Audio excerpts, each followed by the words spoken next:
Alright. Hey y'all, it's MsMalice.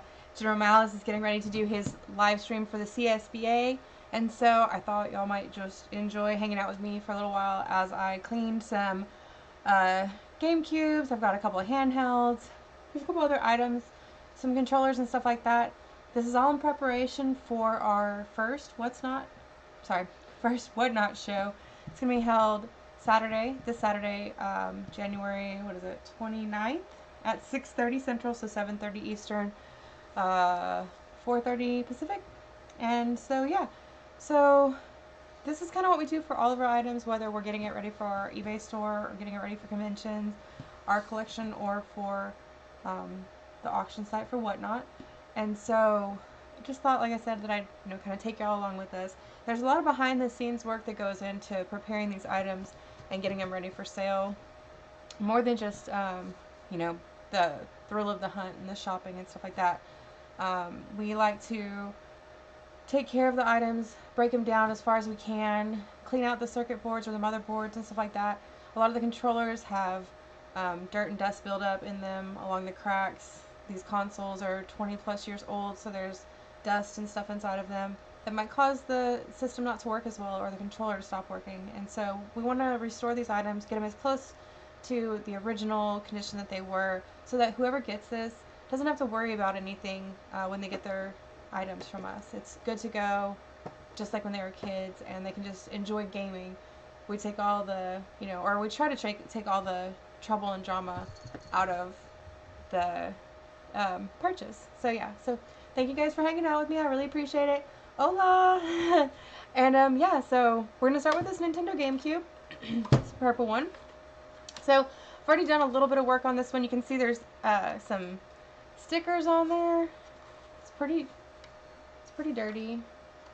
So we're gonna work on getting this cleaned up. This is actually going out to, I don't know if it's one of our viewers or if it was somebody that was at the convention, but I know it's going out to a specific person. So we're gonna go ahead and get started with this. And where's my scraper? Scraper's gone. Well, we won't be able to get that far with all the stickers on there, but we'll do what we can. So I hope everybody's doing really well. It's Friday, end of the week. This has already got bugs and Cheeto dust and all sorts of stuff falling out of it, so that's great.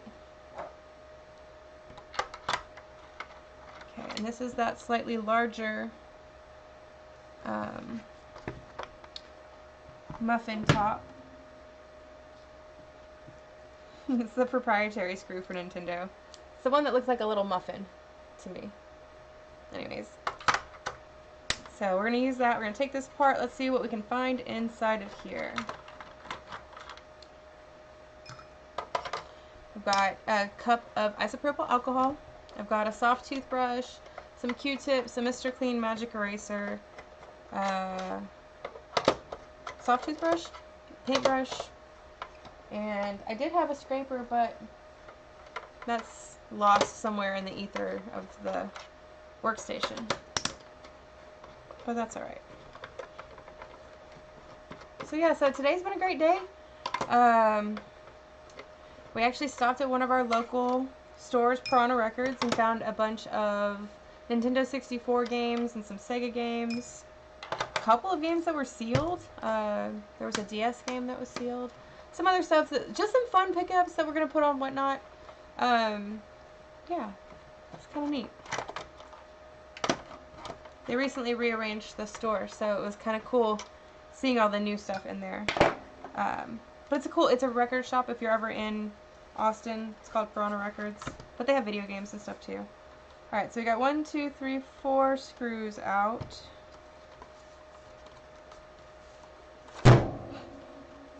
Usually it just comes apart. There we go. Alright. So you can see already we've got friends in high and low places. Friend right there. See him? Ew. He's dirty. He's in there. Look at this thing.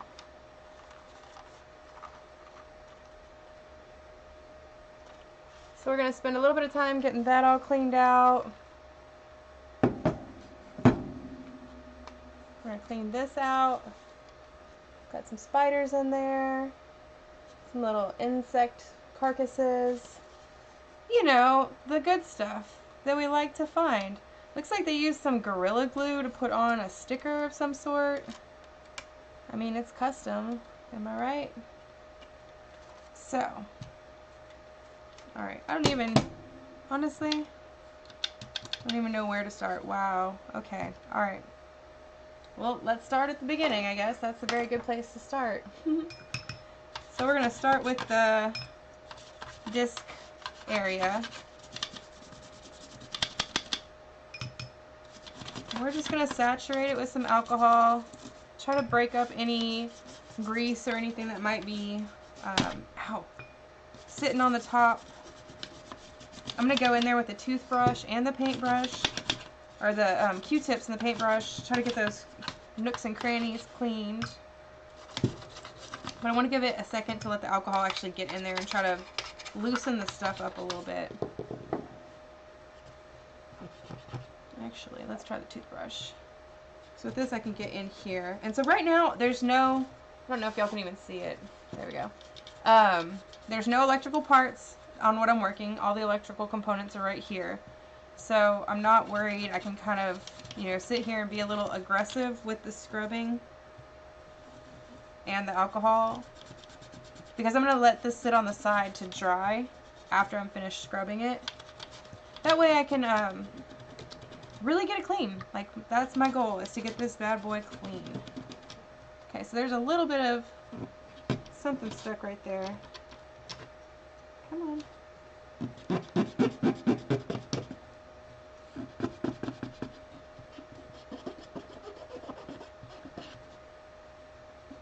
Sometimes I wish I did before and after pictures for these, because it's so satisfying to see how clean we can get them. Alright.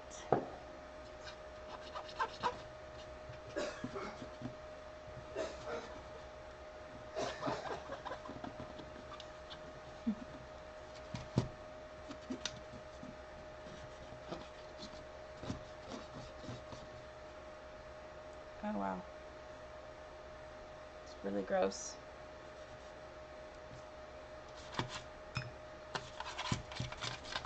We just barely started. Oh man. Even the top of the disk drive is dirty.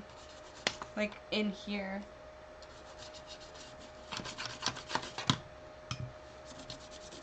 Alright.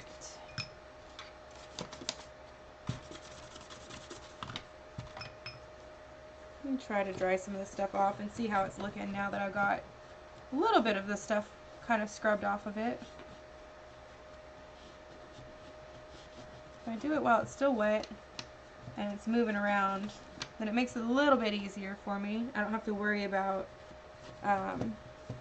the dirt drying back onto the plastic or anything like that. Okay. Alright, that's looking much better. Okay, cool. Okay, let's wipe that out. Let's just... Here. We'll just wipe the lid down while we got a chance. It's not like it's going anywhere. It's still going to be attached, and it's still going to be easy to clean, but we're already here, so... Okay.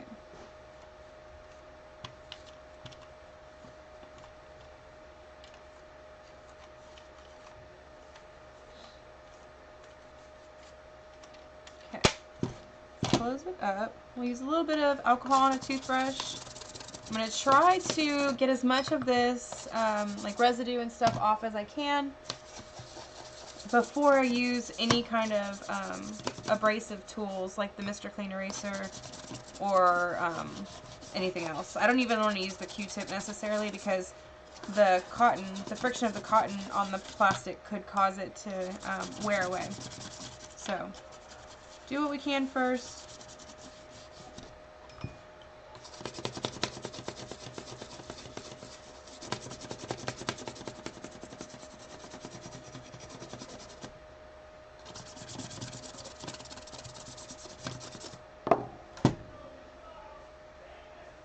General Mouse just started his stream downstairs, so if you hear anything or yelling or anything like that, you're like, what is going on? That's the CSBA. Okay, cool. Oh, that's so so satisfying. That stuff peels right off, so that's cool. All right. So hope everybody's having a great day today.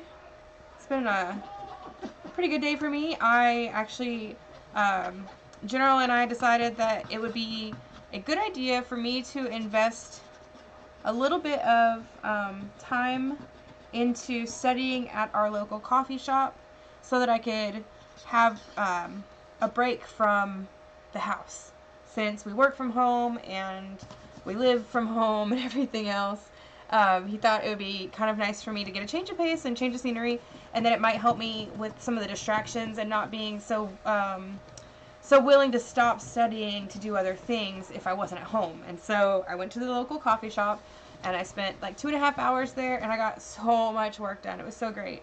I felt really, really productive. I felt like the work that I did get done was high quality, and I actually understood the notes that I was taking and stuff like that. So it was definitely a good use of time and energy, and so I was really happy about it, and I will be doing that at least once a week, if not twice a week, to see if it helps me keep my grades up.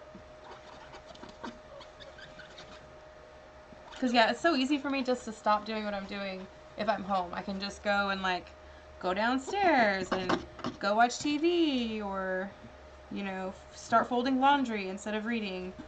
And although those distractions are necessary and, like, they're needed distractions, they're not good when I need to focus on school. This thing is so dirty. Okay. Normally I wouldn't do this, but this is just too, it's just too dirty. Like, every time I turn it over, it's got more stuff coming out of the lid.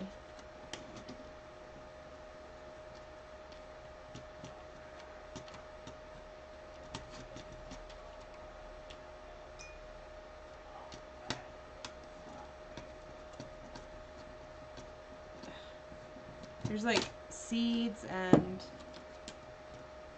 all sorts of stuff.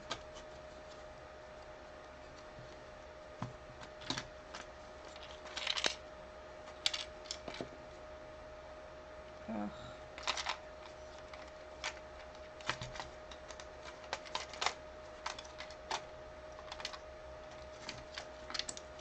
Okay. Yeah, look. So, I didn't think it was necessary. Sorry about that, y'all. Didn't think it was necessary at first to do this, but I think it might be, it just might be in our best interest to actually scrub this thing because it's so dirty.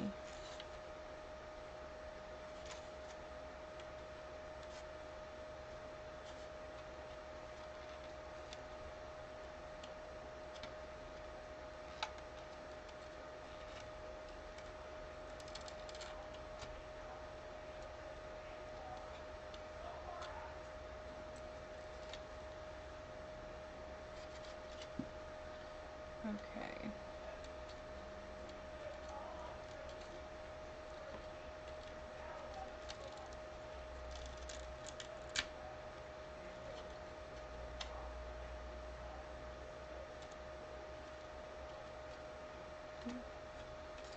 Alright, let's see here. Do I have my cleaning stuff up here? I'll be right back.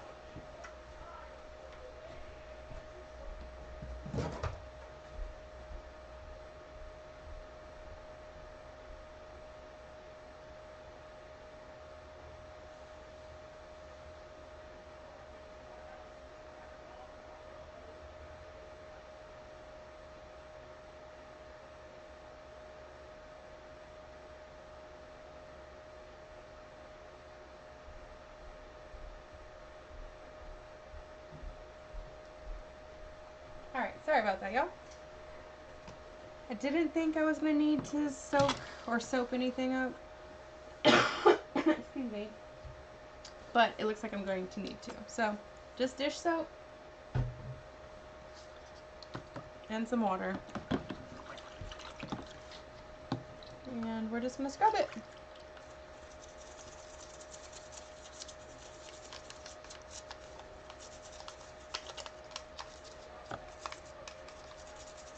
I currently only have the plastic part in here. I don't have any of the metal springs or anything like that. I'm really not trying to get any extra water in here that might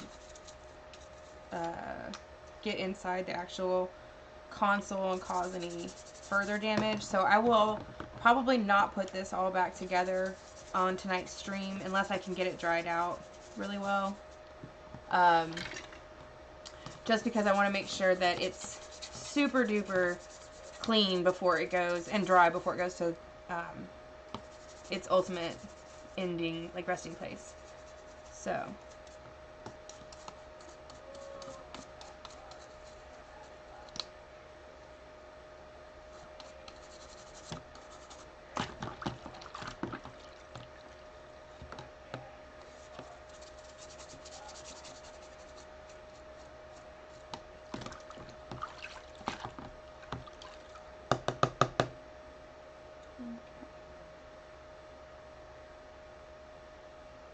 Oh wow. If you, well, you can't really see it, but the water that was dripping out of here, that just dripped onto the countertop, was brown. So something in here is still kind of dirty.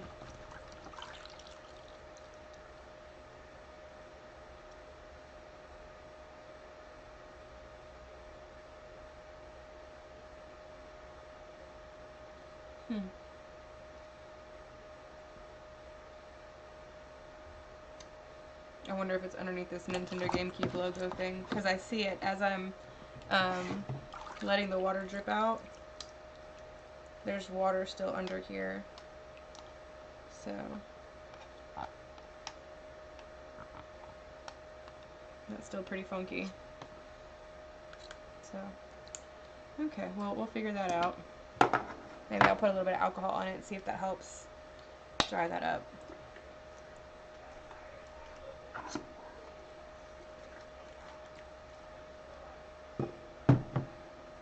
Okay. We'll just let that drain. Okay. So that's good. So this is the other part of the body. It does still have the mesh screen and stuff on here. I am just going to go ahead and dunk it in here. I think it'll be okay. Again, I'm not putting this stuff back together until it's completely dry, so I'm not too worried about it. And this is just one of the protective housings that goes on the bottom of the Gamecube.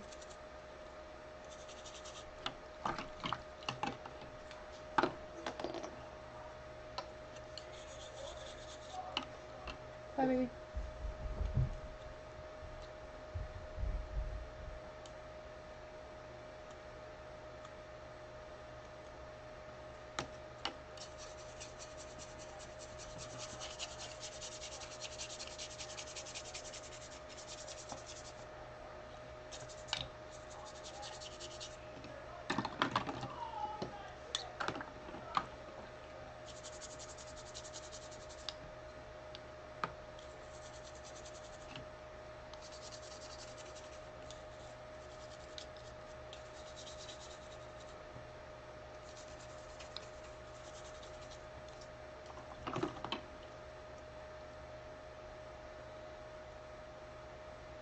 I'm hoping that whatever that adhesive is, after it soaks in the alcohol, or not the alcohol, after it soaks in the water a little bit, maybe it'll loosen up a little.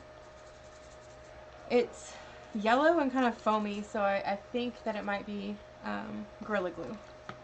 But I don't know why there would be Gorilla Glue holding a sticker down, unless the sticker stopped being sticky, maybe? I don't know.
Alright, let's see if we can get some of this oxidation off of here.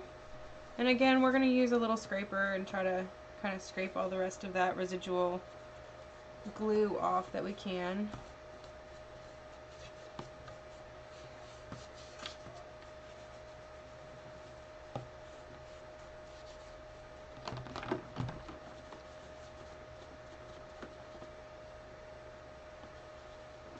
And I mean, aside from this, you know, the adhesive on here, this console is in really great shape. It doesn't have a lot of discoloration. I don't see any cracks in the housing.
I'm trying to swap out this screwdriver bit. My fingers are slippery, so now I can't grab it.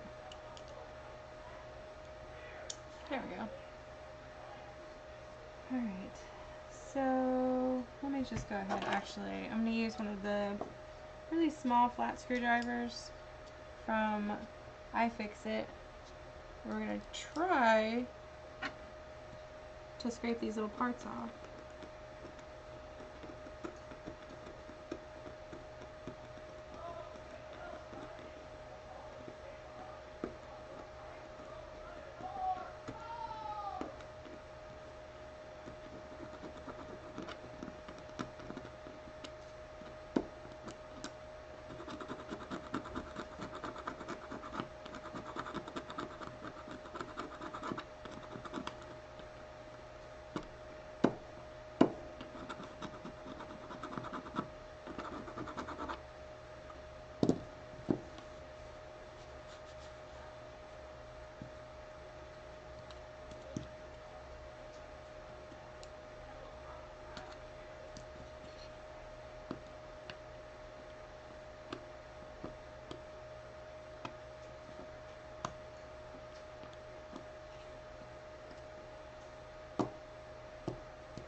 Sorry, I'm probably blocking the entire screen.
So I'm trying to use, you know, a light pressure Not trying to press too hard because I'm not trying to damage the plastic. I'm really just trying to see if I can lift whatever this stuff is off of the plastic.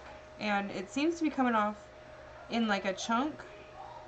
So as long as I'm going at it, you know, kind of gently, and am going in like smaller sections, I seem to be able to get off the majority of it without causing any extra damage to the plastic. So, do my best. It's really weird. It's like this little weird snakeskin bubble texture. That's what makes me think that it's Gorilla Glue, because that's the only glue I know that foams up like that.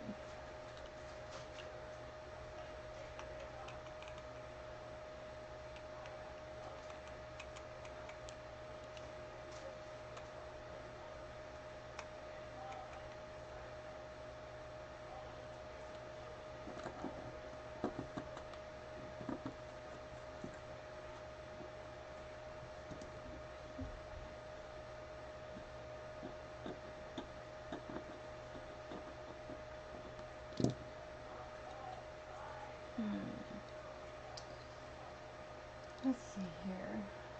I know I have scraper, and other stuff. I just don't know where it's all at.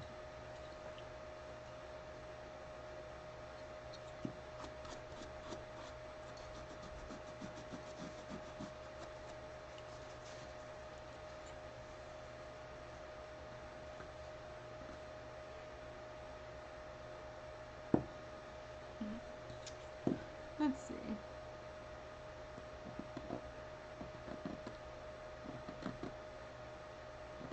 Alright, so I mean, I don't know. To be honest, it's probably fine.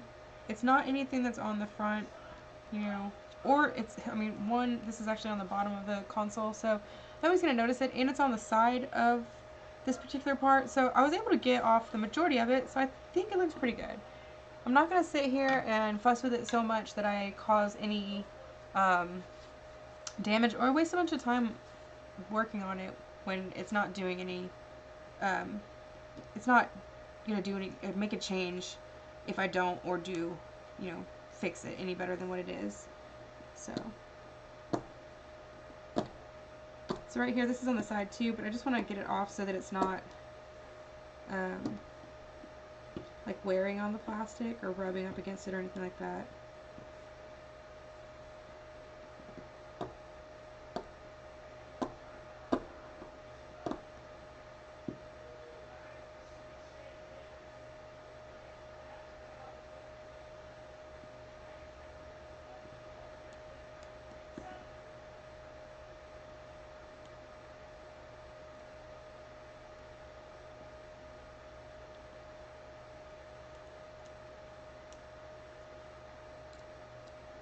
That's nice. That came off all in one fairly large chunk. Just me and you. I think it's just me and you right now, yeah. You're driving. It's okay. I'm sitting here. General's downstairs streaming. Streaming, screaming. It's all the same.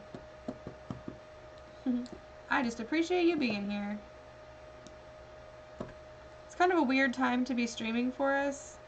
But little Malice is getting ready to go to the school play, and General is streaming for CSBA, so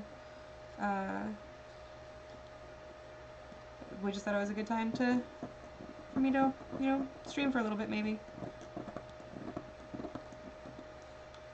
I've been all over the place though today.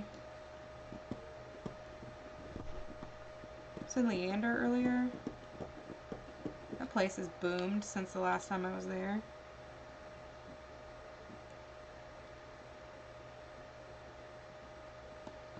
Alright, let's see here.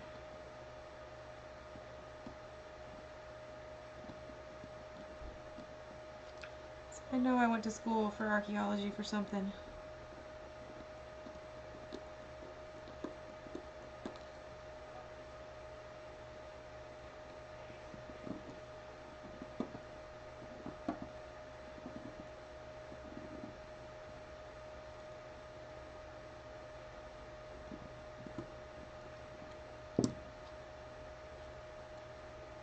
I mean, if I had dental tools, this would be essentially the same thing as when I was working at the decomposition facility at Texas State.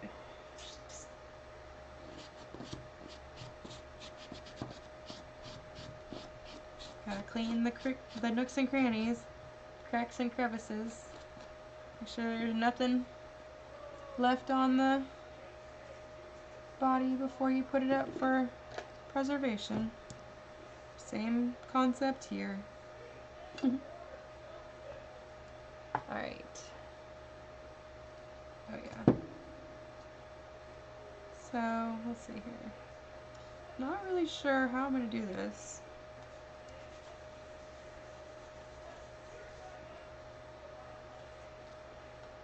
Okay, I'm going to try to dry this stuff off real quick. So I apologize for the fan.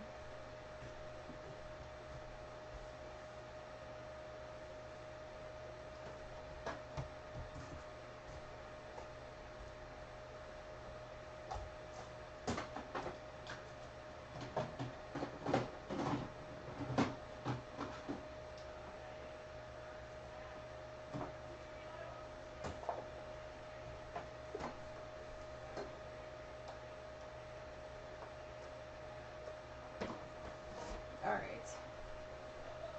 So I apologize. I'm going to try the fan out. It's loud. Like I said, I apologize. We're going to dry this stuff out.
Sorry, that's so loud.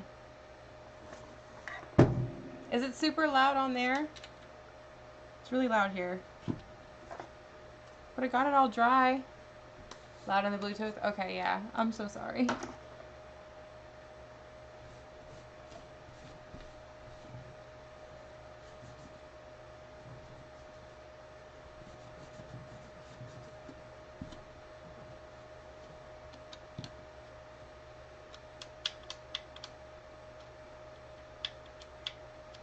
Okay. See if we can try to get this stuff off.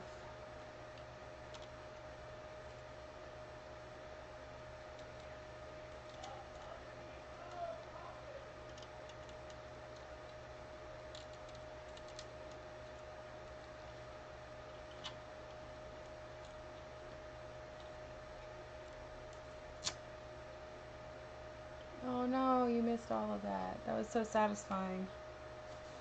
Alright.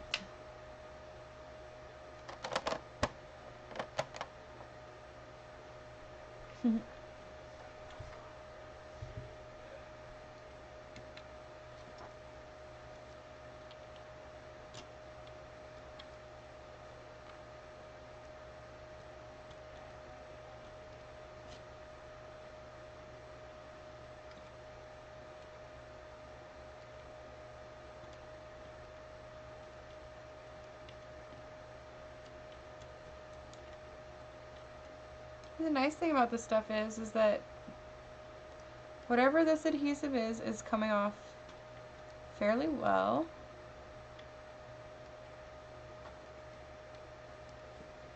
I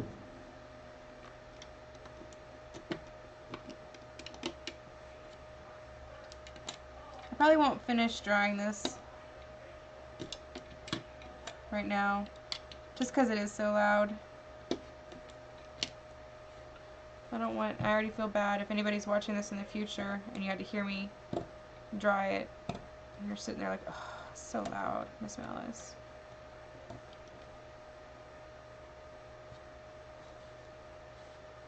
But let me just say that data vac works wonders. Like, it really, really works well.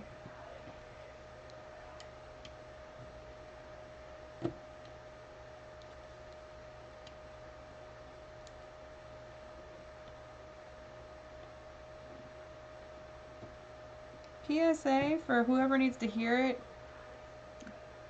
more than likely, Gorilla Glue is overkill. That's all. That's all I wanted to say. Whatever job it is that you're doing, it probably doesn't need Gorilla Glue.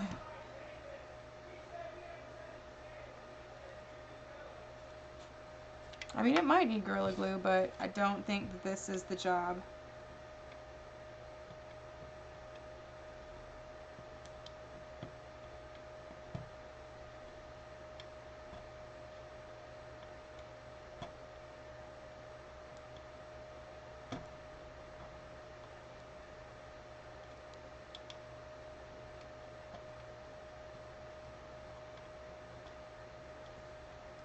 Okay.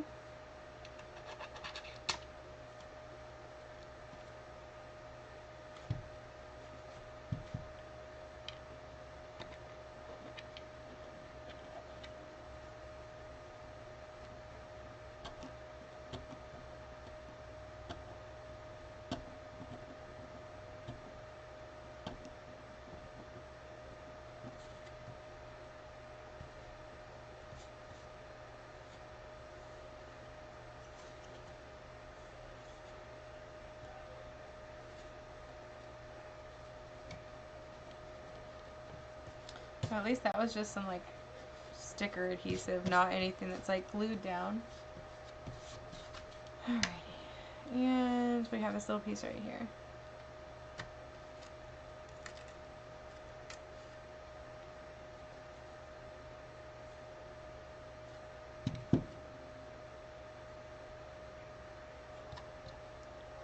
Okay.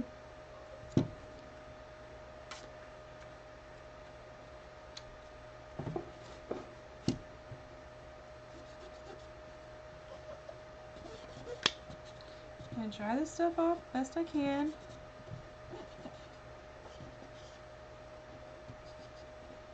Cleaning out the cracks and the crevices.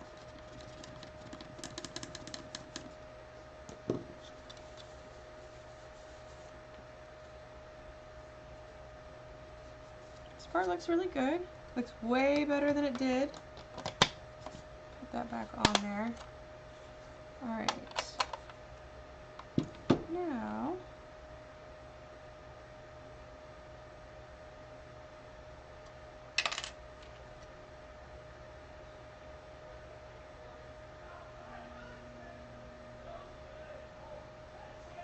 so this piece was here.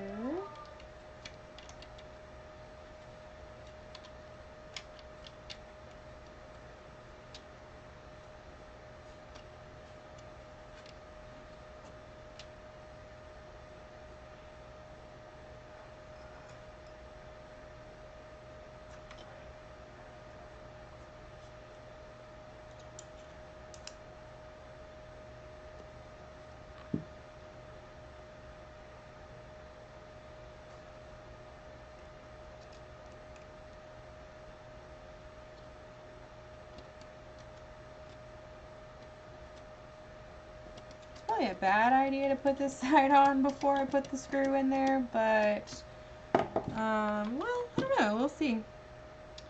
We shall see. Okay, how does this?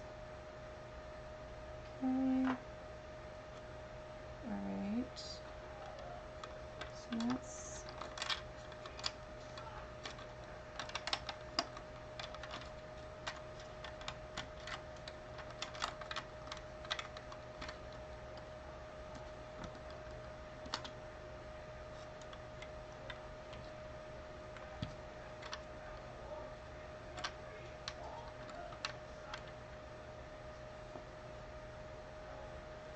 Okay. I think I see how this works. And yeah, I probably should not have put this part on first. So let's try this again.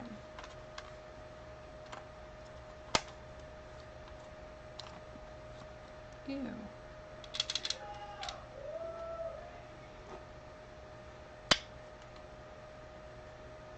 Still dirt and dust in here.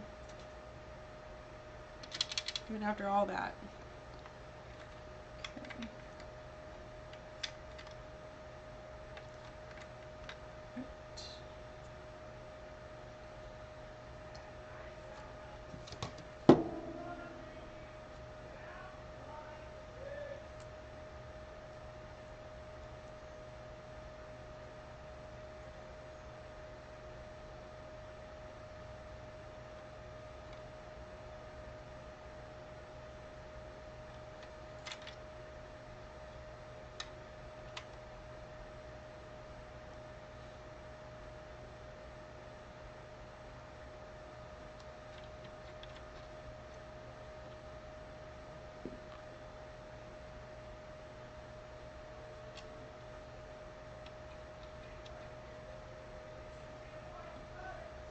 Okay.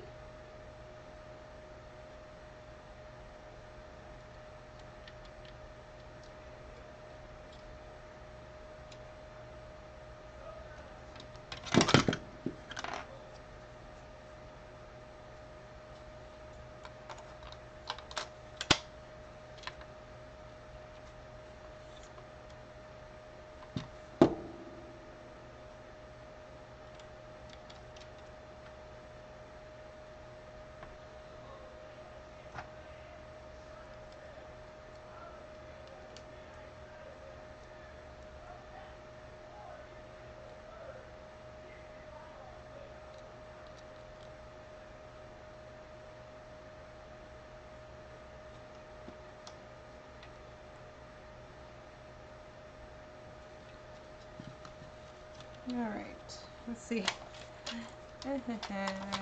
It's like I never follow instructions nor read them.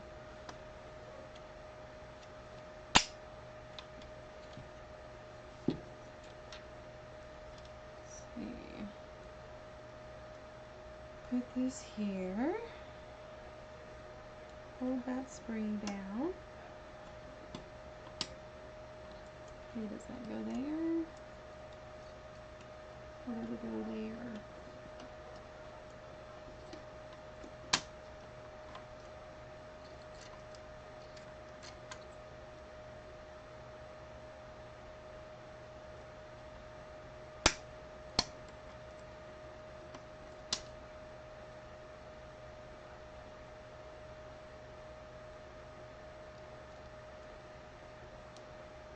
Yeah, no, it has to go that way. That's the only way the spring fits in there. So, okay.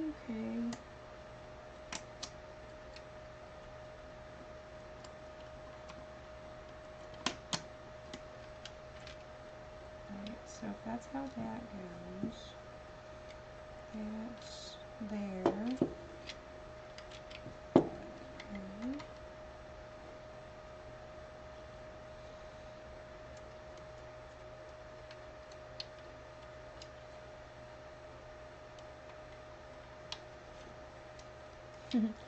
Riveting content. Hey, Space Gaming. Welcome. Sorry. I'm sitting here, I'm trying to get the hinge back together for the top of this Gamecube. It is going to one of our, I don't know if it was a viewer or if it was one of our guests from the Retromania convention. But yeah, so this is going to them, and it was pretty dirty. It had some really pretty intense stickers on it, like some Gorilla Glue stickers and some other stuff on it. And so we're just cleaning that all off, getting this good to go for it to be sent out. Okay.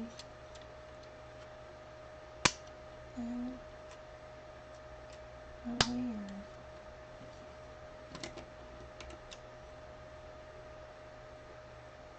So it was covered in stickers, and it's full of bugs and stuff like that. So if you look right here, I don't know if you can see, but this is the nice parts of the console. It had Gorilla Glue. You can kind of see right here. I've already pulled off the majority of the adhesive, but the whole console was like that. And so it's already been promised to, like I said, I can't remember if it's a viewer or if it was a guest of ours from the Retromania Retro Convention that we just did. But yeah, so we're just cleaning it up. So there were bugs in the lid and bugs elsewhere, and so I'm just trying to get it all put back together right now. Yeah. So nothing major. Like the actual console itself is fine. It works. Come on. It's like it shouldn't be this hard. Come on. It's like getting the spring pushed down, getting everything put in place. It's the hard part. I just can't. This doesn't make sense. Okay. That's what it does, then that's what it does.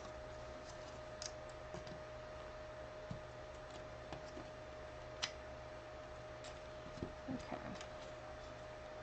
So, let's see if we can do this. Dang it. Yeah. It's one of those where, thank goodness my nails are short right now because normally they're not, and this would be such a pain in the butt to do. So, let's see here. Did I get it? Did I get it? Oh, I think I got it. Come on, come on, come on, come on. You know you want to. Get in there. Think. Did I?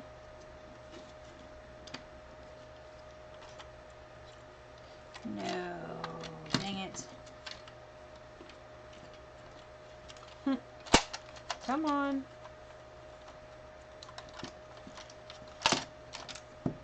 Alright. We can do this. We have the technology. I'm completely capable. I wonder if maybe if I screw it in a little bit. Like, yeah, that'll fix the problem.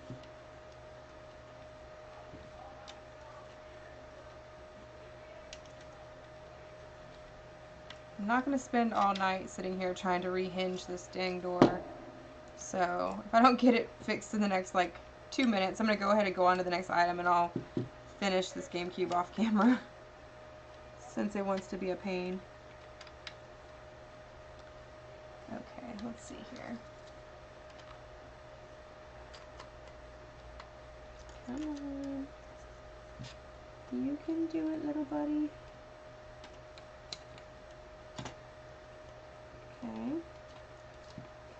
Okay. Okay. Come on. So far, so good. Did we get it? I think I got it. Just line everything back up. Sorry, y'all. I know it's really hard to see in here. So now I'm just going to take a second.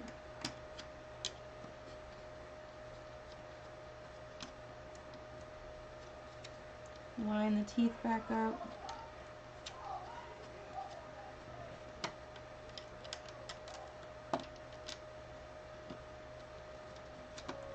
Oh, come on.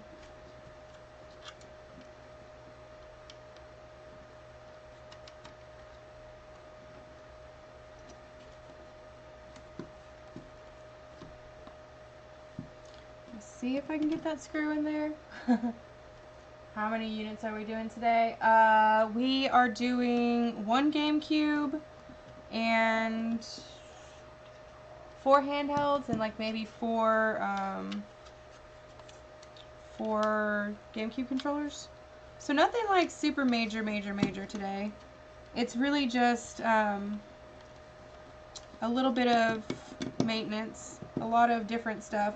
A lot of this is stuff that's going on to the WhatNot app. Our first show is this Saturday at 6:30. Oh, there you go. So yeah, so that's what a lot of this is for. Like I said, this one item is for a customer or a guest of ours. I'll finish this off camera. But yeah, so that's what this GameCube is for. I'll go ahead and clean the bottom of it and stuff, and then I'll put it back together afterwards, so I'm not so distracted by trying to talk and stream at the same time. But yeah, so that's what we're working on. Getting handhelds clean for the live stream auction on WhatNot, Saturday at 6:30 Central Time, so 7:30 Eastern, 4:30 Pacific. And then we are getting ready for the next Retromania Retro Collectibles Convention, the weekend of February 12th and 13th, the day after General Malice's birthday. So that'll be in Dripping Springs.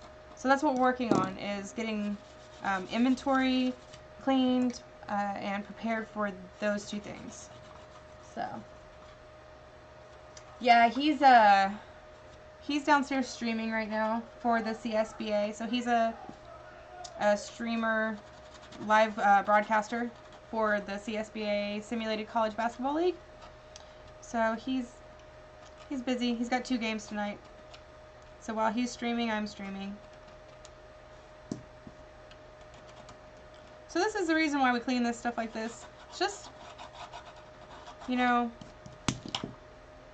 I would rather not buy something like this. You know, it's my business, so I don't mind buying this now for my business because I know I can clean it. But if I were a consumer buying this, I would not be happy. I wouldn't buy it because it's dirty. But, so yeah, so this is what we do. You know, there's a lot of behind the scenes cleaning and stuff like that.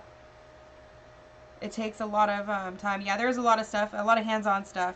And Teresa, you'd be happy. We sat there and we got the new collection all inventoried and got it all priced out and stuff like that. So when it's time for you to come over and help us, it'll be a lot easier because we've already got a majority of the chunk priced out and stuff like that. So it'll be quick and easy, hopefully. Make it convenient. So this is just 91% alcohol. I'm just using a soft bristle toothbrush, Q-tips, and the alcohol and a little scraper to get this off. So this console does have a tiny little crack right there at the very, very bottom. Nothing that's going to cause any kind of issue in playing the game. Like, the functionality of the console is still there. It's just there's a little cosmetic issue.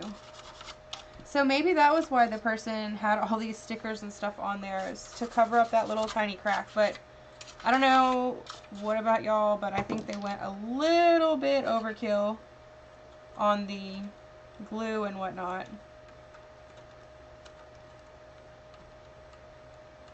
We're doing our best to get it out of here. So I'm just using a mild, like a medium firm pressure. Nothing like super, super hard to try to get this stuff off here.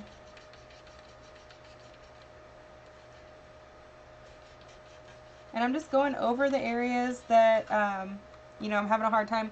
So like right here on this slot, there's like a little lip, and there's some dirt and stuff in there. So I'm just going to go over that area a couple of times and really try to get the paintbrush in there and the Q-tip in there, just so that it doesn't have dirt in that little perimeter. So let me try. See what we can do. Sometimes there's nothing you can do about it though. It is like on a hinge, and so I keep pushing it and it goes back. And so I'm not going to sit here and spend a ton of time working on something that is not going to do a lot. You know, I'd rather not waste a bunch of time trying to fix a little tiny problem when I could focus my energy on maybe fixing a bigger problem.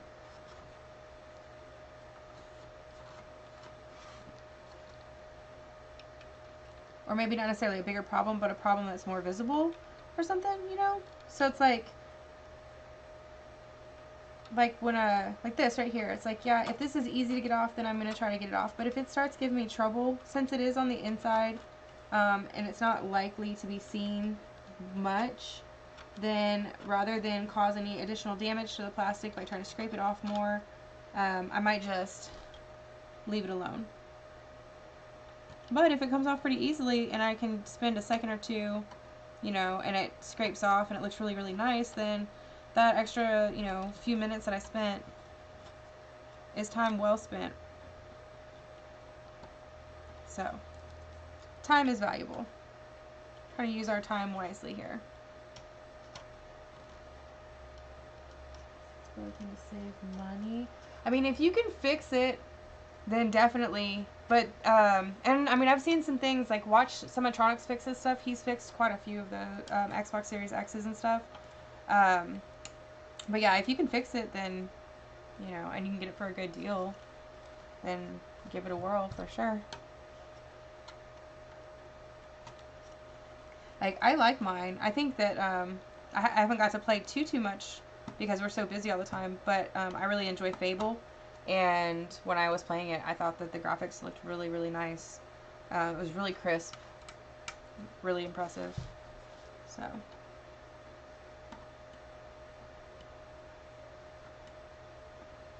But yeah, I think it all depends on what's wrong with it. Like, if it's like something simple where it's like an HDMI issue or even like a power issue or something like that, you know, and it's something that you think you can fix, then yeah, dude.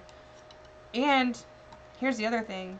It's like, if you can get it at a good enough price and it's broken, you can always trade it into GameStop. And then they have, can trade it in and take the refurbished price. So it's like, you know, they take like 20% or 10% of the item for a refurbishing fee, and then they give you store credit for the rest. So I don't know what they give for an Xbox Series X off the top of my head, but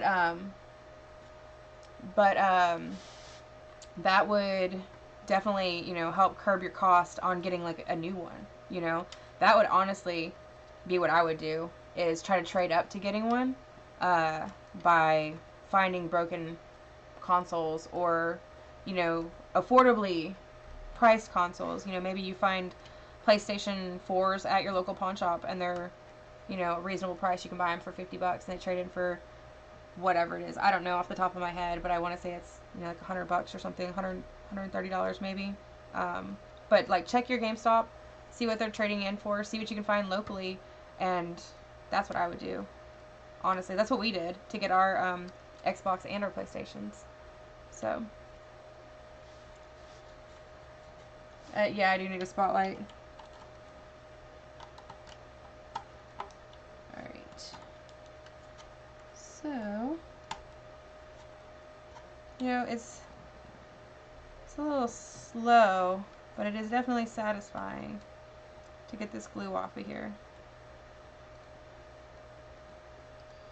Like I said, I'm just trying really hard not to gouge the plastic or anything like that.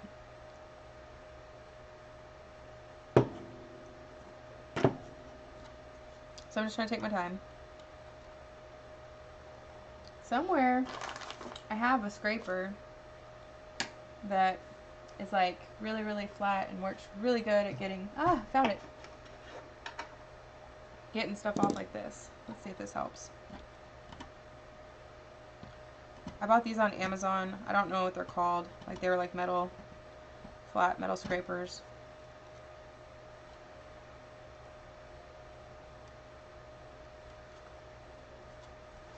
But I got them for lifting the screens out of handhelds, because it's so flat on the edges of these that you can get up underneath the edge really easily, and like separate that screen from the plastic. So they work well for everything else, and they're not sharp. They're just really flat, like really thin on the tip.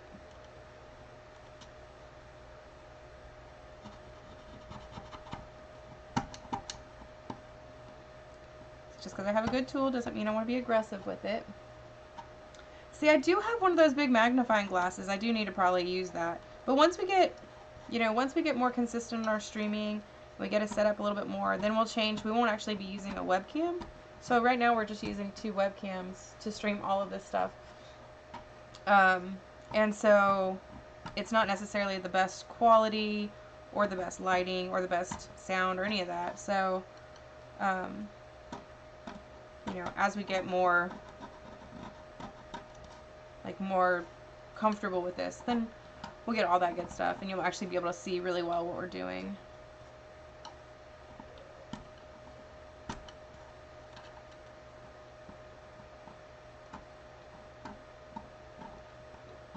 WhatNot tomorrow. Yeah, WhatNot is tomorrow. So, no, Dripping Springs is February 12th and 13th. So, the other Retromania is February 12th and 13th in Dripping Springs, Texas. So, we'll be there. We're getting 4 booths, or 4 tables. And then this weekend, tomorrow, at 6:30 Central Time, so 7:30 Pacific, or 7:30 Eastern, 4:30 Pacific, we're going to be doing our first WhatNot auction. So we'll be doing video games and collectibles and stuff like that. Whole bunch of stuff. We've got Nintendos, Gamecubes, Wiis, handhelds, controllers, all of that. So that's what this stuff is. This is all, it's inventory either for WhatNot or for our eBay store. This, I believe, is a purchase for one of our guests from Retromania.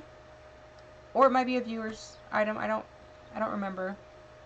General told me before the stream started and I forgot.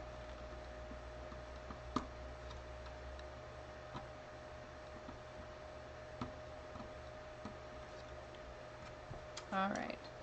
So.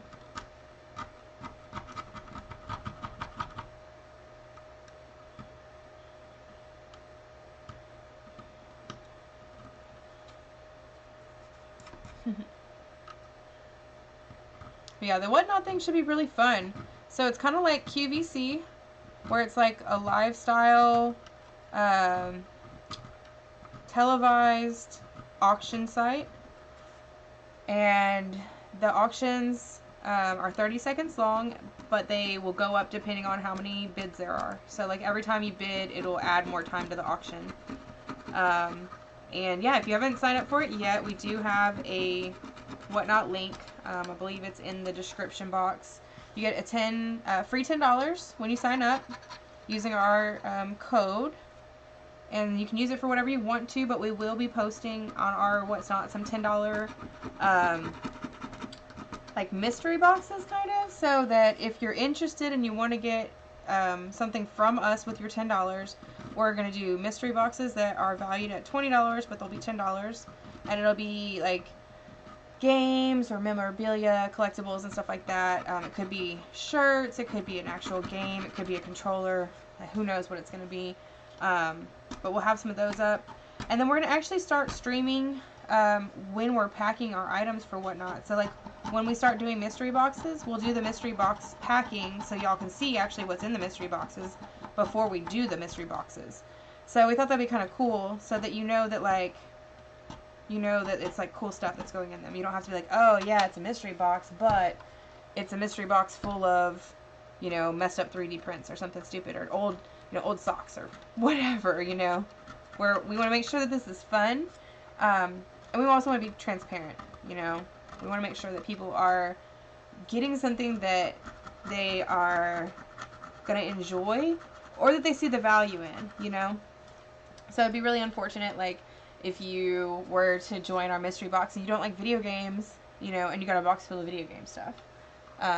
Hopefully you would realize that we're video game sellers and that's what we sell, and so, you go, oh, they're gamers, that's what they do, they probably sell games.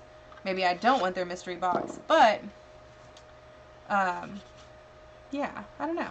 We just thought that'd be kind of cool. Plus, it gives people another chance to hang out with us while we're getting ready to do our things. You can kind of see the behind the scenes, what it takes to, run a business from your home with your family. So, okay. See, that looks pretty bad. It's still just real dirty. Using the scraper. I don't think that's the same adhesive that was on there because that came off way too easy. And this is just sticker stuff right here. So I can rub that adhesive off with my hand. We'll use a little towel.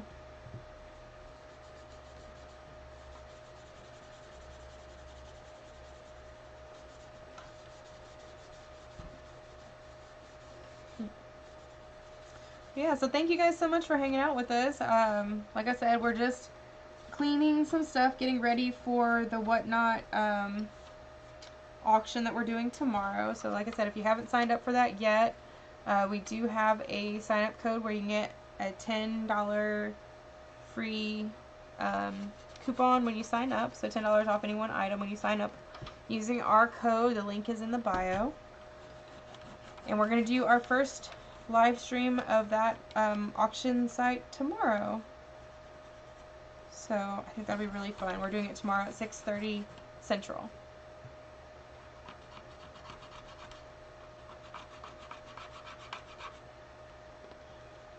Okay. So thank y'all all for spending your Friday night with me. I know y'all could be out doing anything. So I appreciate y'all being here with me. It is Friday, right?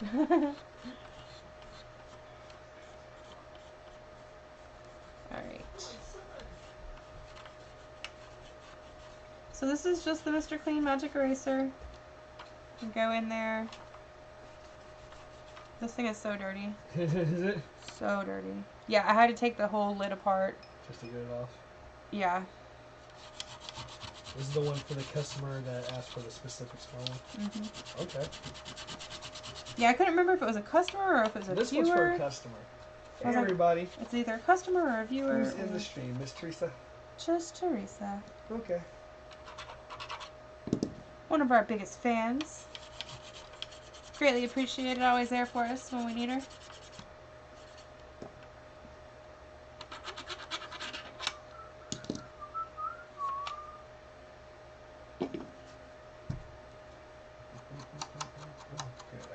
Starting in 20 minutes. Nice. Retro Rex is doing a stream right now. Yeah. He's got 1,100 people. Oh damn. That's where everybody's at right now. So he's got they have 12.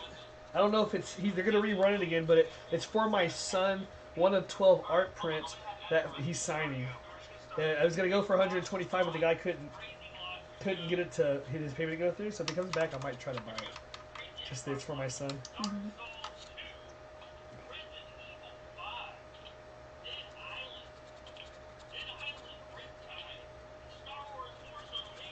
Alright, I'm going to go off camera. Welcome back, Space Force Gaming. No worries, no worries. I'm going to go off camera real quick and use the Blaster General. It's going to keep you occupied for a second while I blow this out. I'm watching WhatNot. I'm watching Retro Rick's WhatNot right now. I don't know if y'all know what WhatNot is, but this is what I'm going to be, me and MsMalice are going to be doing tomorrow. So if you haven't got a chance to, definitely do WhatNot. Check out our stream, hit up our link. This is how you get the auctions in. Look at this, man. He's doing a whole console giveaway. That's what we're going to be doing, too. So definitely check it out. WhatNot is going to be fun. I guess I could be in the camera, right? WhatNot's going to be fun for everybody. That's what I'm looking at right now. So definitely hit my link in the streams.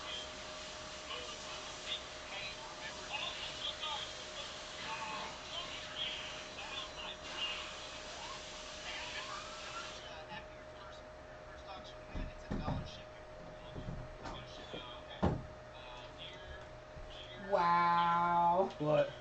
How much stuff was in there? Well, how clean it got it. Yeah? Yeah.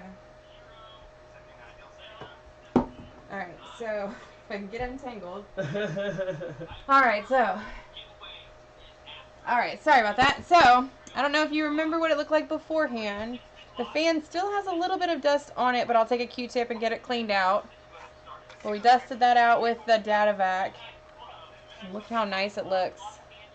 Got all the dirt and the dust out of the vents right here. Got it out of the controller ports.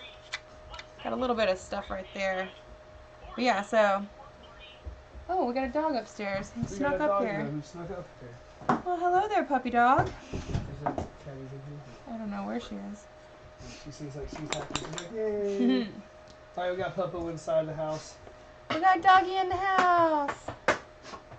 What's all this supposed to like cat stuff? Alright, so I noticed that there was a little bit of stuff right here on the controller port, so I'm just going to use the Q-tip. Go ahead and clean that out.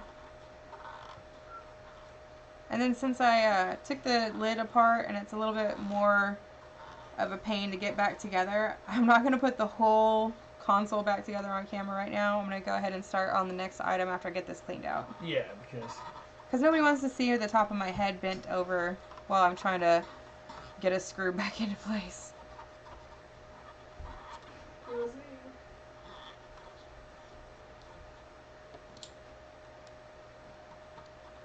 Alrighty. How you doing, pup?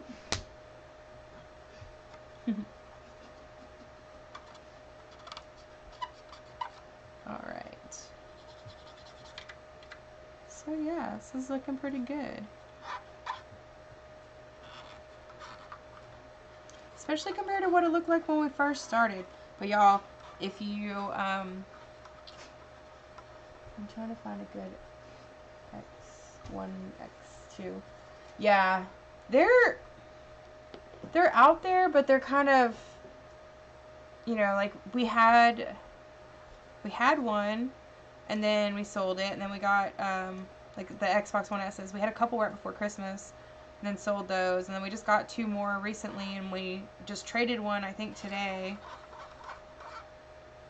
But if that's something that you're looking for, you know, and you're interested in picking one up, I would highly recommend joining the Discord, because that way you can like let General know. You'll also be like one of the first people to know when he finds like a cool pickup. He always posts it on Discord and TikTok first, and so trying to fix one. Yeah. But yeah, so if that's something you're looking for and you want to, you know, like reach out and get it through General, by all means, join the Discord.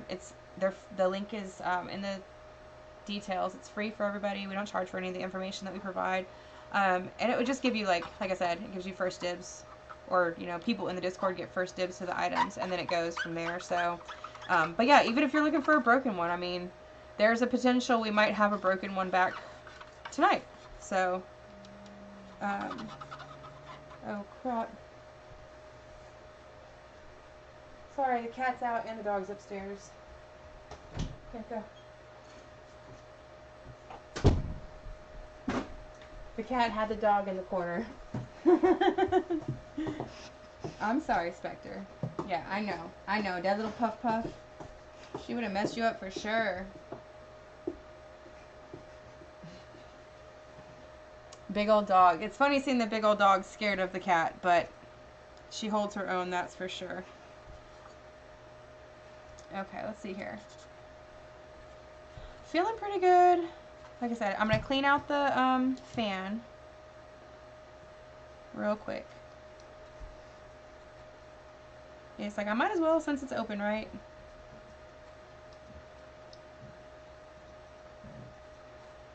What are you doing? Silly dog. Yeah, see, even after we dusted out the fan with the data vac, still pretty dirty. So, 20-year-old Cheeto dust. You know, I keep talking about Cheetos, and I have yet to go get some. I really want those white cheddar puffs. Those are so delicious.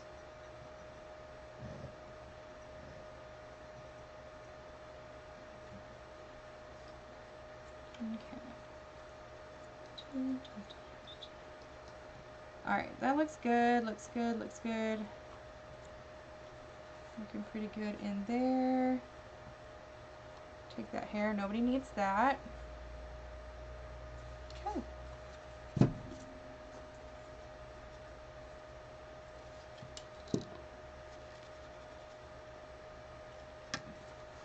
This still has a little bit of something right here where it says analog AV out, and right here on the top. I'm going to try to get that out of there. Oh yeah, that looks good.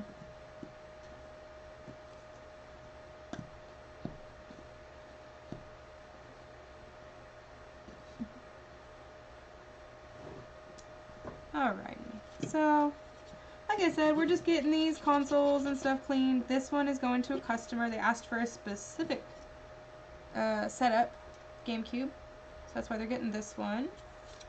And then the rest of the stuff is stuff that's going to be going into our WhatNot live stream that we're having tomorrow, 6:30 Central Time. So, like I said, I'm not putting the whole GameCube back together right now since I did take the lid apart, and I'm not going to sit here and fuss with trying to get the spring for the hinge all back into the right place right now. It took me a few minutes and then it popped out, and it could take me 5 minutes, it could take me 50 minutes, and I mean, while it might be entertaining for y'all to watch me struggle, it is not entertaining for me to watch me struggle. So I'd rather move on to the next item. So we're gonna go ahead and go on to the next item that we have. So this is a Nintendo 64 controller. And this controller does not have any proprietary screws in it. This one has it has a regular Phillips head screwdriver. So we don't need to use anything major special. You just want to make sure that you have a screwdriver that can get into the screws and is not going to strip them. One thing I noticed with the Nintendo 64 controllers especially is that sometimes you'll get liquid that spills in them and it'll cause the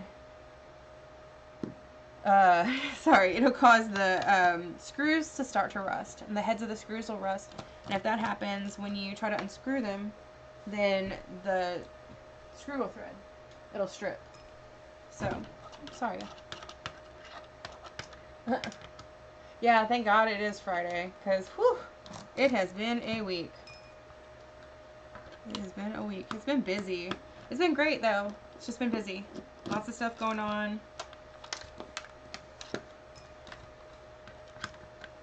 School's going good. Little Mouse is going good. Yeah. It's crazy what stuff sells for. And it also depends on your area, too. Like, we live in Austin, and so some parts of town, the Xboxes are way overpriced, and some parts of town, they're, like, way underpriced.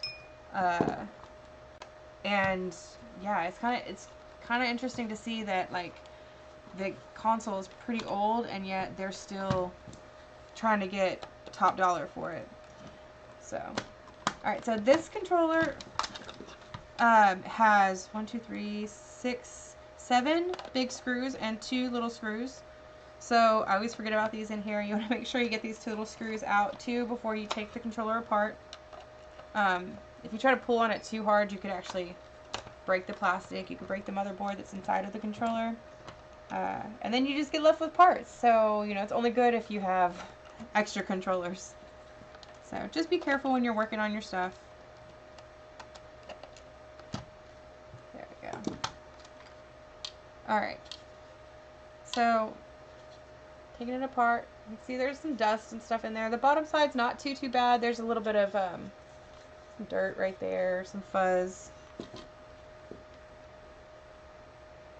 But you can see right in here, let's see, right there, we got bugs. So that's like a carpet beetle larva. So that's why we clean this stuff out, because we don't want no stinking bugs. So I'm going to take off the left and right trigger and the pads that go in it. And we're going to unscrew the joystick module. We're not going to take it apart, we're just going to unscrew it. So these 3 silver screws on the back of the joystick module are what hold that to the front of the controller. So now that I have those 3 screws out, plus the 7 screws on the back, and the 2 screws that go right here, I can remove the board from the controller. So we're just going to gently remove the wire, the controller cord from there, and we're going to lift this out, and we're going to set it to the side where it's out of the way and not going to get damaged, okay? We will clean off the contacts where all the buttons and stuff go, but, ooh, that joystick is nice. That thing is really, really snug. It doesn't wiggle at all from side to side, so that's awesome. Okay, and then we're going to take off the rubber pads. We're just going to set them right here. We're going to clean all of this stuff off. We're just going to use a little bit of alcohol and a soft toothbrush. And you want to make sure that you're being careful when you're pulling this rubber, the rubber pads off, so that you don't rip them. I'm sure that there's replacement parts and stuff like that, but if you have the original parts, you want to try to go ahead and use those if you can. Alright, so when we're cleaning this, we want to be careful. There is this one prong right here. This thing breaks pretty easily. There you go, you can see it really well. This piece right here, if you're not careful with it, when you're working, it does break. So I'm just going to be careful. I've broken them before cleaning these controllers. So I just wanted to share the information so that you're aware of it, so that if you happen to take your controller apart, you're just careful with it when you're drying it and stuff like that. Okay. So I'm just going to stick these in the cup of alcohol because it's right there. And this is just 91% alcohol. I'm really just trying to soak this stuff to make it easier to scrub it clean. Alright. And this is a Mr. Clean Magic Eraser. I'm actually going to use the toothbrush first to try to knock any dirt loose and get that off first. And then we'll go with the Mr. Clean Magic Eraser and see what we can get off there. That is pretty dirty. So I'm just going to go ahead and pop that in the soapy water. Okay.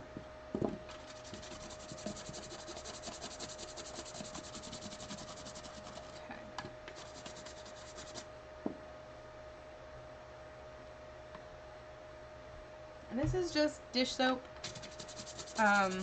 Nothing major.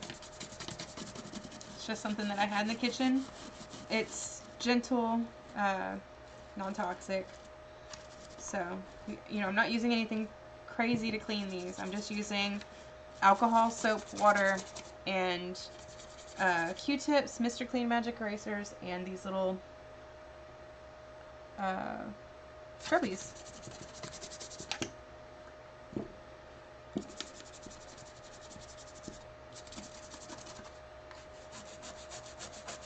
So I'm really trying to pay attention to the buttonholes going around the edges where the joysticks, the start button and stuff are. This is where you're going to have the dirt and the residue build up the most, where the two parts of the controller touch together and stuff like that as well. So this is the part you're going to see, so you want it to look as nice as possible. I'm using the Mr. Clean Magic Eraser gently. I'm trying not to go over this very hard because it is abrasive. It is slightly gritty, and so it'll sand the finish of your controller down if you're going too rough. So I'm really just trying to get that top layer of dirt and stuff off, and then use the toothbrush for the rest of the work. Okay?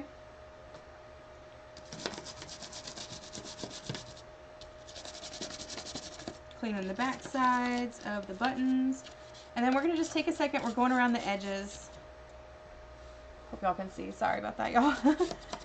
Going around the edges, and we're just making sure to get all of the little pieces where the two parts touch together.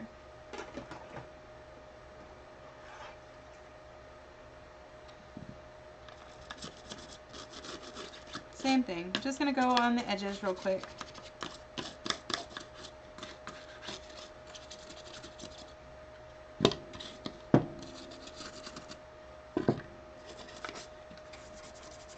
And you can see, like, just with the toothbrush and soap, you can get a lot of the dirt and residue off. And so with a little bit more effort and elbow grease, you can get the controllers looking so nice. So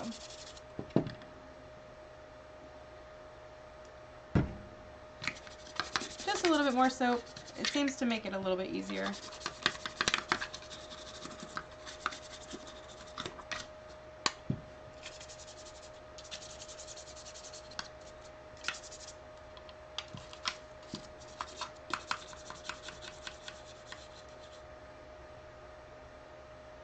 Yeah.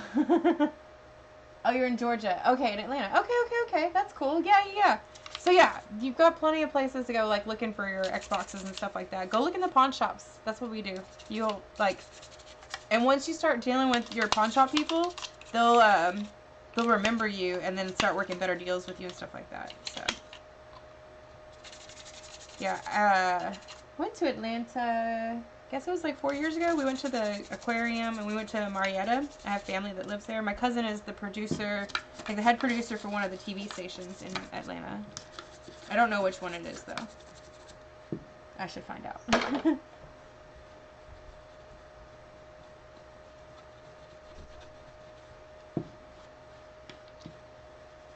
All right.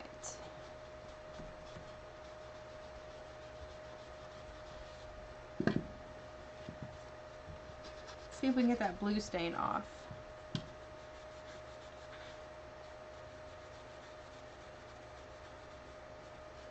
Most of it's coming off.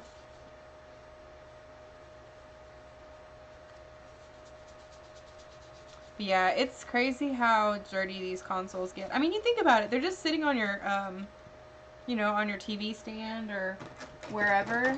And you don't think about it, but it's like, bugs get into your house and they crawl around and stuff like that. It doesn't matter if your, house is clean or dirty or what, but like, there's a good chance there's bugs there. And yeah, they get up into those spots and it's pretty wild what I've found in some of these consoles, to be honest. I think the dirtiest one was I had a GameCube that had like 3 of those giant mosquito hawks in it, or that's what they call them here in Texas, but they look like big mosquitoes. They don't do anything, but they're like a cousin of the mayfly or something. But yeah, there was 3 of those inside one GameCube. That was pretty gross. It was a tight pack.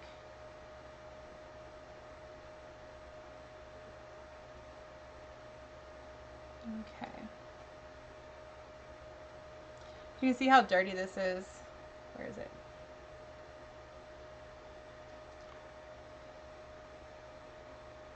I'm trying to show it better. There we go. Oh, kind of for a second.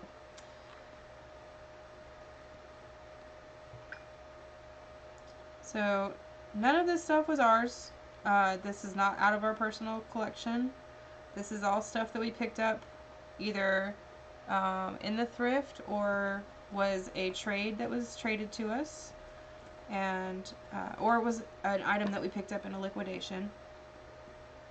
So there's no telling, how these items were cared for before we got them. So that's the other reason why we want to take the time and do this, because while some controllers and some consoles may be clean and very, very clean inside, some of them might not. And rather than have anybody worry about an issue when they get the item, we take care of it.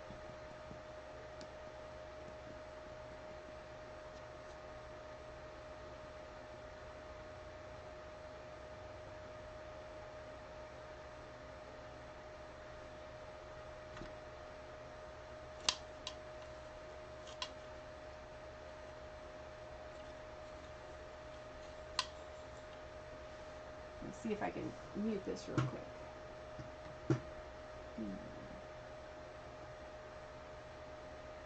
Alright, I'm going to mute this real quick and use the air can thing.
Alright. Sorry about that. I just didn't want y'all to have to listen to the super loud fan. So. But look at this. Look how good it looks. I don't know if y'all remember how dirty it was when we started, but it looks amazing now. It looks so good. So we're going to take a few seconds. We're going to put it back together. Okay, this looks good. There's a little bit of dirt and stuff on the inside of this joystick down here. So we're just going to wipe it out with a Q-tip. Hope y'all can see. See? Kind of dirty. Can't see it very well.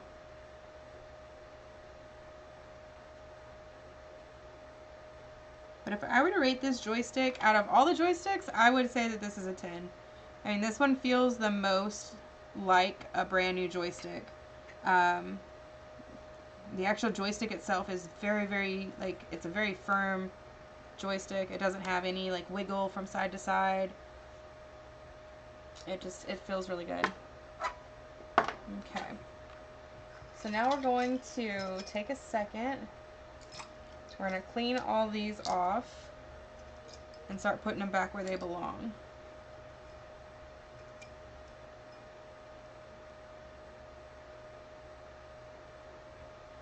Alright, so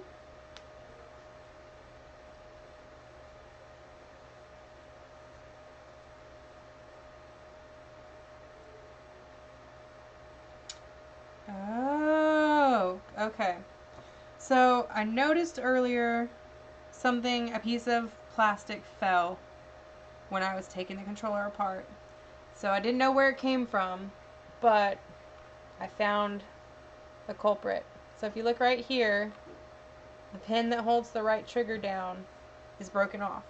So, not to fear, I do have replacement parts for that. I just have to find it. So, dang it.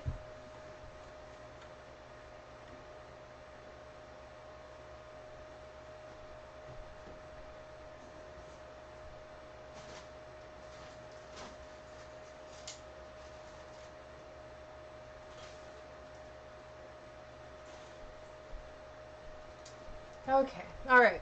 Sorry about that. Wasn't expecting to have broken parts. So, it happens from time to time. You know, you just have pieces that break. This one's mismolded. If you look at it right here, see if I can get it to where you can see it. You can see right here where the cord goes.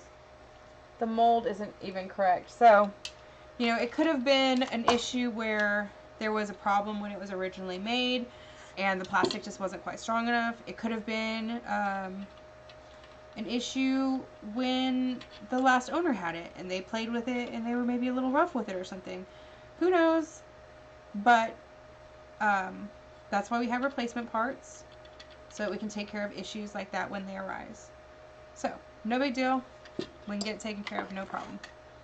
Alright, so we're going to go ahead and start putting this controller back together. So the nice thing about Nintendo controllers, aww, thanks. You're nice too. Nintendo controllers are made to where they only go one way.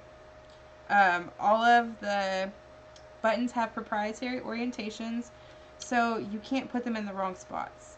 Makes it really nice when you're cleaning stuff and putting it back together, because all you have to remember is the parts you took apart and where they go, not where the buttons go. So it's kind of like that memory game where you got to put the things in the right color, or like the right shape in the right hole. Same situation. There we go. After a while, you like remember where everything goes, and then it's easy.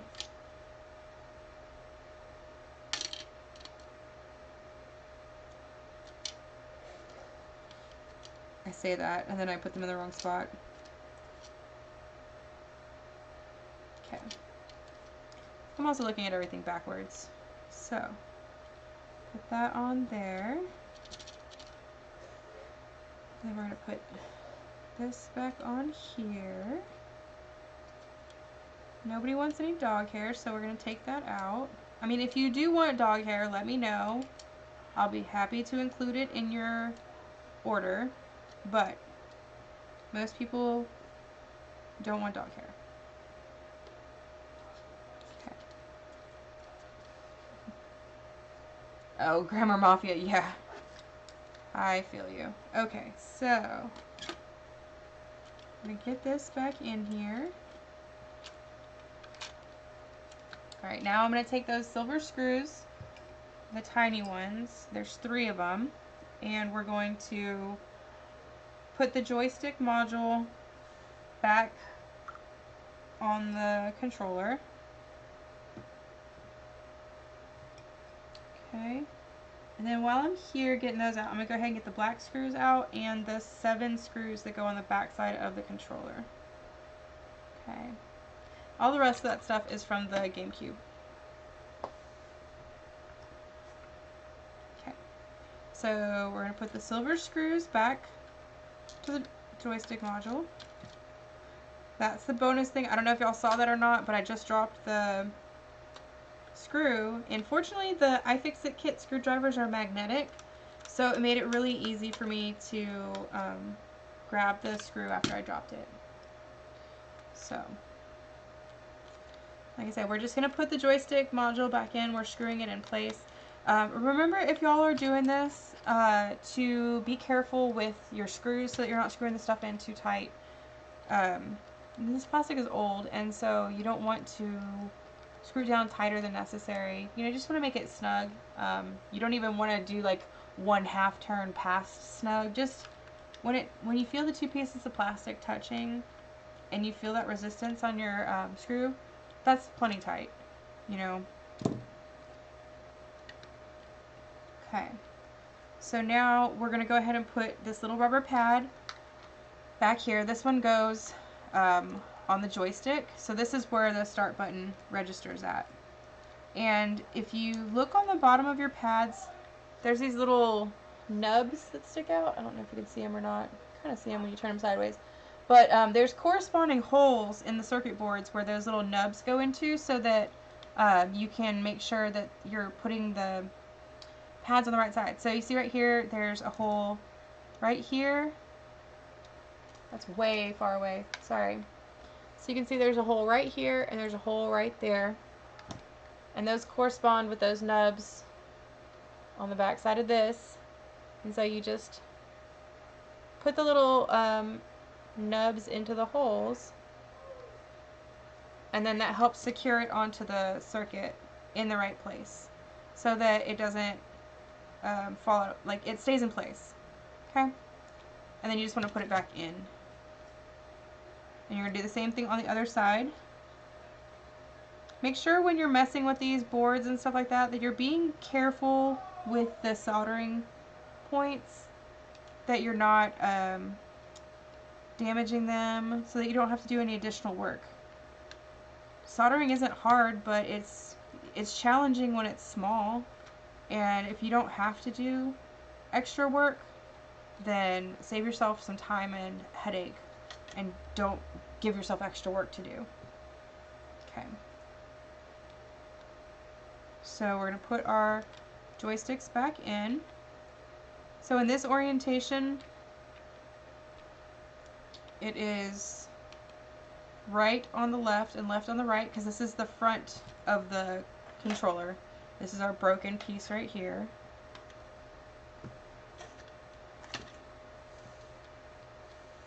I just had the other piece.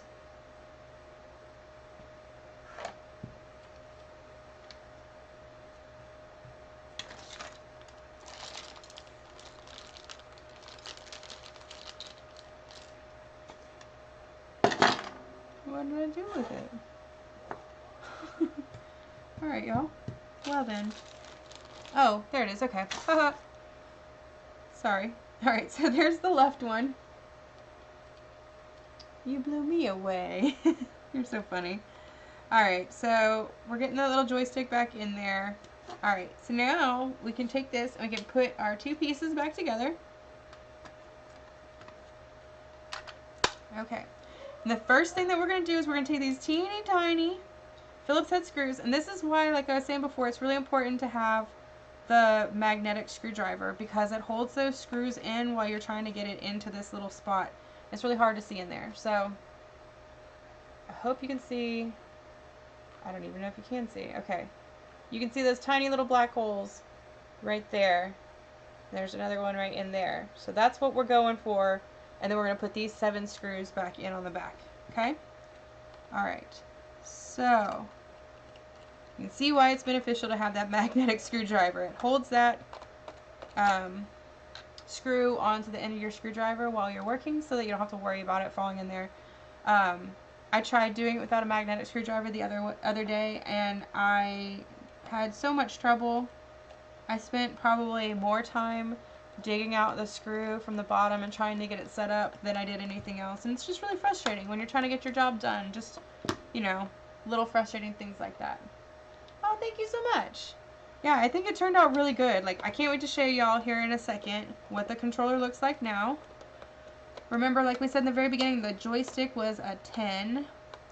So, oh lordy. Okay, so remember what I was saying about the screws. You want to make sure that just doesn't feel good. You want to make sure that you're not stripping the screws and you're not screwing these things in too tight. So what I like to do is to screw the screw in, it's clockwise, but I like to go a couple turns backwards, make sure that the screw is set in the thread correctly, and then I'll screw it down. And that means I can't talk. That makes the thread line up on the screw, gets the screw in the thread in the screw hole correctly, and it doesn't put any extra stress on the controller. So I've broken the little pegs on the inside of these controllers, screwing the screws in too tight. That's why I'm telling y'all. Learn from my mistakes so that you can not worry about damaging your stuff. Like, it's not a good thing for me to break any of the items while I'm working on them, but I have the benefit of having multiple items to work on. So if I break one, then I can use those broken parts to fix another controller. That might not be the same situation for y'all. So just be careful when you're working on stuff. Don't screw stuff in too tightly. Make sure you're keeping all your screws neat and organized. And yeah, I mean, it doesn't take that long, and you can have your controllers looking like this. You can see it looks beautiful. I'll show y'all on this one. Looks really nice. Back is all clean. Looks really good. Okay. And then normally we would wipe down the cord with isopropyl alcohol. Don't know why it had 2 rubber bands, but okay. Well, that's why I had 2 rubber bands, because you're going to break one of them. Alright. So this is just the alcohol and a microfiber cloth, and I'm just going over the cord, and I'll probably go over the cord 3 or 4 times in each section just to make sure that I'm getting all of the dirt and the residue off. Sometimes the cords are really dirty, sometimes the cords are really clean, but we just want to make sure that we're getting it as clean as possible. Okay, and then you don't want to forget to clean the end of the cord too. So a lot of times this might be the neglected part because you don't think about it. But you want to make sure you spend a few seconds wiping this down, clean your controller port, make sure you don't have any dust or Cheeto fuzz in there, you know. Make it look good. Spend that few extra seconds to do the whole thing. Okay? Alright, and so now, got a nice clean controller, nice clean cord. Everything looks really nice on this controller, and it is ready to go. So I'm just going to wrap it back up.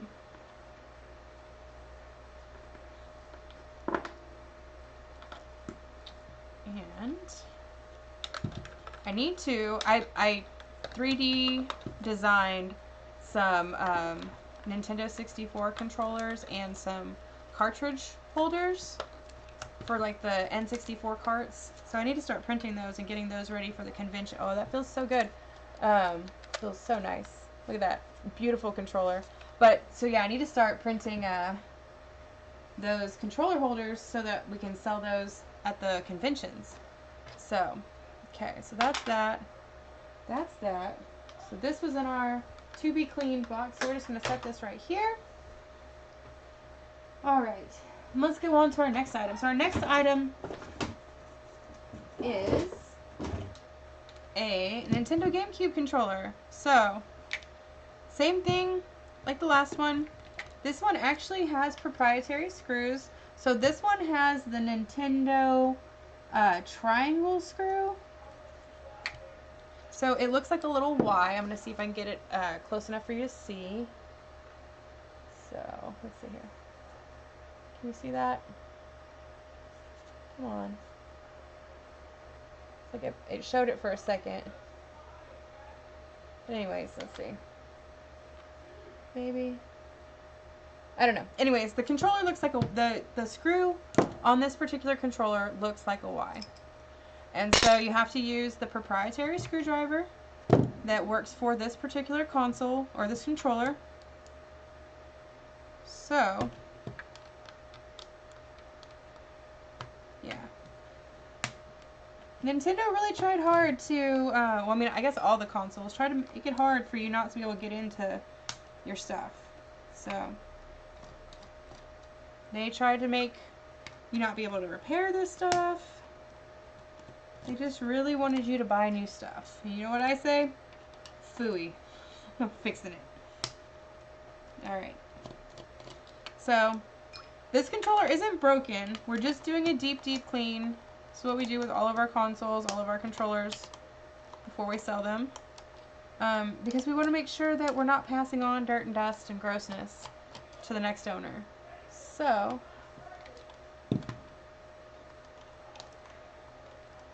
this one just has 6 screws on the back.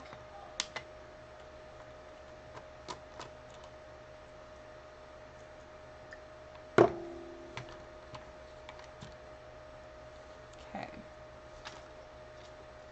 Alright, so the way that the GameCube controllers work is they have the left and right trigger buttons that are separate from the rest of the console. It's literally just 2 buttons that have a spring in them. And the little housings. So those are proprietary. They only fit one direction. And so we're going to go ahead and we'll take those apart here in just a second and clean those out. We're going to first start off with this side. So this is our front of the controller. You can see that we have a rumble pack in this one. That's what this is right here. This is your Z trigger. You've got your thumbstick and your directional pad over here. So that's what it looks like on the other side. And if you look right here, this thumbstick is actually not attached to the whole board. It's a separate piece. So it's really important to remember that when you're working with this stuff, because that's a separate piece and you could do damage to the cord that attaches it and stuff like that. So you just want to remember that. So this is actually, see if you can see it right here. There's a zip tie that's holding the cord to the housing of the controller. I've not seen that before. I'm sure it was something that was done in Nintendo just to kind of hold everything in place a little bit better, but I haven't seen it yet. Alright, and that's what the controller looks like on the front. So you've got your directional pad, you've got your thumb pad, you've got your start button or your select button, and you've got your A, B, and X and Y. Okay? So this is just a rubber pad. It comes off just like the last controller. That does too. Okay? Then this thumbstick comes right off. It lifts right up. You can see it's pretty dirty under there. And then this yellow one also comes off. I'm going to put it on the table before I lift it up because of it being loose. I don't want to do any damage. So I just want to give it a little bit more support before I start pulling on it. And then I'm just throwing it in the alcohol. Okay? Same thing with the buttons. They're just rubber pads, plastic buttons. All that stuff is just going in there. And the Z trigger is just held in place with a little bit of force from that metal spring that's on there. So, I'm going to show you all a little bit closer. Hopefully y'all can see. this is why we clean these controllers. Okay.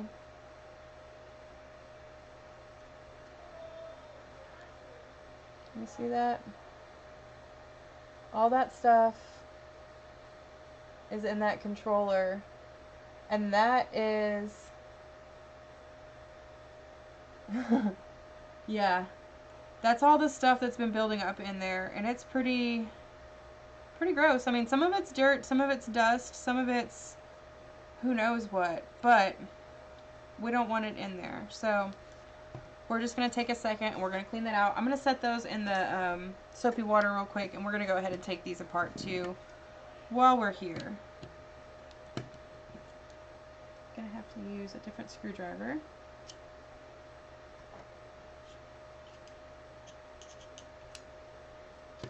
Hope everybody's having a good Friday night so far. I'm just hanging out. General's downstairs streaming.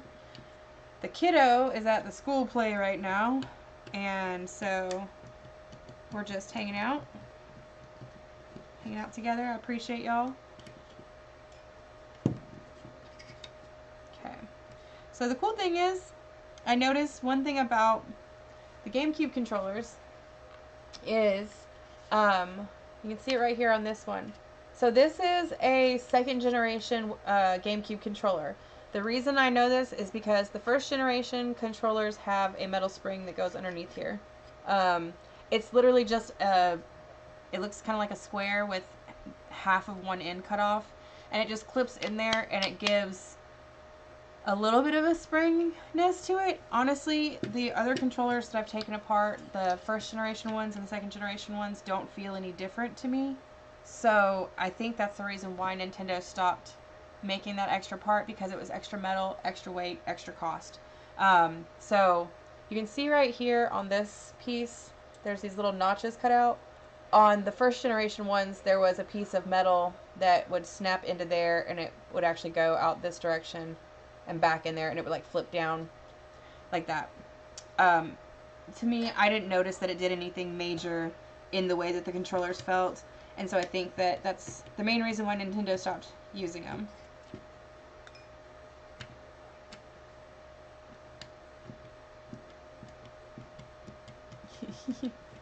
You're screwy. Alright, let me see here. Hold on one second.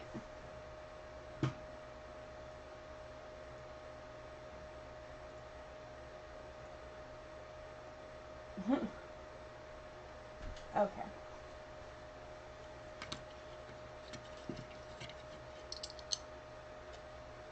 Alright, so we're going to put that in there. There's no electronics in here, so we're going to put that in the soapy water too. We're going to take a second. We're going to use some alcohol and a toothbrush. We're going to clean this off. And then I'm going to mute the sound, and we're going to dust this stuff off with the duster. Just because it's so loud, I don't want to hurt anybody's ears.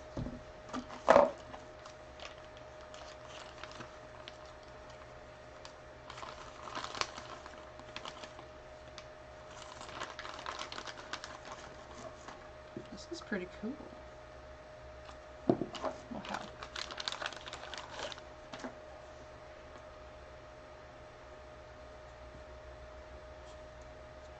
So cool. Look at this little...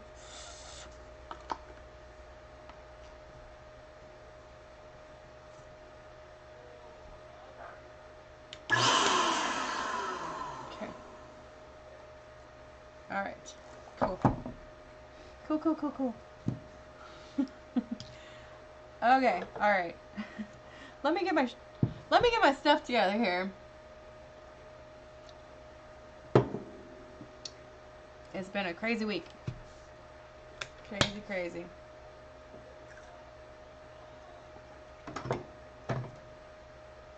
Toothbrush. Alright. Let me go ahead and clean this. I'm not being aggressive, not being crazy.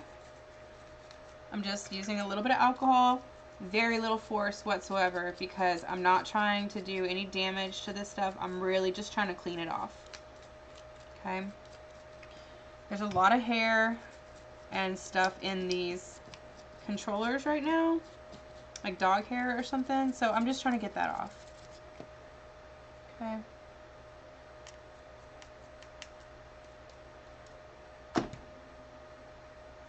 Alright. So that looks really good. Okay. Be right back. Gotcha. Alright, I'm going to mute the thing real quick, so...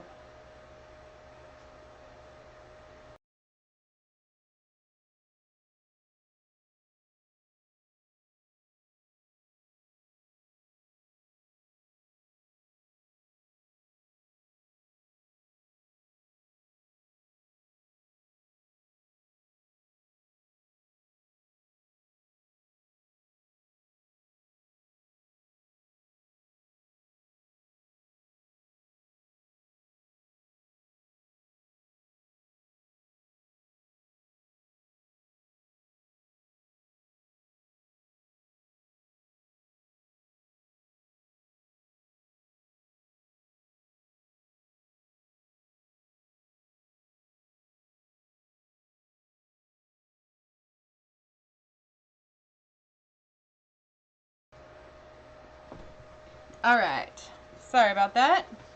So, I just don't want to hurt anybody's ears. So we're just doing it like that. Okay. So we got the GameCube controller all cleaned out. I used the duster and some alcohol. Look at how nice that joystick looks. Looks really good. So we're just going to set that down. We're going to take a few minutes. We're going to clean these buttons and stuff off. So one thing I learned in cleaning all of these consoles is that for this particular button, the best thing to clean it is the Mr. Clean Magic Eraser. There's no point in wasting your time using the paper towels or the toothbrushes or anything like that. It just doesn't work as well as the Mr. Clean Magic Eraser does. So just bite the bullet, use one of those, get it all good and clean right away.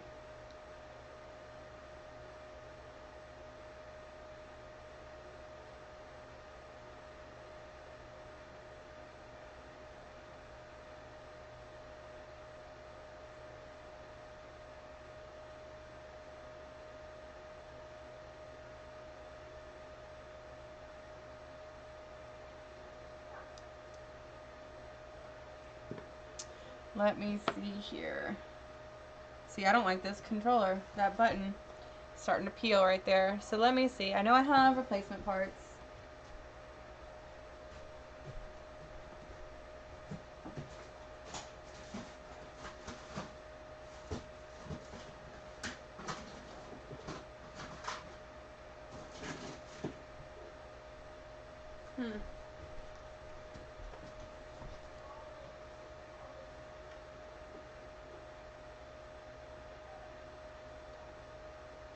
Probably be okay. It's alright. It's not ideal, but it's okay.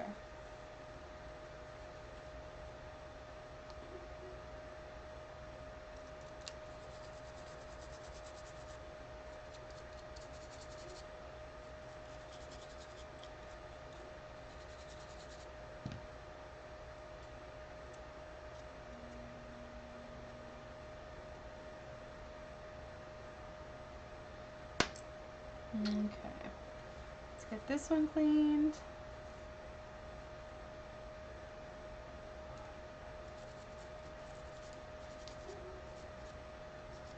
You always got to make sure you clean under the top of these joysticks. They end up getting so dirty. So, this is the Millennium Falcon pad.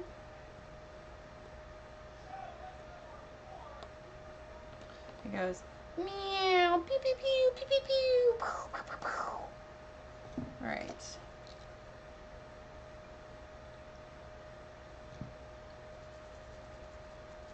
Okay, got our X and our Y. Clean those off.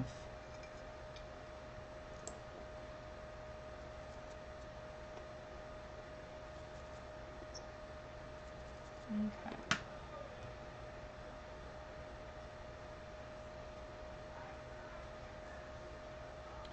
Okay, so we got all of those out. And now we're going to take a few minutes. We're going to scrub off these controllers. Just to drop a little soap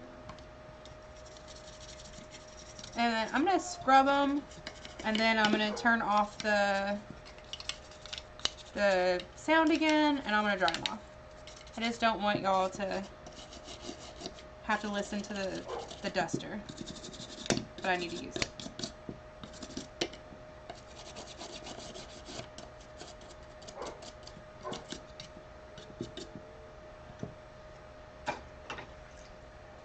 Okay. So yeah, y'all, if y'all are just joining us, we are cleaning inventory for the WhatNot live show that we're doing tomorrow on the WhatNot app. MsMalice is the show host.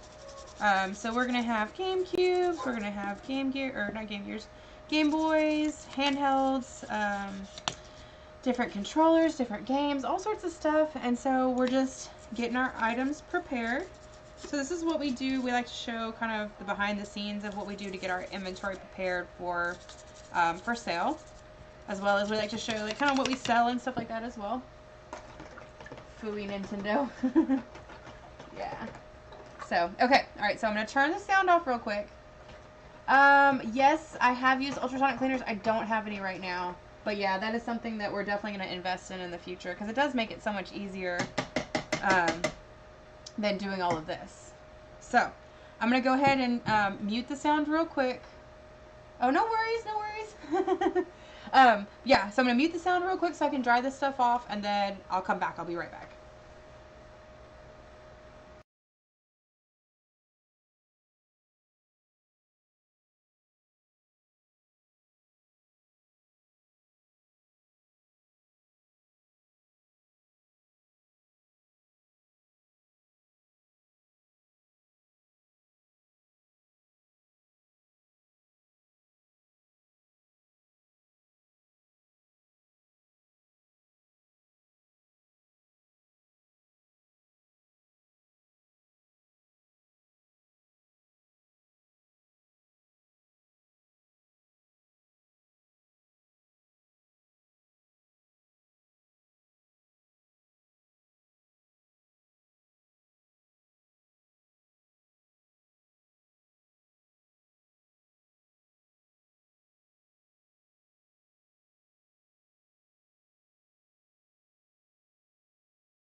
Sorry about that. Alright, so that's the DataVac brought to you by Rapid Raccoon from the CSBA. So, best damn trash panda ever.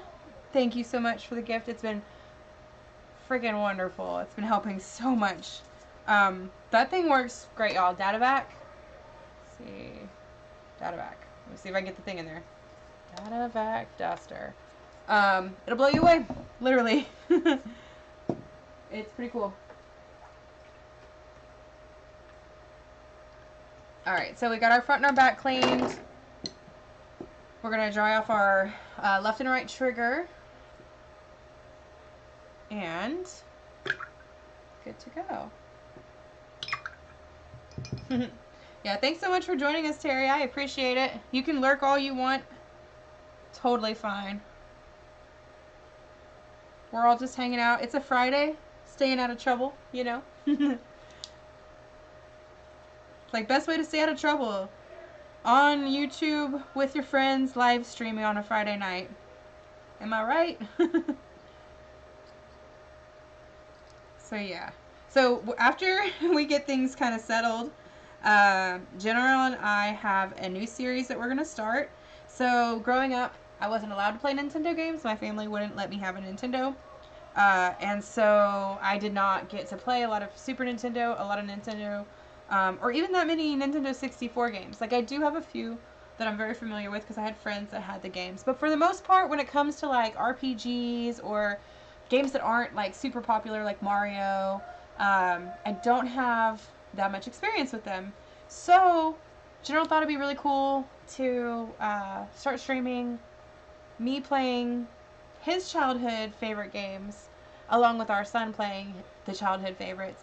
And just kind of getting the opinion from somebody that didn't grow up with them, our son, as well as somebody that grew up in the generation that had them but didn't experience them, what our opinions are about these games and stuff like that. And if, if our opinions being exposed to him now are different than his opinion growing up with these games. So that's going to be something we're going to be starting to do here soon. I'm not quite sure like how soon, but it's in the works. So, alright, so we're going to put the joysticks back on.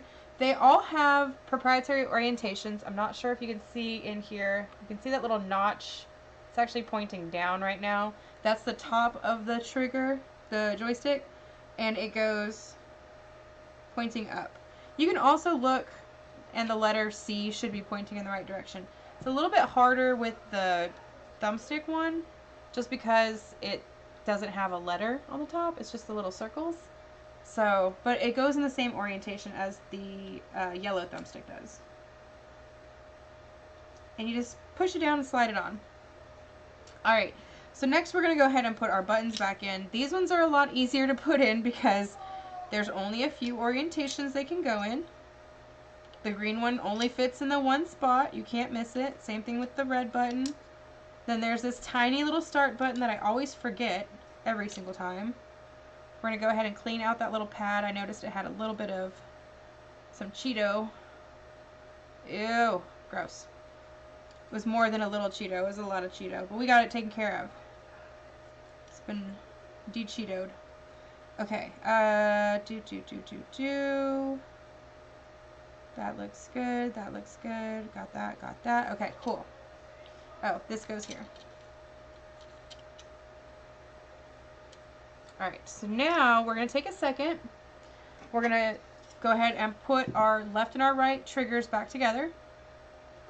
So what I found that makes this the easiest thing is, this little peg right here goes inside of here like this.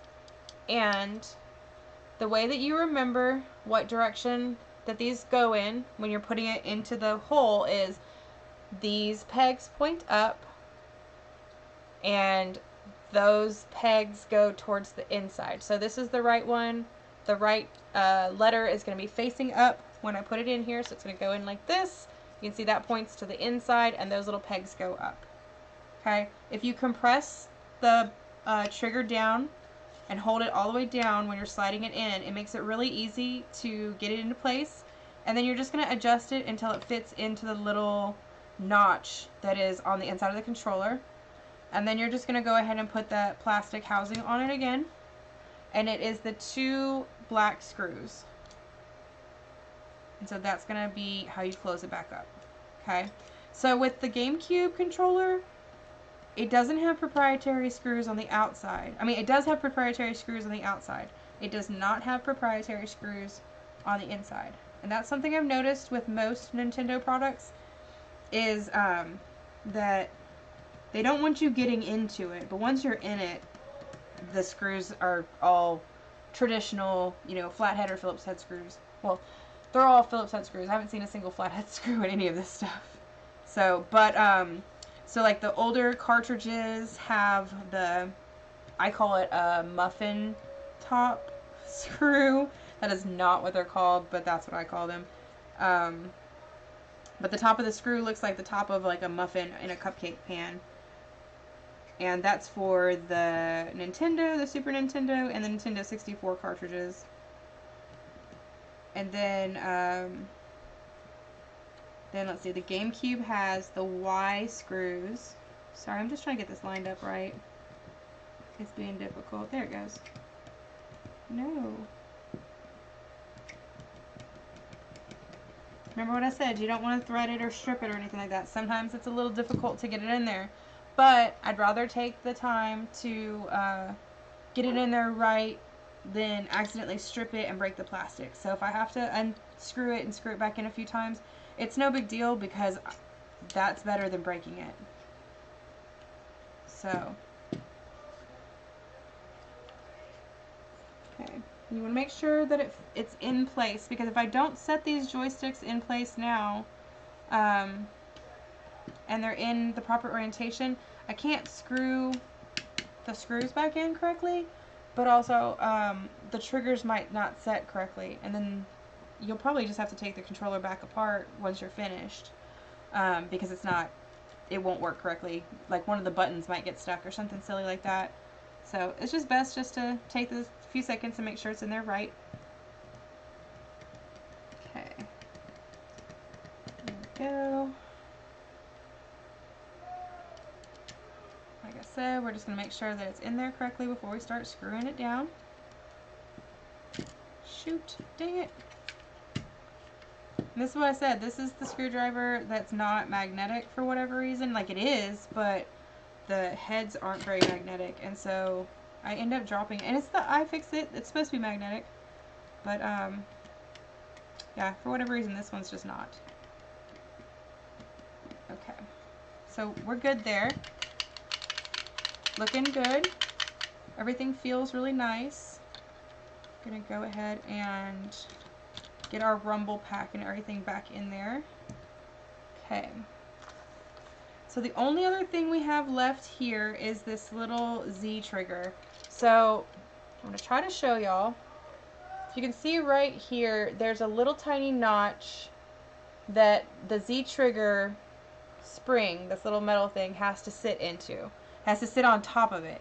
If it sits underneath it, then it won't have any spring to it. So you kind of have to put the joystick in there with a little bit of force, and I can hope, there you go, and you can see that little metal spring right there is pushed down, so that my trigger is springy. Okay? Alright, so what I do is I take this side, and since I can hold the circuit and flip it over and nothing falls out, I just take it and I set it onto the front, and then I push it down and make sure that everything's in the right place. And then I'm going to start screwing it back together. So this is the proprietary screws. This is the Y-shaped screw. Okay. And there's 6 of these. So remember what I said, this one's magnetic. It makes it so much nicer. So convenient. Put that in there.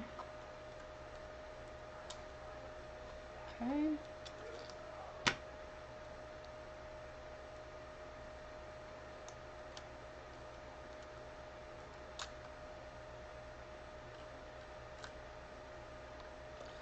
Okay.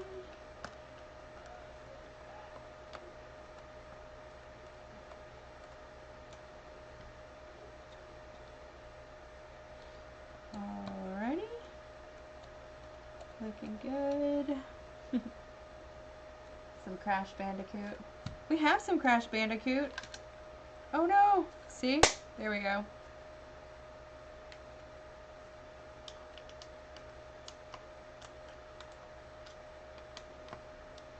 Yeah, we were just going over all of our games last night that we just recently picked up, and for the N64 and for the Gamecube and stuff. And I know we got a Banjo-Kazooie. We got another copy of it for sale. See, I didn't grow up playing that, but I definitely need to play it. Like I've practiced. So I say I've never played it. That's not true. I've played the game. I've actually played the game within the last year because I was testing the game to make sure that it worked. And it seemed like a game that I would like. Like, it seems kind of like Mario. I mean, not like the same style as Mario, but it's the same kind of concept where you, like, go through the levels. Or, like Conker's Bad Fur Day or Sonic, even. I don't know what type of game that is. Like, what it's called. But, yeah.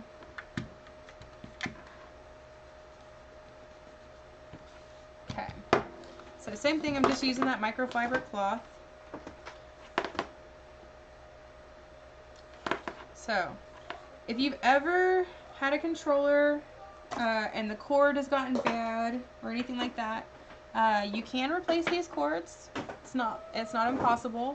I mean, I could show you really quickly how to replace these cords if I had a replacement cord for right now, but if it's something that you don't feel comfortable doing, it's something that you could definitely send off and have somebody replace for you.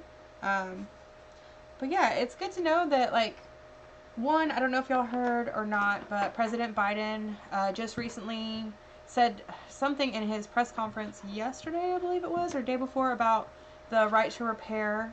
I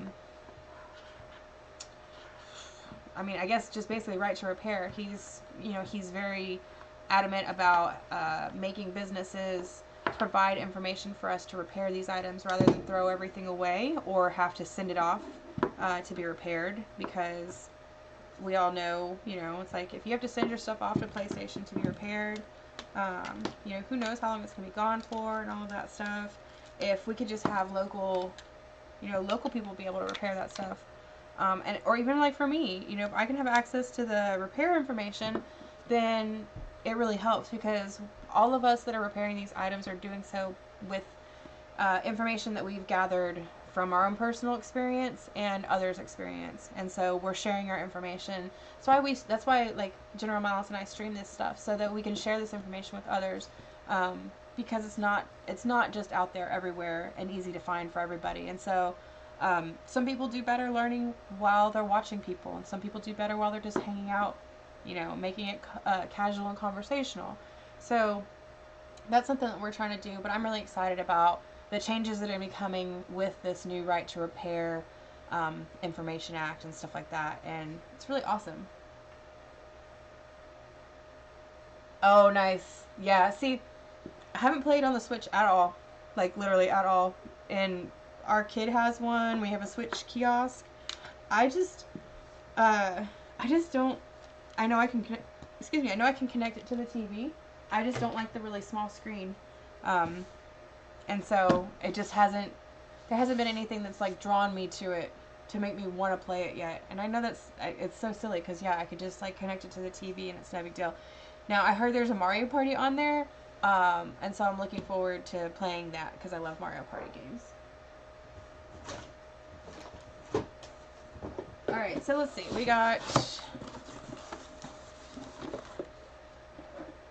We have a Gameboy Advance Sp.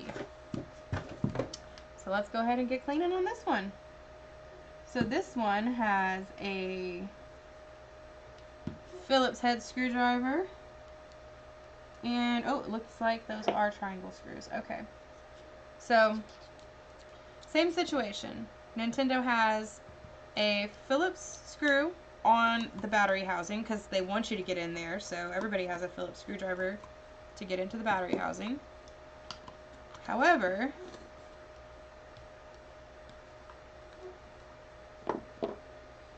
once you get inside, then they use that proprietary 3-prong screw.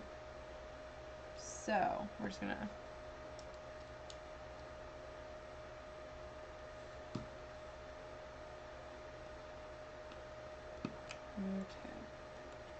Okay. So these tiny little screws.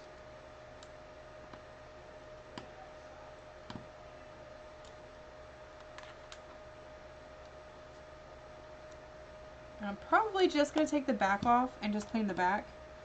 I'm not going to do any major cleaning on this one, just because it's not necessary.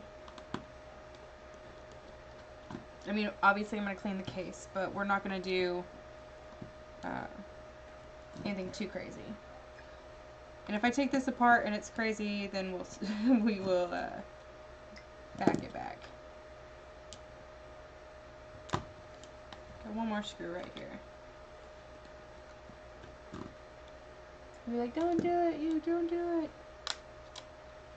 Oh, that's a piece of cake. Okay, cool.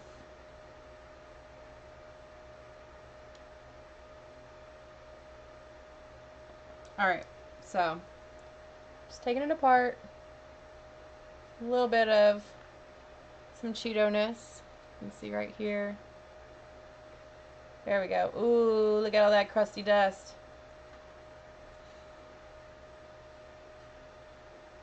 Alright. So we're just going to use the alcohol, go around the edges, clean off the board, trying to avoid touching the screen whatsoever. Because if you get alcohol on the screen, it can damage the screen permanently. And that's not the goal here. The goal is to get this stuff clean and good to go, not to damage anything else. Okay? So, got that. Dusting everything off.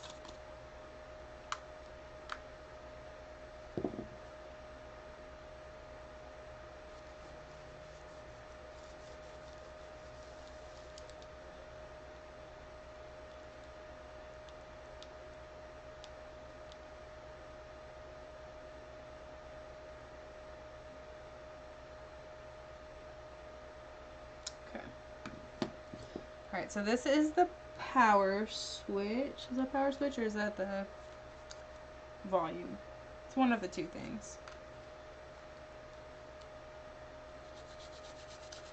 But it goes right here. So.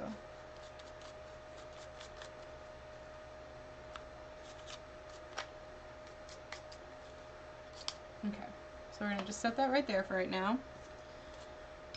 Take a second, clean this out in here.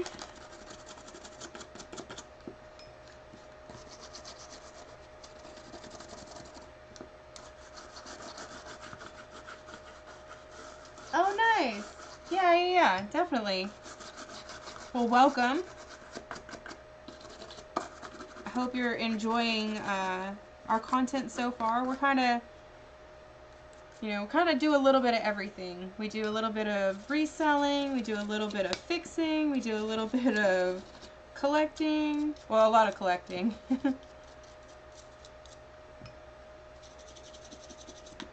But yeah, it's cool because we are able to do this as a family. We have a 16-year-old son that collects with us. He's a gamer as well.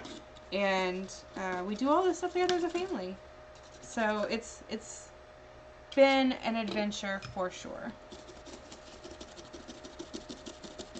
So I'm just taking a second. I'm just cleaning off the screw and the battery housing. Since this stuff does come off more frequently, I have a feeling it's going to be more dirty because it's opened and closed more.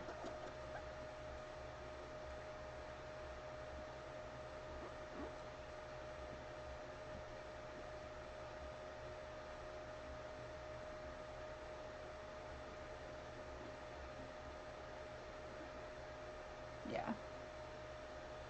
Gross. But yeah, so thank you so much, Terry, for joining us and hanging out.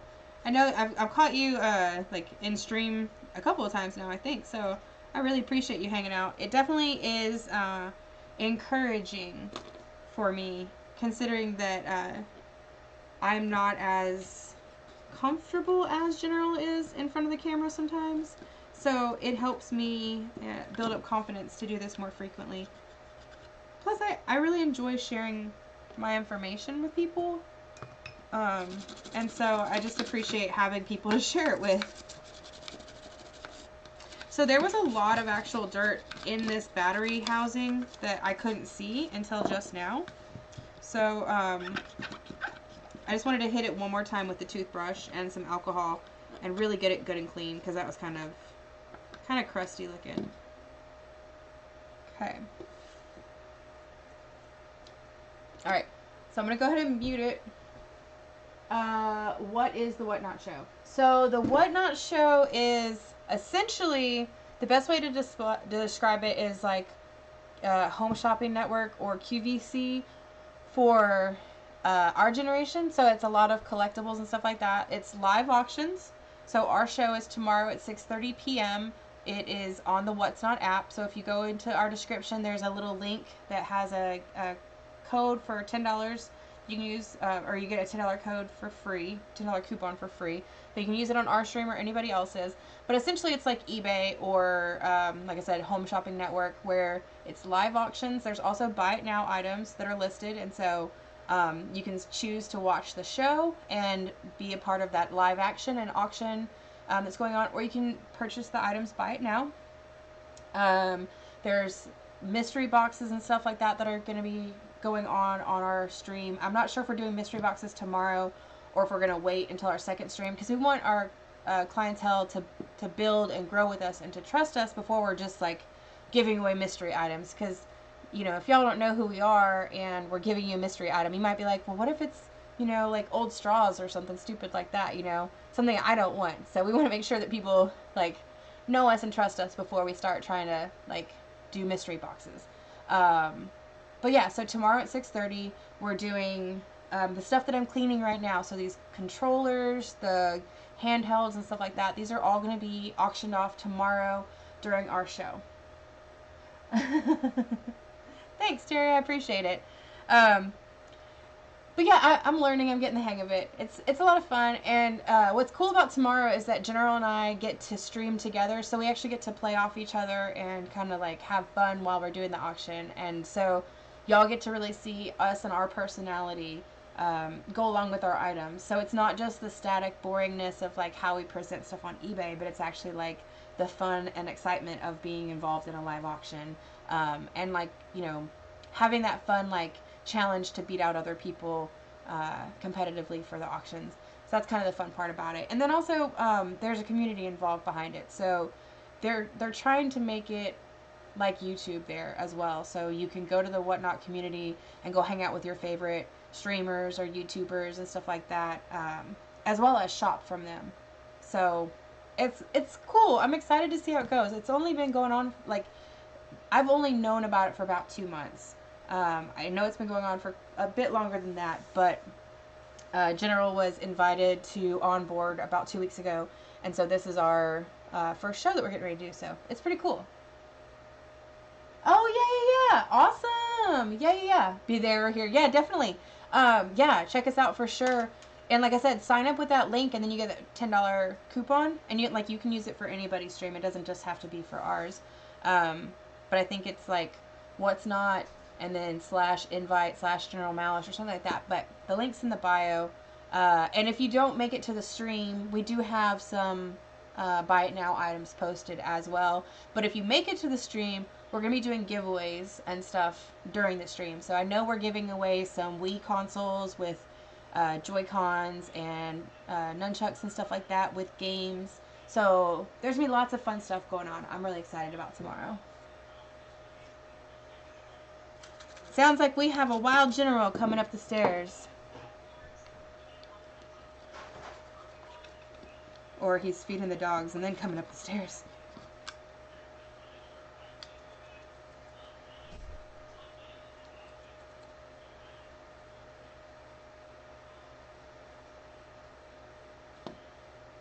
Alright, so that looks pretty good. I'm happy with the way that looks.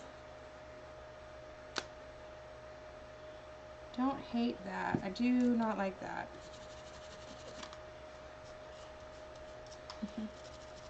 So, Chef, are you going to make it to the Dripping Springs convention? We're going to be doing that one too. We're working on building up more inventory. We got another table, so we're going to have more space at the show so we can have more stuff. Alright.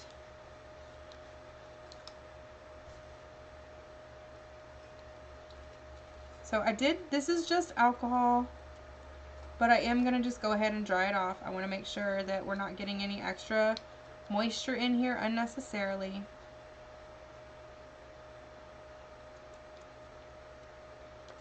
I feel like handhelds are the dirtiest because they're in your hand, and most of the time it's kids that get these, so they get pretty gross pretty quickly. So I'm just going to take the cotton swab, and I'm trying to remove some of it so that I can condense the size of the swab so I can get it into these little screw holes. Just want to get any residual dirt and dust and stuff out of there. Oh, that one was pretty nasty. Awesome.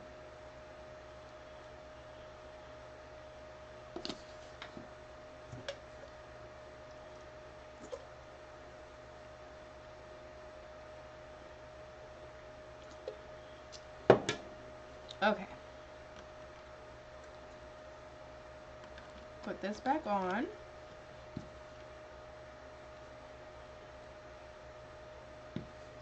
Get our teeny tiny little screws.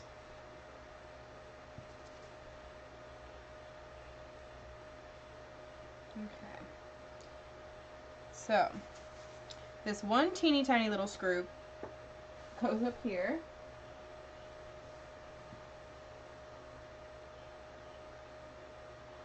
Ah, yeah.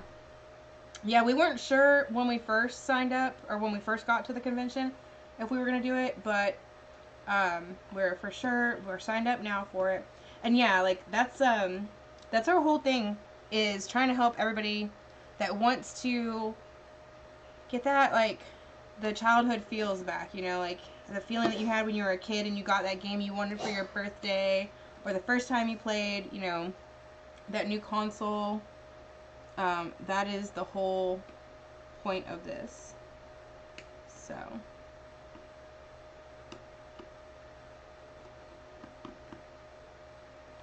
And we want to make sure that whatever we're giving y'all is in the best possible condition that it can be in.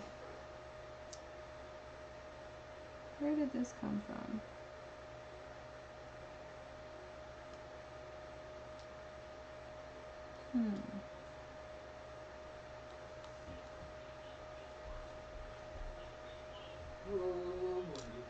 That's where it came from. I gotta work on getting stuff up on the other side. Oh, are you going ham on this one? It was pretty dirty. Yeah.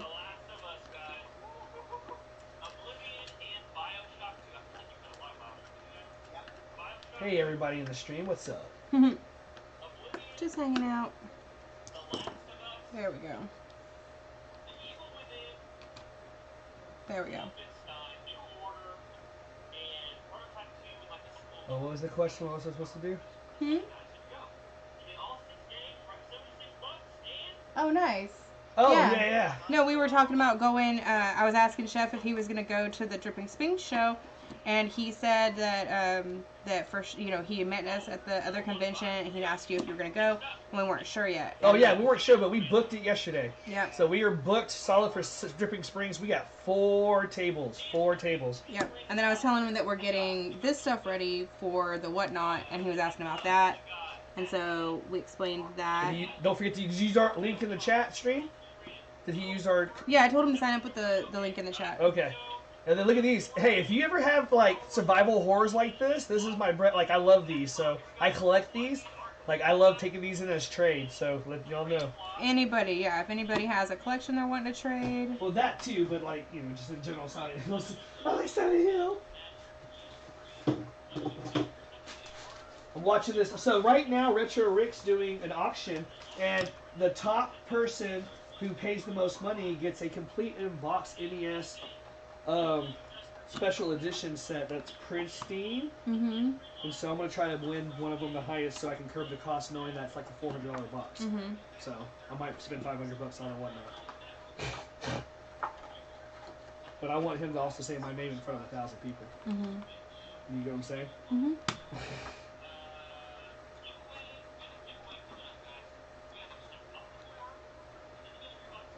You gotta do what you gotta do. Use it now and try to sign up. Awesome. Yeah, dude, that's awesome. Thank you so much, Chef. Thank you so much, Chef. I appreciate you hanging out with us, man. Like, we're going to be doing this all day tomorrow before our show. We're going to be streaming before our stream because we got to get our WhatNot stream ready and all this stuff. It's going to be so crazy.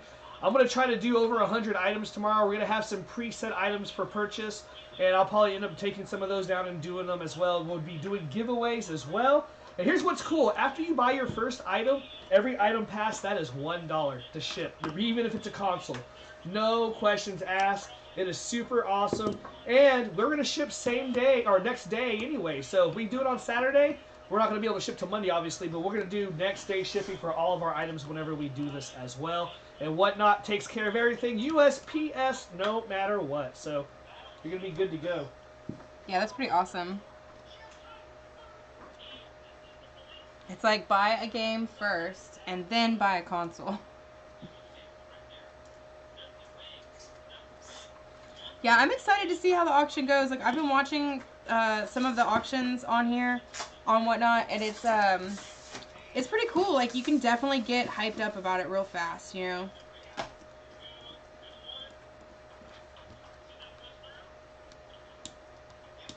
Nice. Okay. So thank you guys all for hanging out with me tonight. It's greatly appreciated. We're just sitting here getting these items ready for our Whatnot show.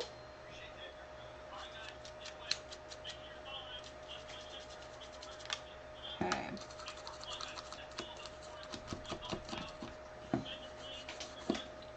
And one Silent Hill in the case for Baba. Alrighty. So this is just 91% alcohol. I'm just using it to clean the game off, or the handheld off. Trying not to get any extra alcohol on the screen. I have ruined screens doing that. Yep. So although the alcohol won't hurt the electronical components, if it does get underneath the screen, it will damage the screen. So, but if I do the work for you, you don't have to worry about it, right?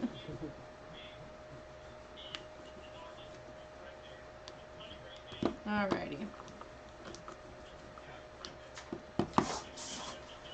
So this one, we'll see what we can do about getting this sticker, or this name off. It looks like it's paint pen. Usually, oh yeah, usually I would say I would use nail polish remover, but since it is on a finish, I can't use that, but a little bit of alcohol and elbow grease got it off no problem.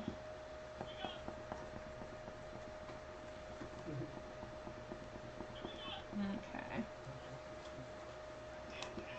And one thing that I like to do is, if you notice, you can kind of see there's like a little haze from the alcohol afterwards. So I'm just going to take the towel and use a dry spot, and I'm going to wipe it off and kind of buff the finish.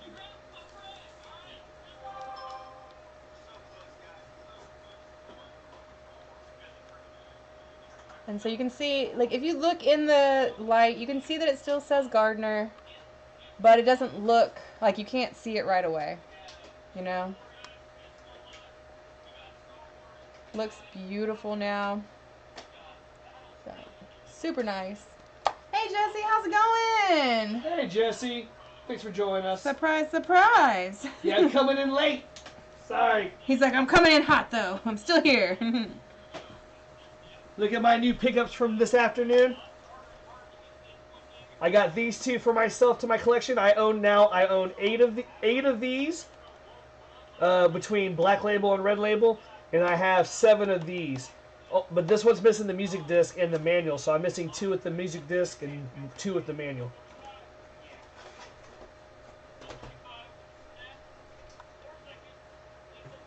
And I don't know if y'all saw... Ah, my phone! No. I don't know if y'all saw today as well, but I picked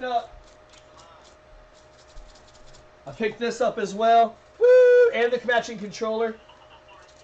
That I'm so excited about. I always, like I said, I wasn't allowed to have Nintendo stuff when I was a kid, but I always wanted the colored Nintendos. I thought they were so cool. I just think it's nice. And so the only one we don't have now is the watermelon red one. Which I can get, and I will, and then I'm going to start getting the Pokemons. Alright, so look at it. It looks so good. We're all done. Like I said, I showed y'all a second ago. We got the name off the top. Looking good. So, I mean, this is something that we're going to auction off on Whatnot, you know? And it's like, it looks great. It turns right on. Sounds on. You know? Turn the sound up. I mean, it's not going to have any sound because of that, but yeah, you'll hear the ping when it comes on, but it looks great. Yeah. So, and it's like, that's what we're doing.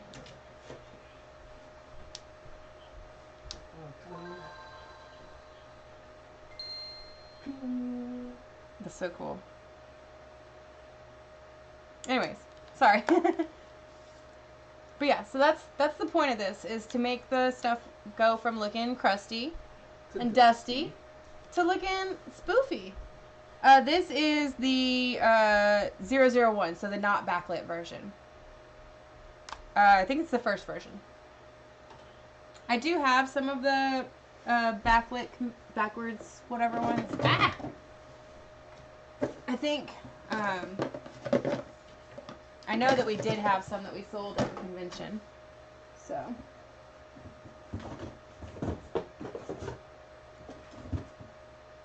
Alright.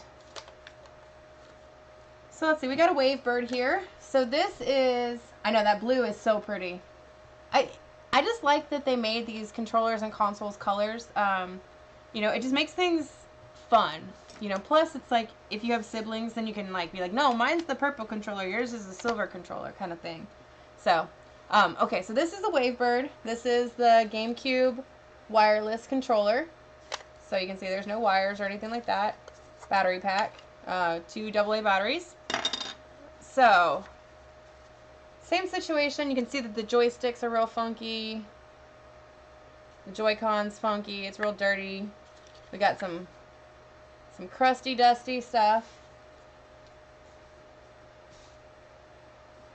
It took us it took me forever to find that one. Like, we've been trading with this one gentleman for over a year now, and we just now got that Nintendo. So, they're out there, but they're not necessarily easy to come by, that's for sure. That one took some work to get. Alright, so we're using the proprietary Y screw, same as the previous GameCube controller. There's 7, 6, 8, there's 8 screws on the back.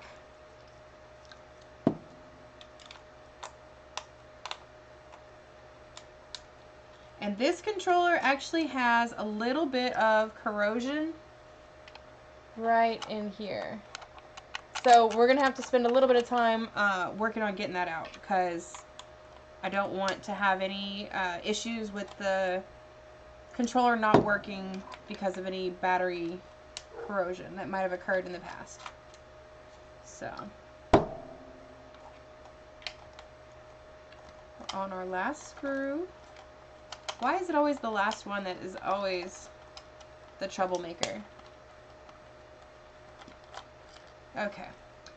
Oh, Jesse, make sure you show up at our show tomorrow, 6:30 Central, so 7:30 Eastern, 4:30 Pacific, for our WhatNot. I know you signed up for it yesterday or day before yesterday. We're going to be doing... Oh, there's a worm in this one. That's gross. Yeah, but we're gonna be doing giveaways and stuff like that. So we're gonna give away Wii's and a couple other things. So make sure you sign up, or make sure you show up for the thing. So you don't even have to buy anything to be able to sign up for the giveaways. You just have to click sign up, and then I think you pay for shipping. So that's like $5 or $6 or $10 or whatever.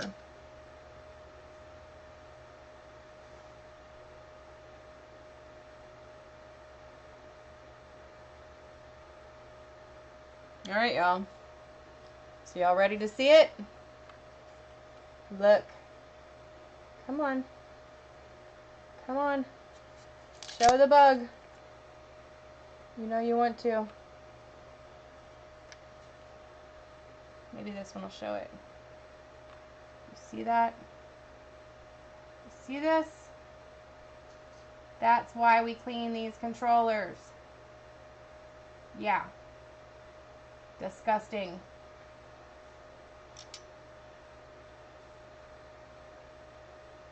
What's really gross is that's just its body. Its head is over here. So it like decapitated itself and is in 2 different locations at once. So anyways, I charge extra for bugs. So if you want this controller, it's an extra $5 upcharge. Just kidding. Yeah, see, there's its head right there. Right there. Gross.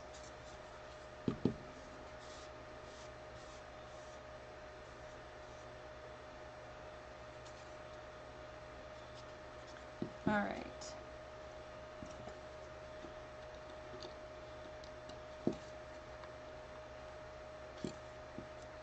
So I've had a couple instances where I've lost this little piece right here. This is the window for the power right here, so it tells you when the power's on.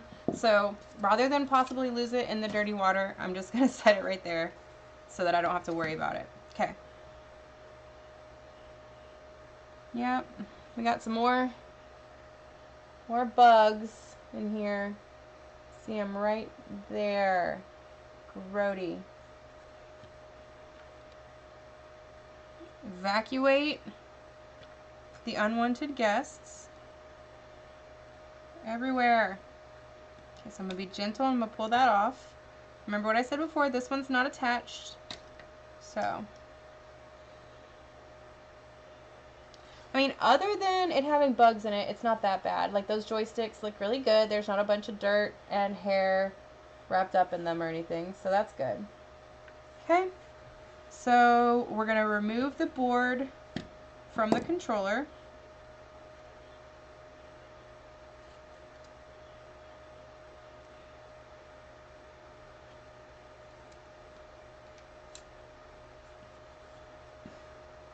It's as simple as that. Okay. Let's see, everything back here looks good. The little spinning dial is good. This is the channel for the wireless adapter, so it changes depending on what channel you have the receiver set to. This is the battery connections. Those are the joysticks. I'm sorry, the left and right trigger. And if you notice, this one doesn't have a rumble pack like the other Gamecube one did because it has the battery pack in the back instead. Okay.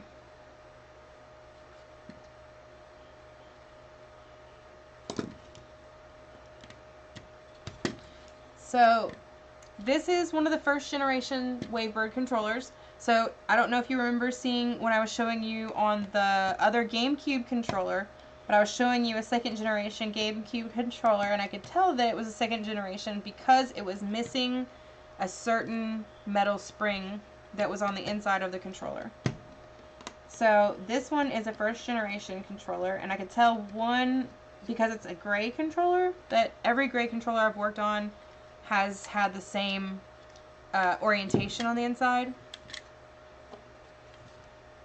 So, and then every silver controller that I've worked on, whether it be Wavebird or an actual Gamecube official controller, has not had this part.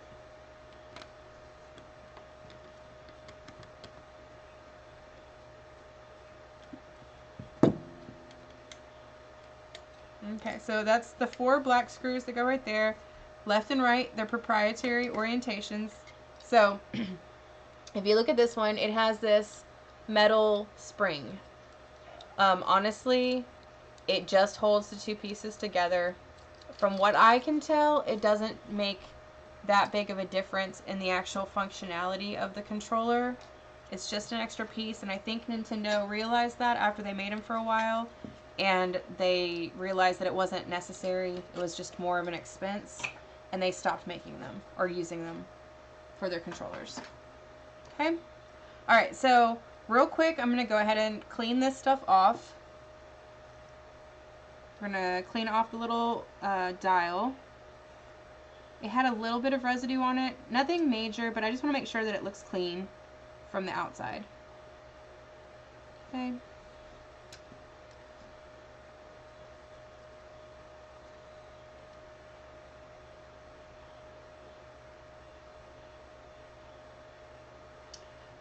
So the bugs get inside the controller because there's holes, like where the battery compartment goes. So they can crawl into any one of those little holes that are there, or where the joysticks are. You know, I mean, they're skeletons, exoskeletons can be kind of flexible sometimes, so they can squish into pretty small spots. So, and a lot of the bugs that I see are carpet beetles, which are really, really common, and they're really small, and they're squishy when they're alive. And so I imagine that they're fairly easy to get inside of the controllers because they're like little tiny caterpillars is what they look like. So, okay. So we're going to go ahead and start cleaning this. This is, again, just some dish soap. We're going to start with this, and then if we need to break out the big guns and use the Mr. Clean Magic Eraser, then we will. Right now, I'm focusing on the battery terminals because this one does have some corrosion. But also, I want to make sure that since there is some corrosion in there, that I do my best to make sure I get the water out of that spot, because I don't want to leave any water in there and cause any corrosion of the metal, you know, because that's battery leaking, but I don't want to do any additional problems because of water being in there. So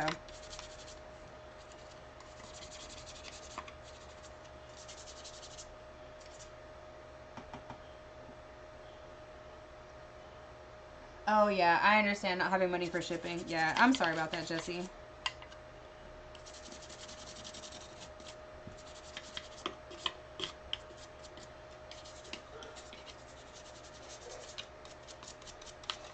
I understand, definitely, especially when you're on a fixed income. It's it can be challenging trying to, like, you know, figure it out. But we're gonna keep doing them and stuff like that. We're gonna keep doing the giveaways and stuff like that. So maybe since that's something that that we're gonna do, and you can keep talking to us here in the streams, maybe next month you could put aside a little bit of money for shipping, so that we could, so that if you did win one, that you would have the $8 or whatever it is to ship it.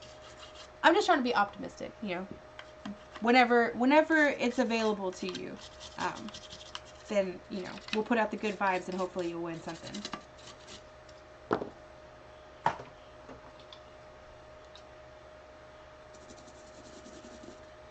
Alrighty. So just cleaning those.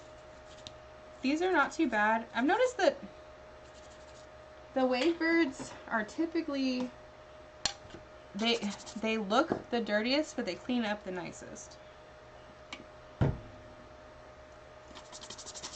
So we're going to use that Mr. Clean Magic Eraser. Maybe. We're going to try to get this discoloration off with just a toothbrush. But it looks like there might be some little spots that we'll use the Mr. Clean Magic Eraser on, just to get that yellowing off,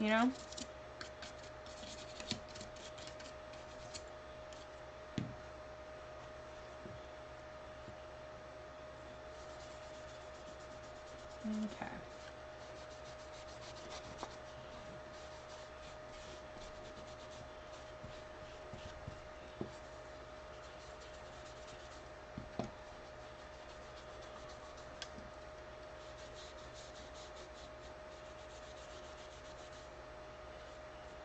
Okay, that looks really good.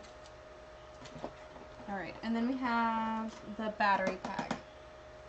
How much for shipping, or will it depend? So that's the thing, Jesse. It all depends on what the item is. So if it's a Wii, I think that those weigh a little bit over like a pound, and so it's like, like $8 to $10, or maybe it's a little bit more than that.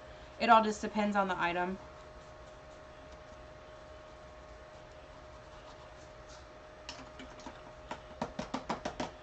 But tomorrow I'll have a better idea, like once we kind of see how WhatNot does. Because eBay charges, like everybody has not a set price, but like they have to go by what the post office charges. But also each like company that you work with, they have their own shipping arrangements and stuff set up. So since we've never shipped with WhatNot before, I don't know exactly how the shipping works on our end just yet. But we'll find out tomorrow. Alright, so I'm going to go ahead and mute this real quick, since I'm going to be drying all these pieces out. And I don't want to hurt anybody's eardrums. Okay, so give me 1 second.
Alright, sorry about that, y'all. I just didn't want to hurt anybody's ears with the super loud fan. But I got this all nice and dried. Jesse, I don't think so. But one thing that we have learned about WhatNot is that if you buy an item, after you buy your first item, every item after that ships for $1. So if you get an item that has low shipping and then you win another item after that, then the shipping cost is only $1. So that might be, a way to work it. I just don't think that the $10 gift certificate counts towards shipping. I haven't read anywhere that it says it does or not. I'm looking right now. I'm watching a high dollar. I'm watching a high dollar mystery boxes right now. $440 is what this one just went for. The first one went for $502. I haven't been very impressed with what he has inside there. He's got mystery boxes with the value of like 10 games making 180. And that's not it at all. Interesting. Is that retro? Yeah. So, like, here's my thing. If I do mystery boxes, it's going to be mystery boxes that's going to have the high, the average, and the low, and they're going to be no more than 2 items per freaking box, because there's no way people are going to really accept $180 value, and you have 10 Nintendo games in there at $18 a piece. That is no bueno. These people spent $500 to try to, like, beat, like, no. Yeah. No, they have to be, if you're doing high-end auctions, you do high-end items, and you do good stuff, and I'm going to rock these auctions. No. Why? Why would you do that? Because they can, that's why. Because they have, don't cheat your fan base. Don't cheat your fan base. Dude, he sat there. No, it wasn't alive. He sat there and said, hey, no cancellations. He beat that into the crowd. Like, he knew. That's crazy. He knew. That's crazy. No, we're going to take care of our people. Yeah, no, it was not alive. It was disgusting, though. That is for sure. Like, for $432, this is the Sega Saturn lot. It's NBA Jam, Virtual Fighter. This makes me kind of sad, man. Like, really? These are not good games to say they're worth a lot of money. Just because they're old doesn't mean they're worth a lot of money. The Sega Saturn's cool, but not for... Oh, man. It's okay. So, we're going to have our opportunity to show our stuff. I know. And I'm not bashing my creator. I'm just saying, like, it's very misleading to say you have a $250 average, a $500 ceiling, and a $180 floor. But the floor is like 10 items. Again, that's why we were talking about we were going to pack our mystery boxes online on YouTube, so that if you wanted to join our WhatNot and bid on our mystery items, you would already have an idea what's in there. But you won't know what mystery box is what, but you at least know what we're putting in there. Because, like, honestly, what if you don't like that stuff? What if you got a box full of sports titles and you hate sports? Like, I don't know about you, but I would be really upset if I didn't get something that was, like, sort of in the genre that I was going for. Like, we can all find, Madden 2019s for $3 at GameStop, and you could put 20 of those into a box and say it's worth $60, but is it really worth $60? Like, we don't want people to feel like they're being taken advantage of, or that we're not providing them with the value that we say. We want to be very honest and transparent. That's why we're literally taking these things apart in front of y'all, so y'all can see the amount of work that goes into what we're doing to provide the best quality items for y'all, because we care about y'all. We want y'all to, it's not just a show to us. It's not just what we do for funsies. It's not just, a way to make an extra buck. Like, this is important to us.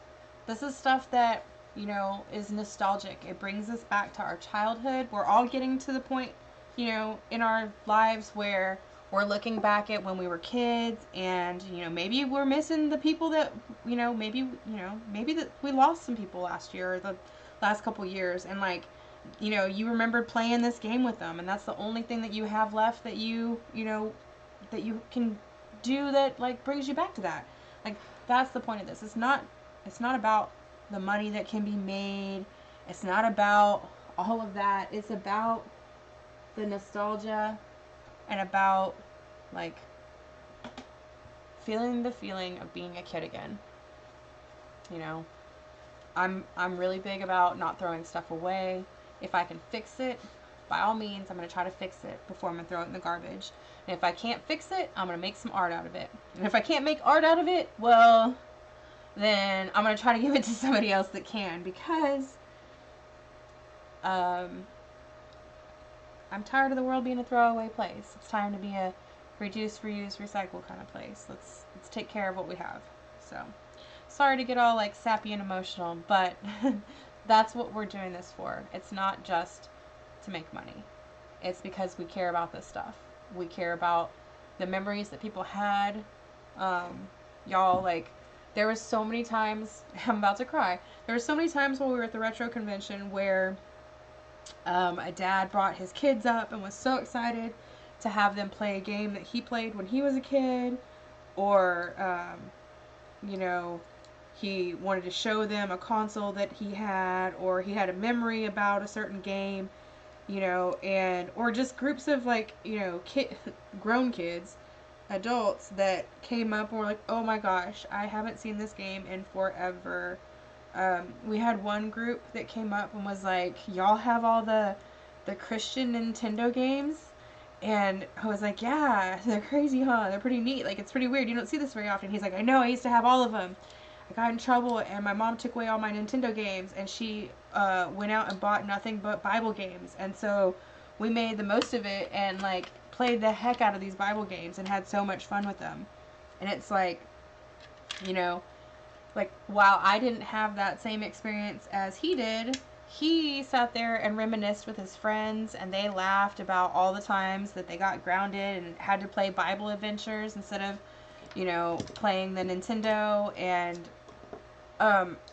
that's, like, we live for that. We live to hear those stories. You know, my undergraduate degree is in anthropology, so I study you know, human culture and the evolution of humans. And so this is part of our culture. This is part of the evolution of, you know, humans as a civilization and society. And so it fascinates me to hear people's histories and their stories about what they did when they had these games. And if I can keep those stories going, and if I can fix these items so that people can continue to tell those stories and pass those memories down, then that's what I want to do. Like, that's what I'm here for.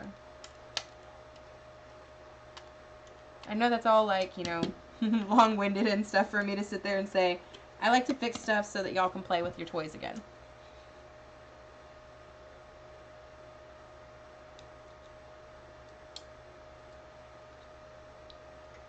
Alrighty. So, you can see that these are not, they're, you know, they're not hard to take apart and put back together. They're just a little, time-consuming. But as long as you remember where everything goes, then you don't have a problem. And you can always watch my videos, because I try. Aw, thanks, Jessie. Hugs to you, too. But yeah, you can always follow my videos and you know, hopefully follow along and put your stuff back together. So, I appreciate the hugs, Jessie. I really do enjoy hanging out with y'all. Like, it is nice, because since I work from home and I go to school online, I don't go out and hang out with people all the time.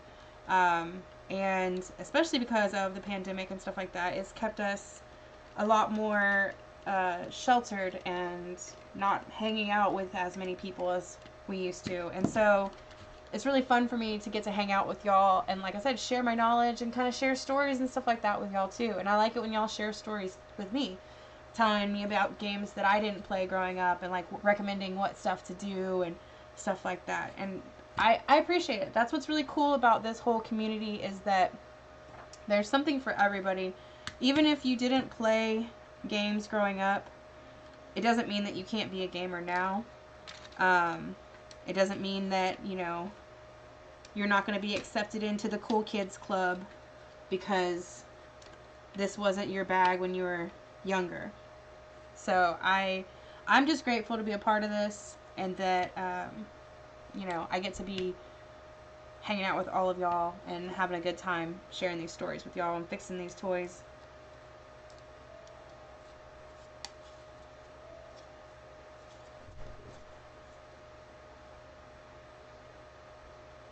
Okay, so we're almost done with this one. I had a little bit of some stuff stuck to the front of it. Just wanted to scrape it off. You gotta scrape it off, scrape it off. Oh, oh, oh. Sorry. Taylor Swift would kill me. Okay, so we're gonna go ahead and put our right thumbstick back on. See, this one's in great shape. And so, y'all, after watching these videos, y'all are all, like, y'all have the knowledge to take apart and put these controllers back together. We've walked through it multiple times. It's not that challenging. Y'all can do it. If I can do it, y'all can do it. But y'all can literally see we're halfway done. We're putting it all back together. It's a piece of cake. Okay? Like, we've learned all this stuff together. We've become friends along the way. That's the best part. Oh, it sounds like little Malice is back from the play. Okay. Alrighty. So, this right here, this is one thing when you're taking apart the Wavebird, there is the power button right here. So, you want to make sure that it's slid into whatever orientation it is on your controller. So,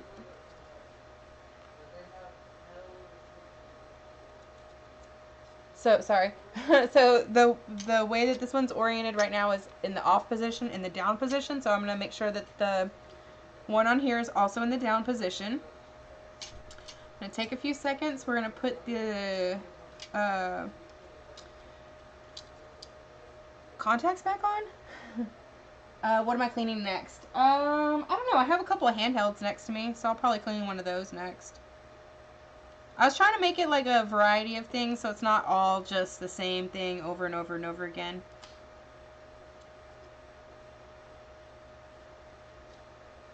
Alright, so got that little Z trigger. We're going to make sure that we put it in there and then press it down so the spring is in place. And then same thing like we did with the GameCube controller. We can actually flip it upside down like that and place it in there, and it'll just snap in place. We want to make sure all of our buttons are working. Everything looks good. On, off. Oh yeah, that's good.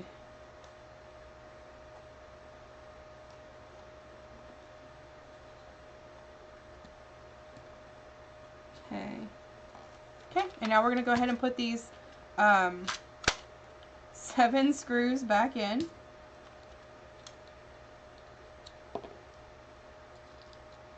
Have I ever cleaned a Game Gear? I have not cleaned a Game Gear because I don't have a Game Gear anymore. I haven't had one in a long time, actually. That was actually the first handheld that I ever had, was a Game Gear. And I played the ever-loving heck out of that stupid thing. Well, it's not even stupid. Like, I had that thing until I was, like, 20. I got it when I was, like, 13. I played it all the time. Like, I think I had it still when I was in the Navy. So.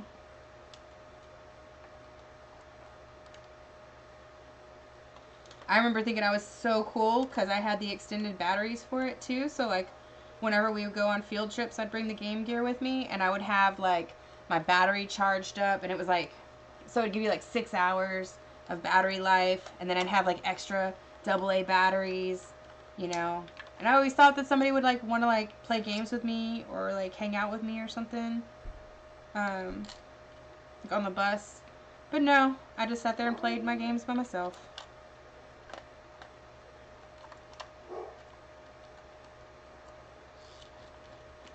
Okay. So we do have all the dongles for these controllers. I just haven't gotten it out of the box yet. The dongles are literally just a little square, and then it plugs into the the controller port on the Gamecube, and then it sends the wireless signal. So the actual receiver is what plugs into the controller port, and they don't really get that dirty. So I don't need to take them apart. I just wipe them down.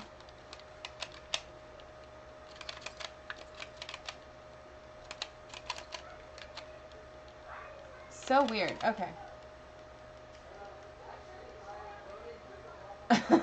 Yeah, you would have played with me. We could have totally played. I played Echo the Dolphin was my game. Like, I played that game all the time. I love that game. So yeah, I was a Sega kid growing up. So those were the games that I am much more familiar with. So I'm looking for. I have Shining Force was the first game I ever beat on any game system other than the computer. The first game I ever beat was Diablo on the computer, on the PC. But Shining Force on the Sega Genesis was the first video game that I ever beat. And I remember being so excited about it. It's an RPG. You basically, you fight the bosses. It's turn-based, kind of like Final Fantasy is, or like Phantasy Star.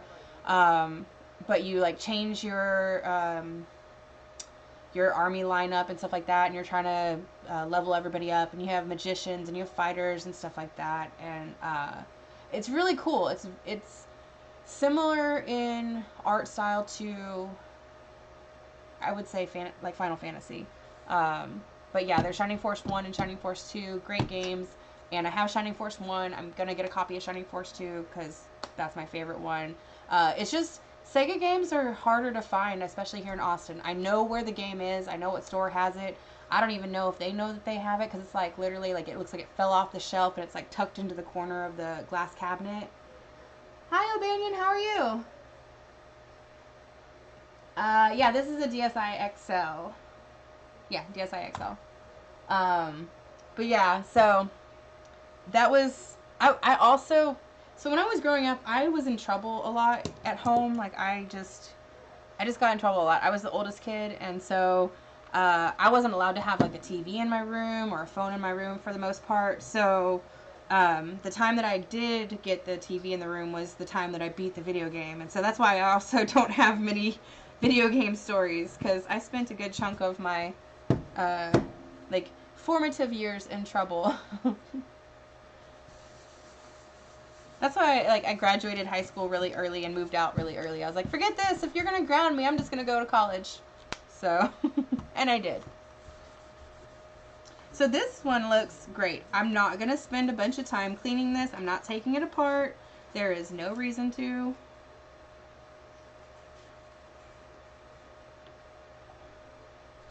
We're just going to clean the screens off. We're going to be good to go. How was the play? It was great. Good. It was actually phenomenal. Awesome. There's one more string for tomorrow. I beat down the other day. Okay.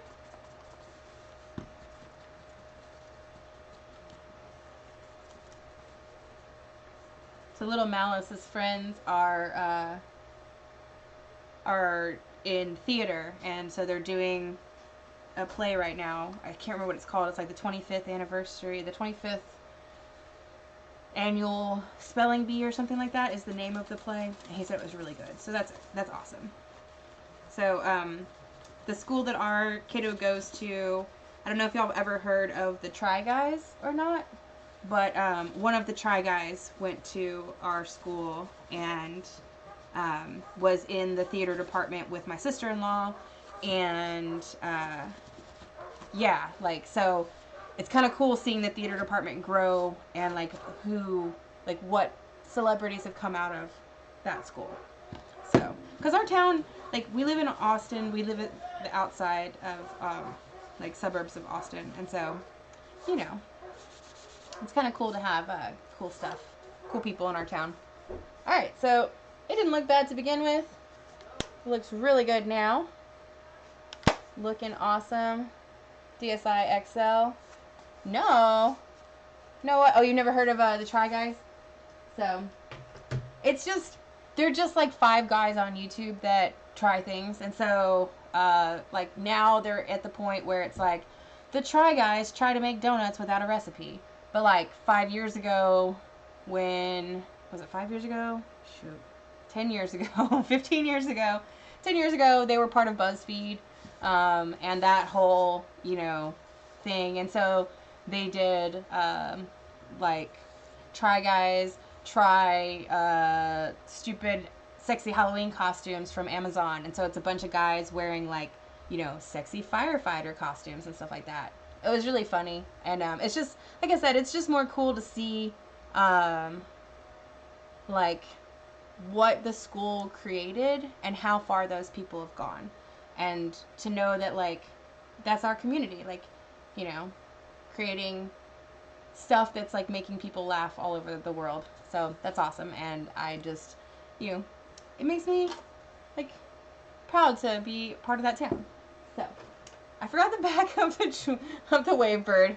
Let me put that on there. But look at how good it looks. I don't know if y'all remember the joysticks and how dirty it looked, but look at that. Looks so good. Looking clean. No Cheetos. No cheese dust. Looking good. Alright, so let's see. We did a Nintendo GameCube that I had to take the lid apart. That's this right here. So I was struggling with the spring on this, and so I'm going to go ahead and do the spring repair after I finish the stream, because nobody wants to look at the top of my head as I struggle trying to put the spring back in there, because that was not entertaining or fun for any of us, including me. Let's see, what else did we do? Let me move this out of the way. We got the Wavebird cleaned. We've got the Nintendo 64 controller cleaned. We got the silver GameCube controller cleaned. And we got the DSi XL. So all of these items are going into our WhatNot live auction tomorrow at 6:30 p.m. Central Time. So 7:30 Eastern, 4:30 Pacific, 6:30 Central. WhatNot, the link is in our description. We're just showing you guys what we do to prepare our items for sale and for auction. So, thank you guys so much for hanging out. I'm not getting off or anything like that. I'm just showing y'all like what we've worked on so far. Put the light thing back in. Yeah, no more worm. I did put the light thing back in, see? Right there. Well, you can't even see it, but yes, it's in there. Thank you for reminding me, Jesse, because I forgot to put the battery cover on there, so I mean, but yeah, no cheese dust, no worms. The worm is out of this controller now, so I mean, he's somewhere in the carpet at this point. I mean, I could preserve the next bug we find. We'll like preserve it in resin, and we go, here lies little buggy. All right, let's see. What else do we have? We have, I can clean an Xbox controller. I have another DSi. I have, those are games, so I can't clean games. I have a SP. That one's dirty, so that would be a good one. I have a DSi, a DS Lite that's got some sticker on it. I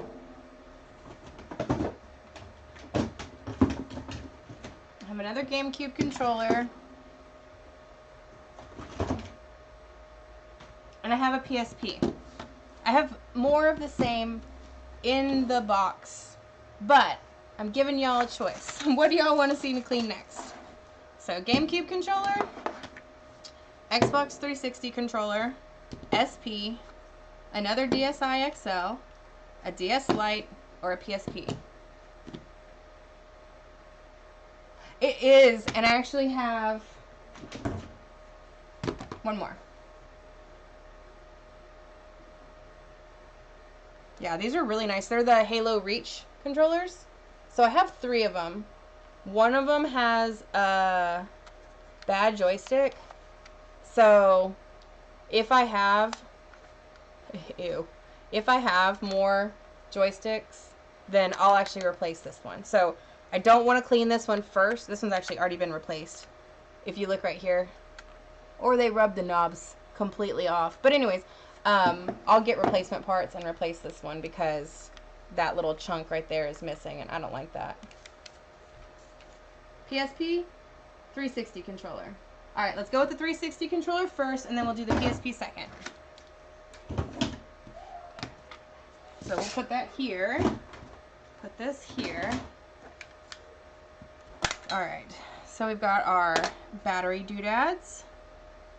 Alright, so y'all gotta change up equipment here. So we know that Nintendo has their proprietary equipment, their proprietary screws. We know that Sega has their proprietary screws. And you wouldn't believe it, but Xbox also has their own proprietary screws. So they have these little screws that look like flowers. So that's the technical shape. Shit, there it is. Can you see it? There we go. Sorry. Okay, so Nintendo has Y screws. Nintendo has cupcake screws and regular Phillips head screws. Microsoft has flower screws. I'm sure there's technical terms for that, but you know what? Y'all are going to know exactly what I'm talking about. Be like, oh yeah, MsMalice said it's a flower screw. It looks just like a flower. Y'all know it does.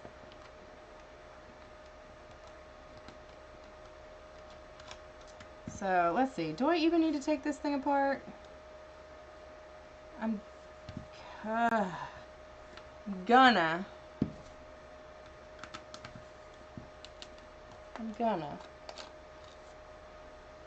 Pretend it.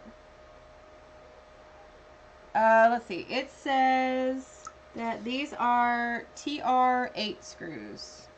Torx TH8. So they're a Torx screw. I don't know if you can see that or not. That's what it looks like. But they actually have that little, like little pokey outy part right in the middle of the screw.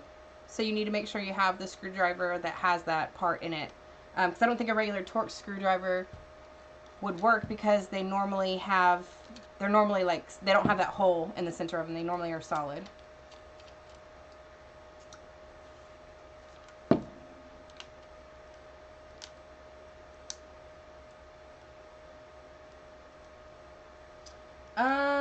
I don't know if it's a T6. It's a T8 is what that one says.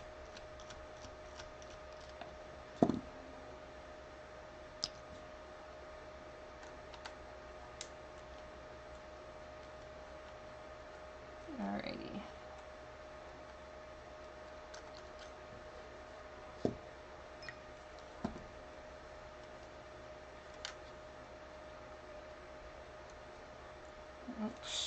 Every time there's always one screw that's hiding from me. That's the one thing nice though about having the full, well, it's not even the full iFixit kit, but it has all of the parts for Xbox, Nintendo, and PlayStation in here, as well as like the security keys that are where are they? For like unlocking certain security locks that are on certain controllers and stuff. Where are they? Anyways, it looks like they have like they go like that. And anyways, but yeah, so that's the convenient thing about the iFixit kit. It has everything you need to fix these things.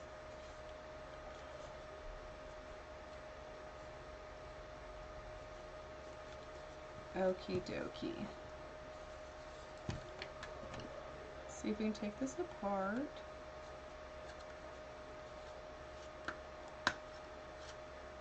So I'm trying to be really careful. I don't want to scratch the controller. I know that there's some little clips that are on the underside of the controller. Ouch, it's pinching my finger.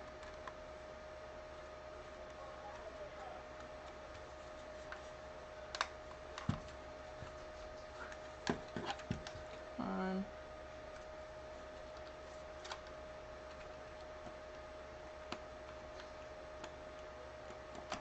I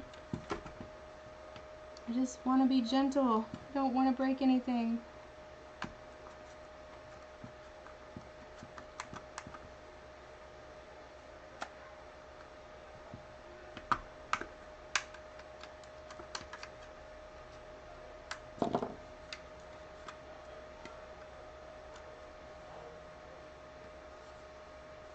Oh, doing a respray on the chrome? That would be awesome.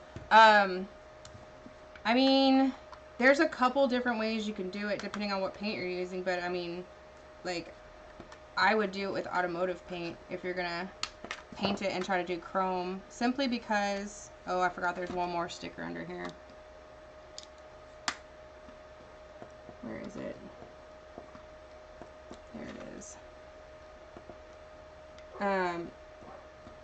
Yeah, if you're gonna paint your console, do it with automotive paint because you're gonna get the best finish if you can find it. Come on. I know you're in here.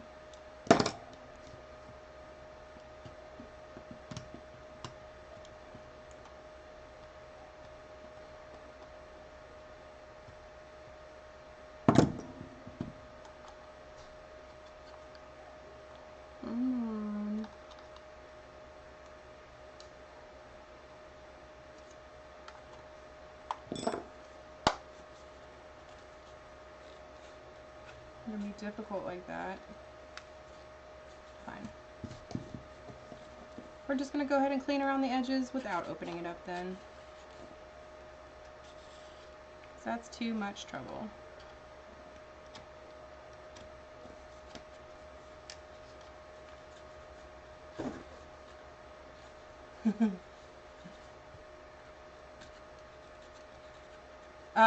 But yeah, so there's a couple things you can do too.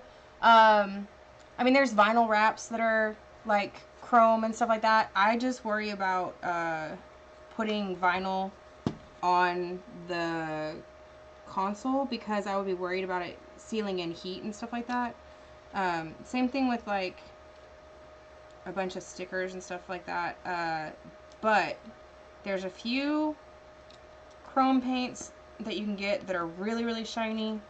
There's also chrome pigment powder. So like if you were only doing like certain accent pieces and stuff like that, then, so is there not a,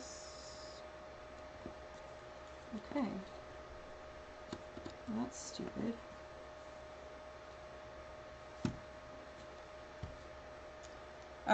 Sorry about that, y'all. But yeah, so there's other paints. You just want to make sure that whatever or whoever's painting it is putting enough top coats on it when you're finished. And so with chrome, because depending on what kind of paint it is, sometimes the solvent can be really sticky and it can make the paint take a long time to dry. You just want to make sure that if you're painting it, you have a, not necessarily a safe place to paint it, but a spray area that you can keep dust and stuff off, because it takes so long for that finish to dry to where you don't get fingerprints or anything else in there. Yeah.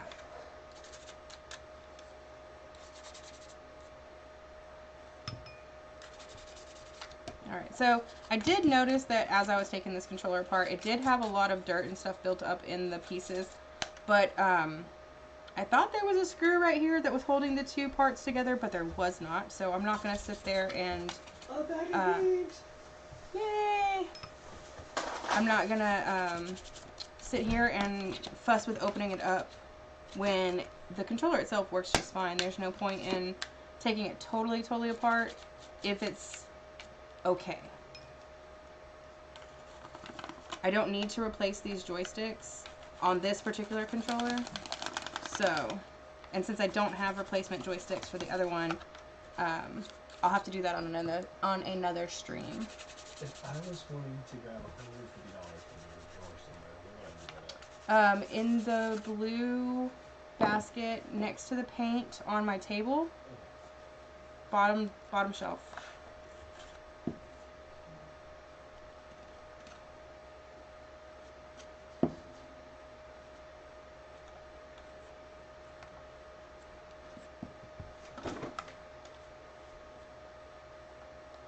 Oh gosh, I'm trying to remember what the name of the company is.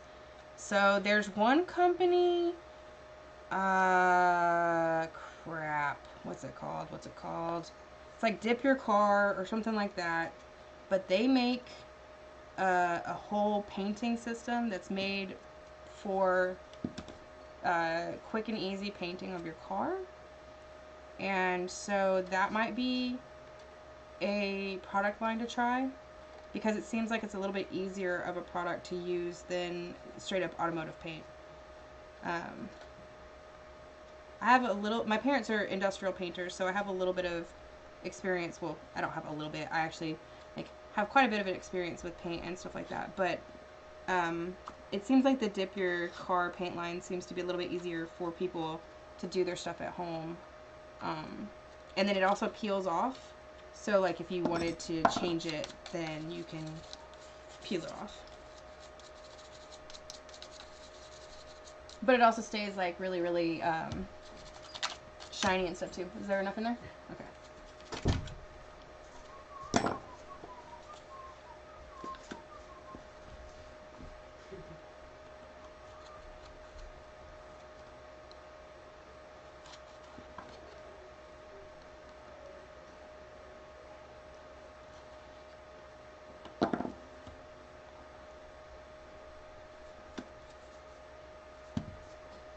Okay.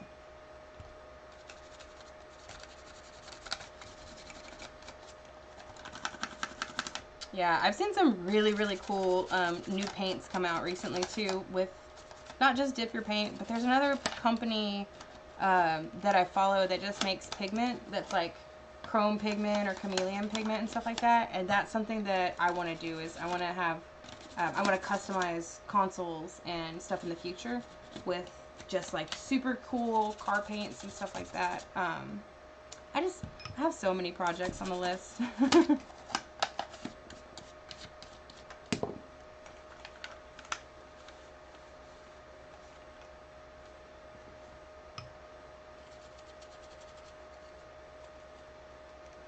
So you can see right here, all that dirt right there is coming out.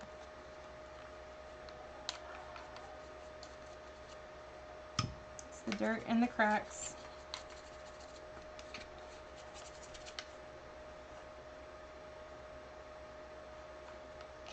Okay.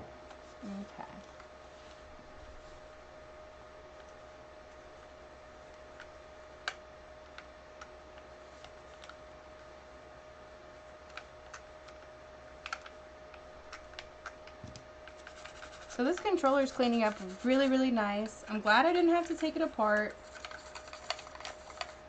Not that I couldn't, just if I don't absolutely need to on the newer controllers, then I try not to, just because there's a lot more moving parts to these. Yeah. Yeah.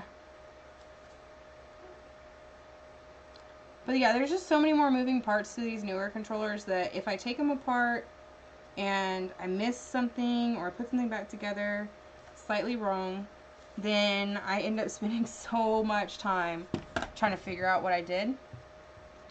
So unless I'm actually like repairing a controller because it's damaged, then I try not to open them up if I don't have to.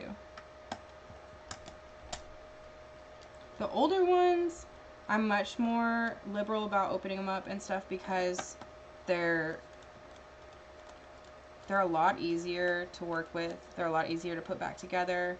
And if there's something wrong with it, it's a lot easier to fix. It's usually like you take out one part, you snap in a new part. Whereas these controllers take a little bit more work to put it back together if anything's wrong in there.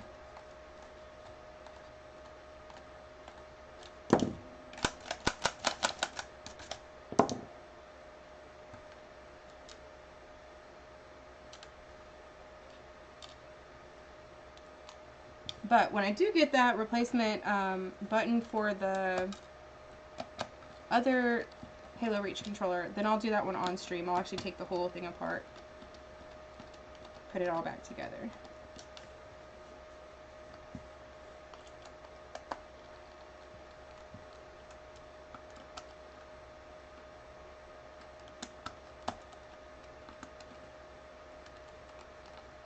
And then eventually we'll do,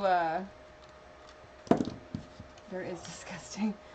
Yeah, it is pretty gross. Eventually we'll do custom controllers too. Like we'll, you know, Frankenstein controllers together, or we'll have like new, you know, controller parts and make actual like legit custom controllers. We just have so many projects going on right now. It's a lot. All right.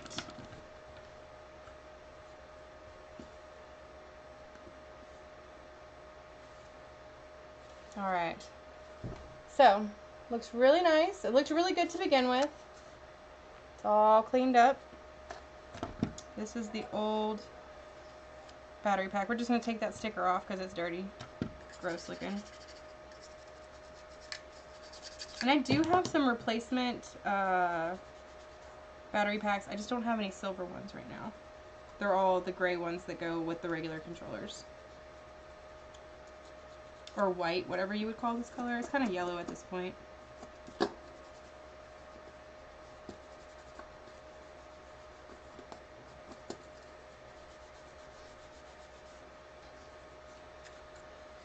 Okay.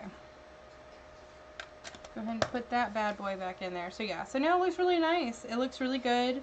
We got the little residual dirt and dust that was in the corner pieces. We cleaned it all off. Power button looks good. Looks nice. It's like we're running in a theme. Everything's silver right now.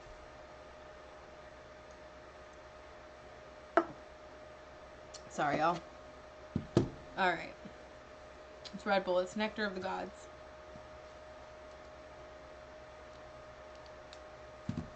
Okay, so we're on the PSP now. Let's... Come on.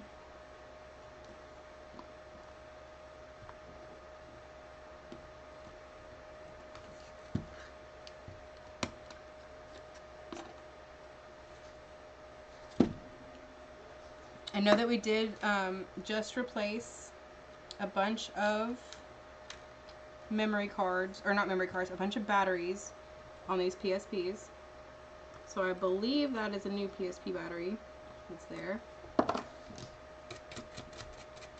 So with this, I'm not taking it completely apart. I'm not trying to get it super wet. You look right in here. See that little red and white spotted thing? That's the moisture reader. So if that gets wet, then you know, it shows that there's moisture damage in there. I'm not trying to even get alcohol on it because the alcohol will cause that to discolor. So we're not going to even fuss with that. We're not going to clean out the battery area. It's not necessary. It's not dirty. We'll just dust the contacts right there out. Make sure that the push button looks nice. Okay. Open that up. That looks good in there. I'm not fussing with it. Okay, so this does have a screen protector on it. I'm going to go ahead and leave the screen protector on for now. Yeah. See, pawn shops are great. I find some really good stuff in pawn shops sometimes. We've gotten a couple of Xboxes from pawn shops, a couple PlayStations, lots and lots of games. I've gotten a couple of really nice musical instruments from pawn shops. I got a expensive trumpet and a expensive flute. So those are instruments that I play, and they were on sale, and I was like, I happen to need that, so I'm gonna stop by and get that.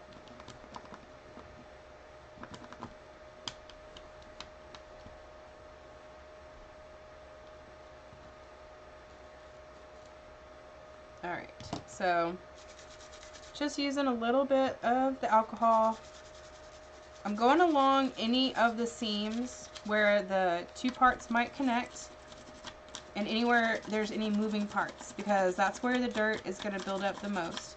I'm not using a whole lot of alcohol. I'm really just keeping the brush damp, not even wet really, because I kind of saw y'all got a PS5 controller for this. I feel like that was a good deal. Yeah, that was a good deal. That was a while back. That was at a pawn shop.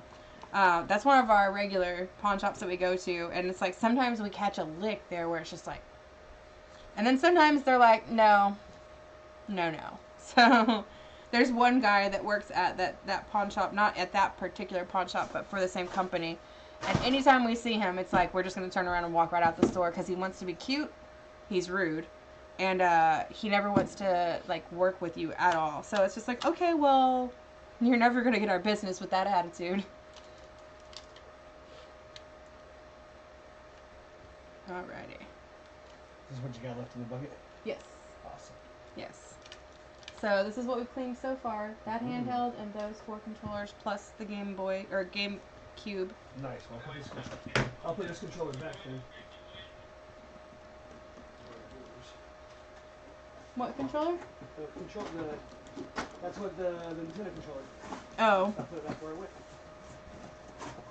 So we do need to get some replacement parts. Incredible how you can find use PS5 controller, which is good. Yeah. We need to get replacement parts for the Xbox because this joystick for the other reach is broken. Not bad. It's just like the rubber's broken on the underside. Where? Which one? There's 3 of them. You know that, right? Mhm. There's only 2 in the box.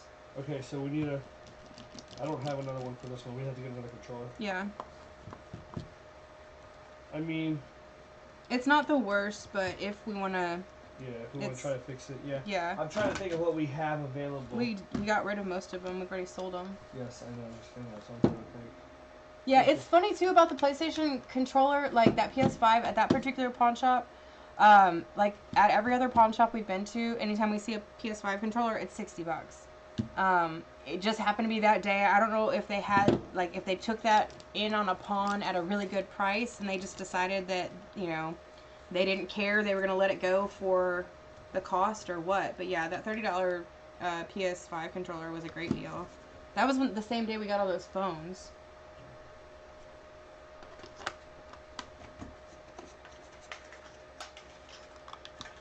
Yes, it was.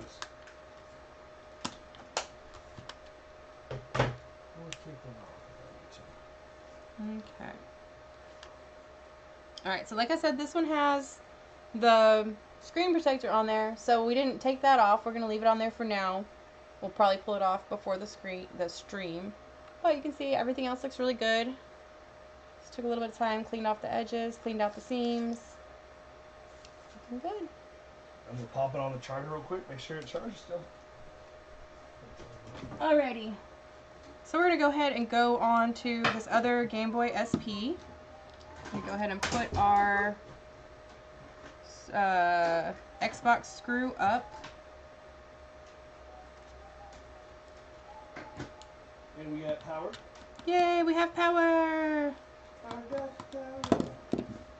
And we got turning on. Nice. Alrighty.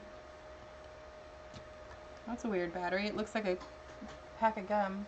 Like a stick of gum from the old baseball cards. Yeah, those are the new ones I just got. I don't know. Those are replacements I bought. Yeah, see, okay, that's Cash America for you. We have Cash Americas here too, and same kind of thing. It's like sometimes they're sketch and sometimes they're really good. It just depends on the employee, and that's exactly, you know, that situation. It's like if we see that gentleman, we know pretty much just to turn around and walk out. It's not even worth going into the store because, like I said, he's just so rude that, and he thinks he's being funny, and I'm like, you're not. You're just being rude. Bad business etiquette. These are the 4 people in the stream hanging out. Thank you guys all for hanging out. Saw. 914, almost to 1,000. Yeah, we're doing good. But yeah, I don't know. We have a couple of pawn shops though that we've made.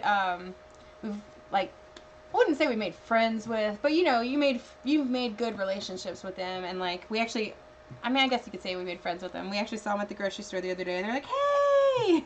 Yeah. That was pretty cute. But yeah, and so that's where we really like to go. Is we have a couple of pawn shops where we just we click, we get along with the employees really well. They vibe with us, we vibe with them, and you know, they always know that we're there to spend money, and if they take care of us, that we'll take care of them. Yep. So, and yeah, it's great. Like, And then we just sold a PlayStation 3 Sharpshooter set with the navigation, move, motion controller, camera, and 3 games. So pretty cool. We just got that sold. So $79.70 on eBay. All right, so this is the bottom of the SP. I don't know if you can see Put your it. hand behind it so you can put this. It doesn't necessarily focus it, but yeah, it does every time. all right. So you can see on this side right here, we got some dirt and stuff around the power plug. Here's the inside. Ooh, that looks good. So Right it's got a little bit of dirt and stuff on the sides. Really, the seams are dirty, so that's what we're gonna focus on. We'll do a little bit of cleaning on the actual screen. Nothing major. We don't want to get any alcohol or anything in there. We got some dust going on. So we're going to take a little bit of alcohol on the toothbrush and we're going to scrub this all down.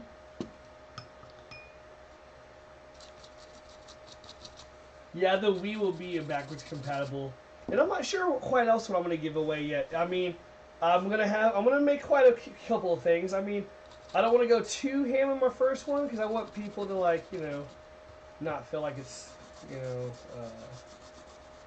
what's the word? Over much. You don't want to over deliver on the first one because you want to make sure you can sustain and ramp up as you grow. So if I come out swinging for the fences, I got to swing for the fences, plus sell dogs in the parking lot, plus sell tickets before the game, plus sell scalping tickets, plus negotiate with Ticketmaster, and then all that other things. So yeah, you got to come out kind of come in a little light. This is another 001. So this is the first version of the SP. Sorry. Essentially. Come on. Well, anyways, it does say SP001. So it's not a backlit SP. For sure, expectations. I mean, I want to set some precedent for sure. Like, the main thing that we want to set as a precedent is, you know, the quality of the item you're getting. And then when we do mystery boxes, high quality mystery boxes with low 1 or 2 item only mystery boxes. I'm not going to have these huge chunk mystery boxes where people are like, what? Where it's 60 items that are $3 a piece for a, you know, $120. That's what I was saying. I was like, you know, yeah, if you get Spectre, you know, Madden 2000 through 2019 and they're each $2, you know, who cares? Who gives a crap about that? It's still worth the money, but I don't want that. Like, that's just trash. We're not trying to do that. We're trying to give you something that you want to have, you know, that you'll be excited and like jazzed about. Like I said, it's all about good customer service and like having people have those feels. Like, we want you to be excited when you win, not like here, let me give you an example of some stuff that I find on the regular that's kind of like low volume games that I use for donors and stuff like that. So for instance, this first one up, who doesn't understand, you know, play action football for Super Nintendo? I paid $1 for them. I got like 2 of them. We're going to be practicing peeling label off carts. So I need a lot of donor carts to practice because I got to save some high-end carts, and you got to practice on those donors, right? So you sit there and you go, look, but I mean, when you can buy Bugsy for $1, that game is so fun. I mean, you can still get a pretty good $5, $10 bill out of this depending on where you sell it. Same thing with these games, these like Last Battle, and all these little $1 games that you find. There's some value. Taz in the Escape from Mars, it's a $5 game for $1. So a lot of these things you use for practice on in parts, but then sometimes, just sometimes, you find like a gem in the rough, $2, WCW NWO over Revenge, and it's a super clean cart. And that's just a really fun game to play. And then look at these Kobe Bryant's, courtside, NBA courtside for Kobe Bryant's. You know, just because it says his name, like someone will buy that, put it on their wall. That surprised us so much, people buying stuff just to put on their wall or to destroy it themselves. You know what I mean? Yeah.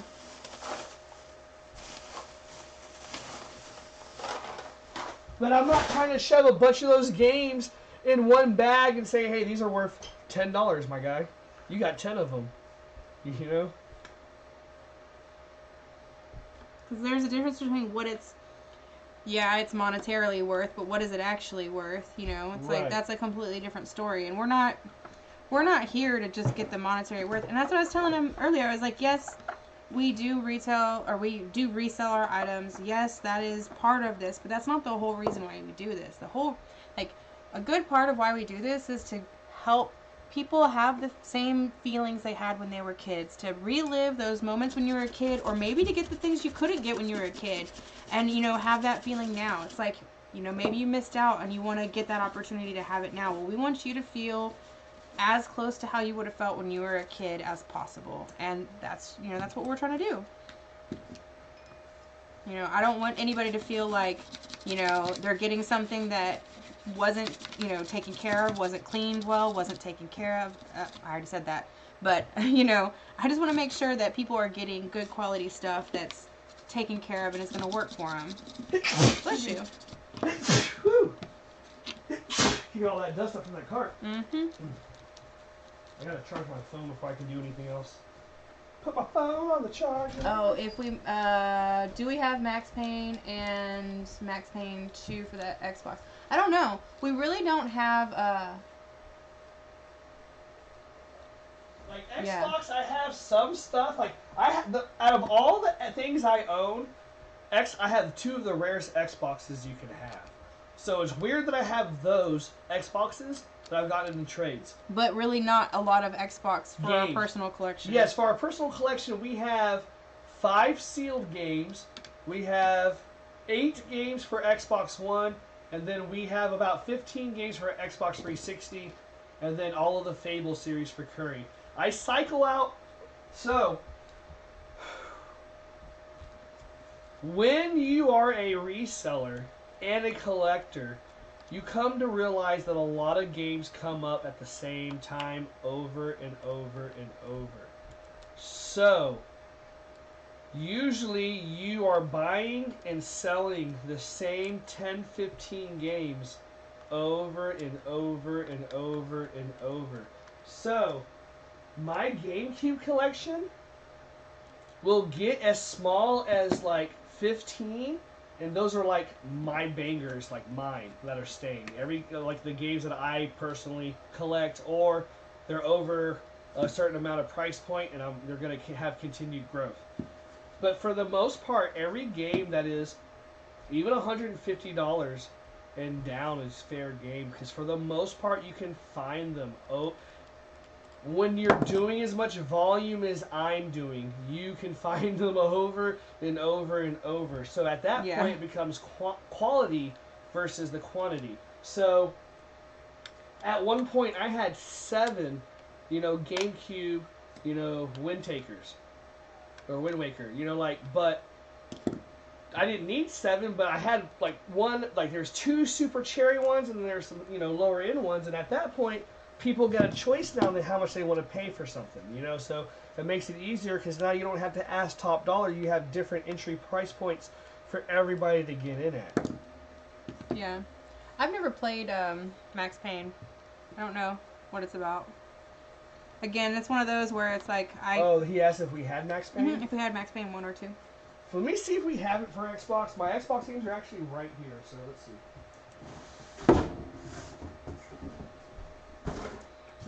So one thing I'm noticing with this particular console is that you can kind of see the red discoloration. So, I mean, you can tell obviously by this console that the color is wearing away, or the metallicness is wearing away. It's just a finish on here, and so I'm trying hard not to rub it too hard, because I don't want to cause any additional color discoloration. But I want to make sure that I'm getting the dirt and stuff off of there. So there's a fine line of, you know, what can I do to clean this versus what can I, you know, what am I going to do that's going to damage this more than it already is. So. And I'm just using a tiny bit of alcohol to get in here into this crack, because I don't want to get the alcohol on the screen. I just want to clean out the sides.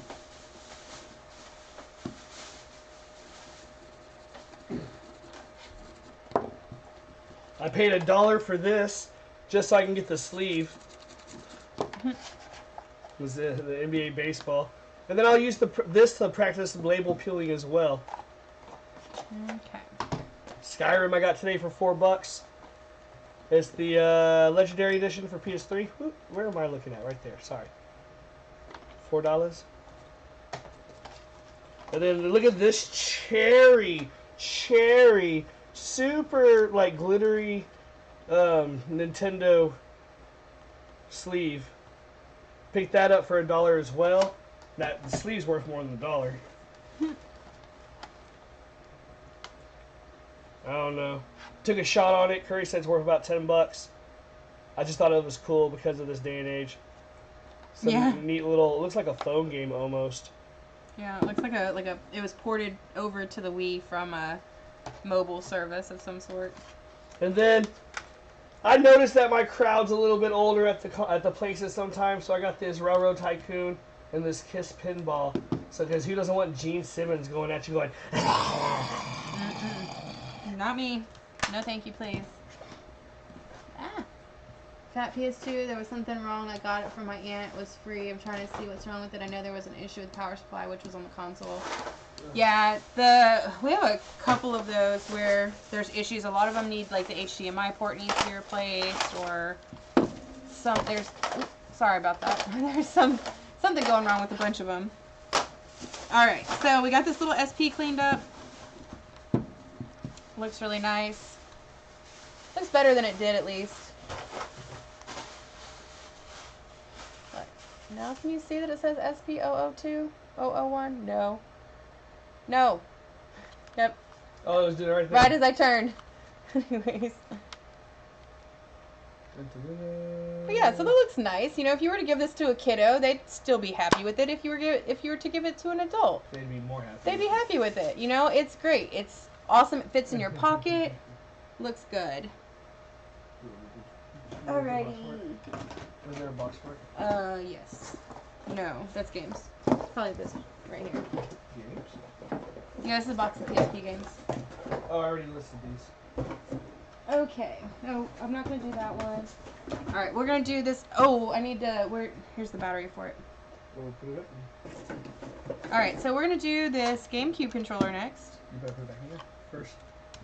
I can't help it. We're not doing nothing until I put this controller back together. Oh, Game Boy back together.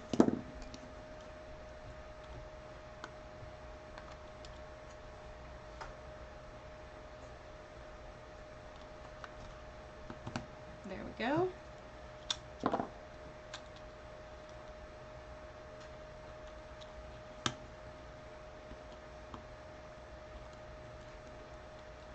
Voila. Voila. Alrighty, so now we gotta switch out our screwdrivers again. We got the yo. We got the thing. We got the this. We got the that. We gotta go with the big one. Alright, so the GameCube has the proprietary screws. They're the larger version of the Nintendo screws.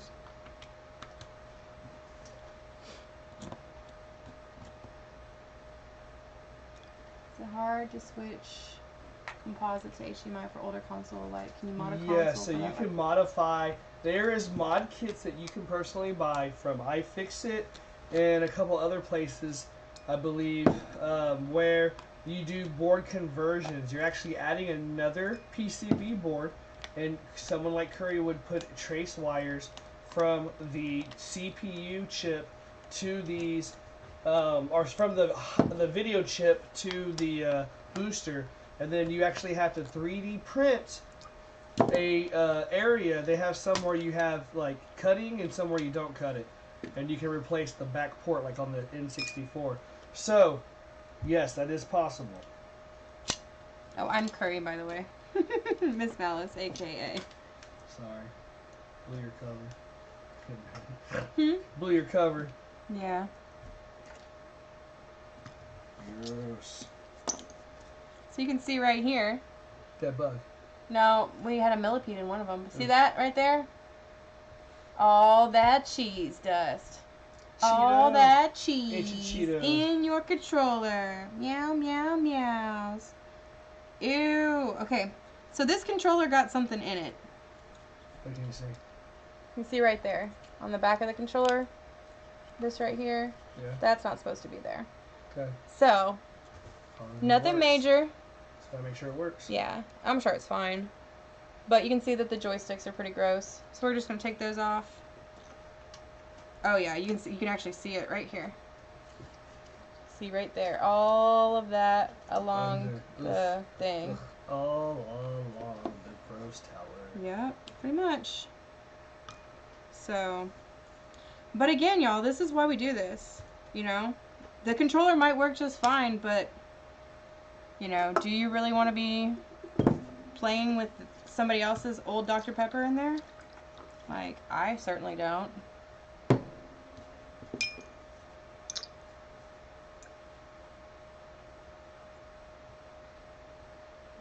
Marlia Safford, VON Red. Thank you, random bot. Yep, thanks bots for being here. We appreciate y'all. Alright, so we're going to use the toothbrush. I'm going to go ahead and clean this board off first since we're already here. We're going to go and get all this. Ugh. You've been cleaning that all day, huh? Mm-hmm. Gross. Yeah, it's definitely some EU Space Force. Space, sorry. Mm-hmm.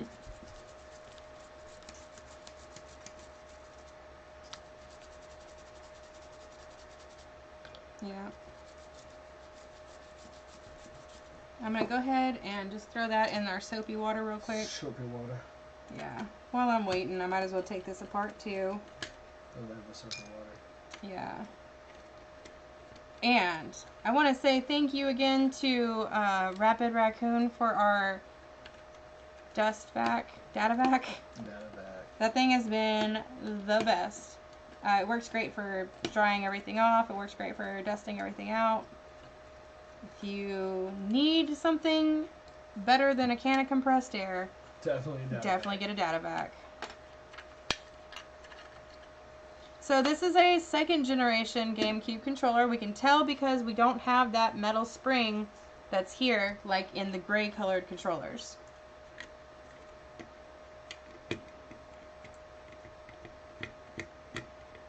I wonder how much that spring was a big, huge mechanical drive for them to make a change. Like, what did it do to the controller?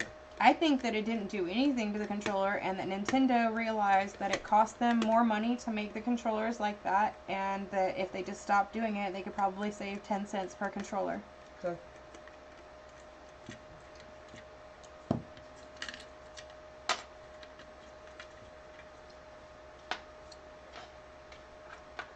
Alright. So, see all that? Gross. And see, when we charge $60 for a controller like this, completely clean, do you feel that it's worth it? When we do this to these controllers and get them down to like N64s? Because that's what we ask for, a completely cleaned controller for like this caliber. And I think, you know, that's a pretty fair price, right? But if, you know, they're dirty and they gotta clean them themselves, then we charge way less. Because that $20, I mean, it's worth you $20 to put 20 minutes through, right? Yeah. So. I mean, this is gross. You know, and who knows if this would have eventually caused problems.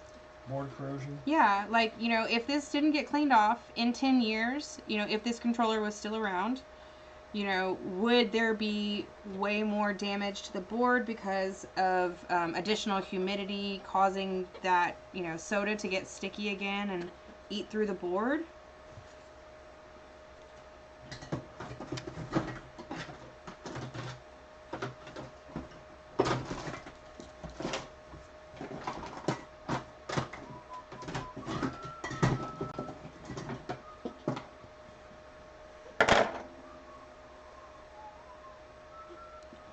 It's not even like that. It's just sticky, so it's got to get wet.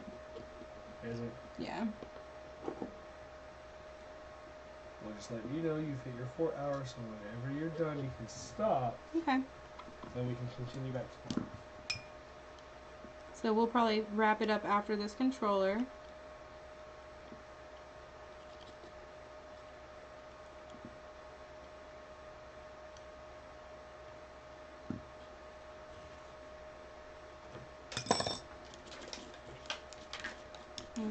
So that looks good. Get that off.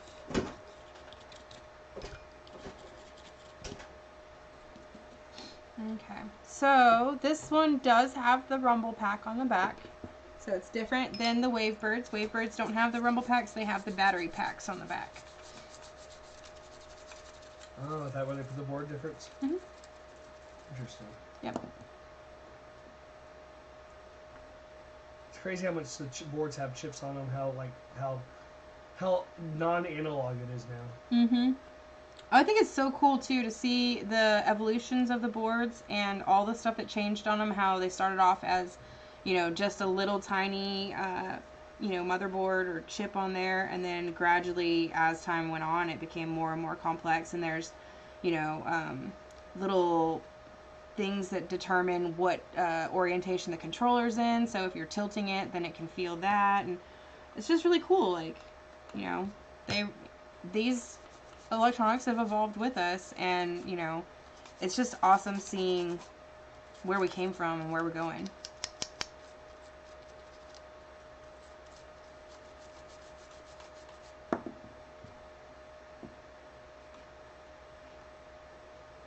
Got just a little bit. Well, we got 3 viewers. Hey, thanks for the 2 people that just joined in. Yeah, definitely. Thank y'all so much for hanging out. We are finishing our stream right now. 4 hours in.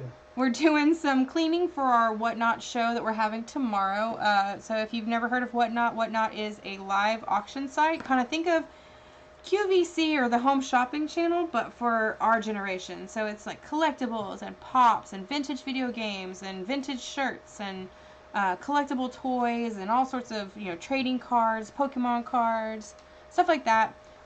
If you are interested in checking it out, we do have a link for our shop in the bio. If you sign up using our code, you get a free $10 that you can use on our sales or on any other people's sales on there. We're going to be posting some buy it now items. We're also going to have some stuff that's going to be live auction tomorrow. And so we're just showing what we do to prepare our items for sale. This is what we do to all of our stuff, whether we're putting it on eBay or we're taking it to conventions. We break it all down. We clean it as far as we can, if we can.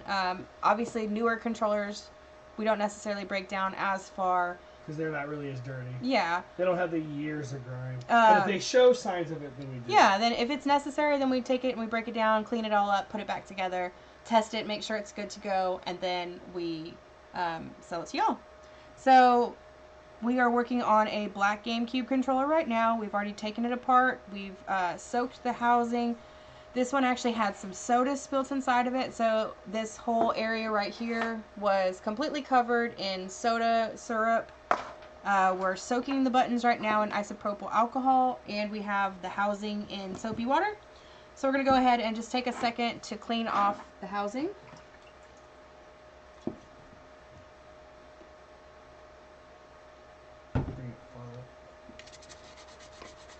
And this is just regular dish soap and water.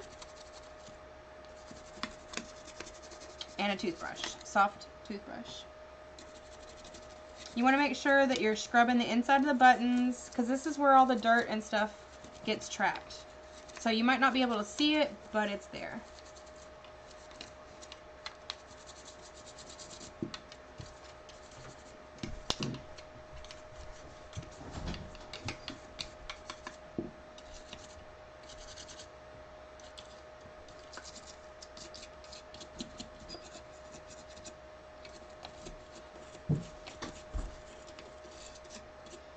Okay, let's see here. So that looks pretty good. So, just a real quick scrub down. Hey, WhatNot, this is Gonna do the back side. Alrighty.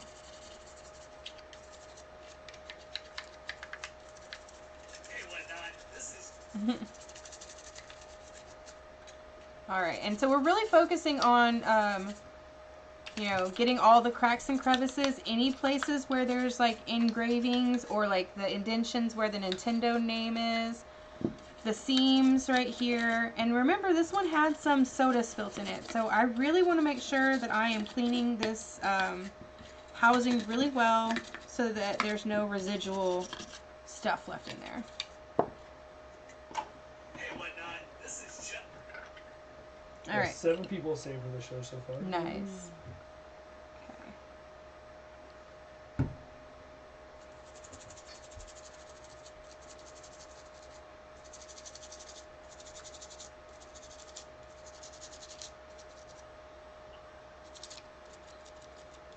Okay.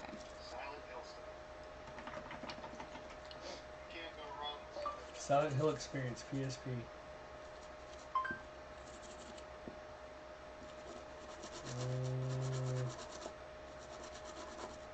I'd say Stonehill. Mm. All right. So, let me rinse these off.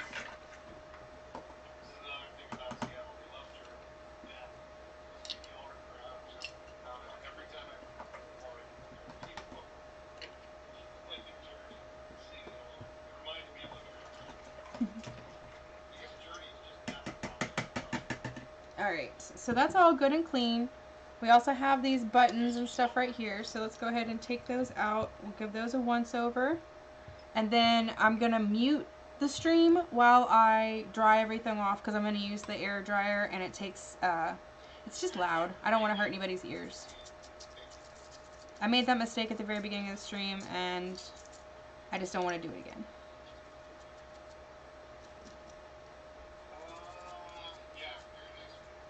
Alright, so that is, this is just alcohol that I had these soaking in. It's 91% alcohol in a soft bristle toothbrush.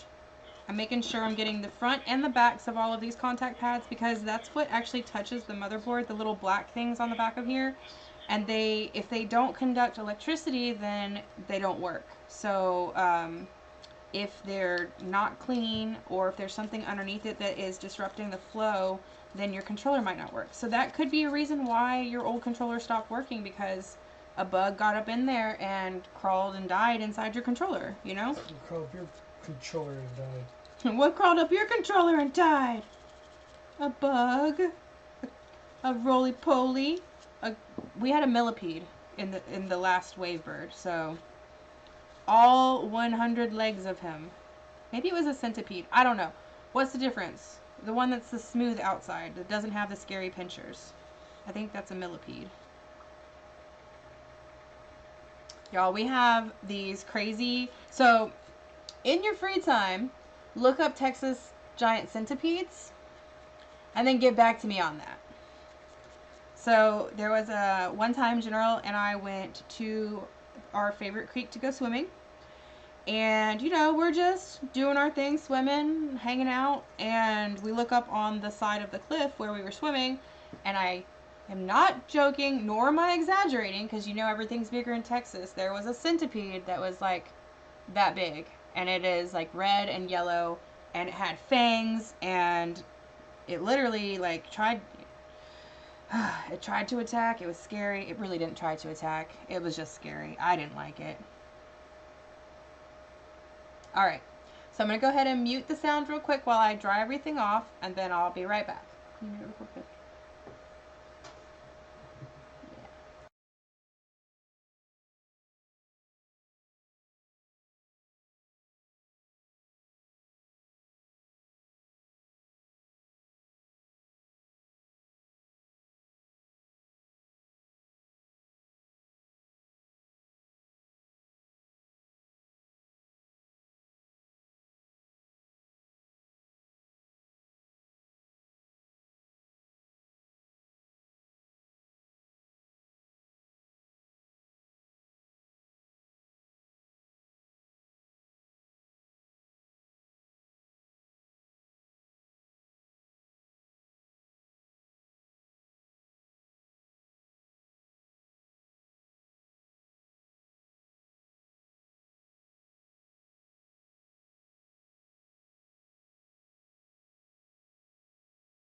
Alright. Unmuted. Sorry about that, y'all. I had to dry everything off, but then I lost a thing with the kerfuffle, so I'll be right back. You lost a thing? How did you lose a thing? I blew it right off the table. What we blew it.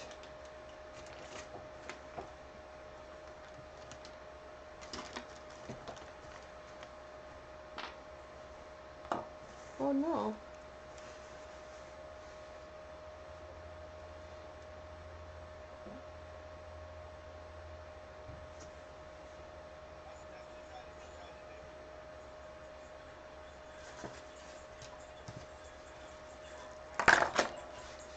Oh wow. This dude's doing a mystery box where the low's $2, the high's 50, and the average is something. 12. Oh, the ceiling's 850. Oh, he's got a rule of rose in there. This motherfucker Anakunon. Huh. I lost a spring. Are you sure it's not in the water? I saw you messing with one on there, and I saw another one bounce somewhere. Yeah, that's the one I'm looking for, is the one that bounced somewhere. Yeah, it shouldn't be in there. It could be under the dogs. Maybe. Diesel. Come here, baby. Move. Just move for a second, Bubby. Good boy. Well, that didn't help at all. Thank you. Thank you. Alright, well, I would put this controller back together, but since I just knocked one of the springs off the table and I can't find it, I can't put it back together completely. So, I'm going to go ahead and do what I can, and then we'll go from there. So, stuff happens. No big deal. Not the end of the world. Did you find it? No, but I'll find it in a second. It's fine. We're going to just put back together what we can.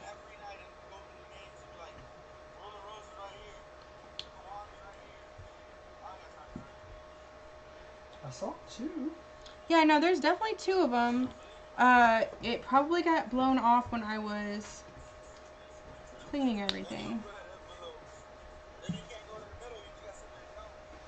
Watch your feet. No. There's a spring. I know. There's two of them.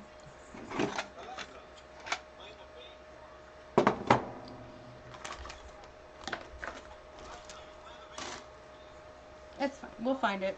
It'll be alright.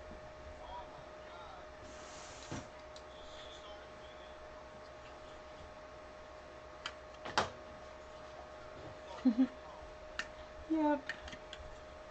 It happens. As soon as I start cleaning everything up, I'll find it.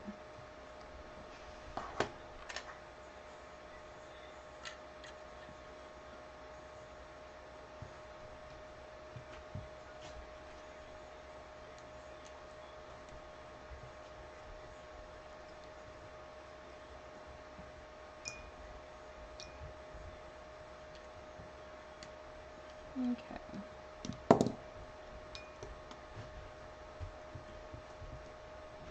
This is what happens when you're clumsy. Like me, I'm always clumsy. So I drop things all the time. I lose things all the time. That's why my nickname is Calamity.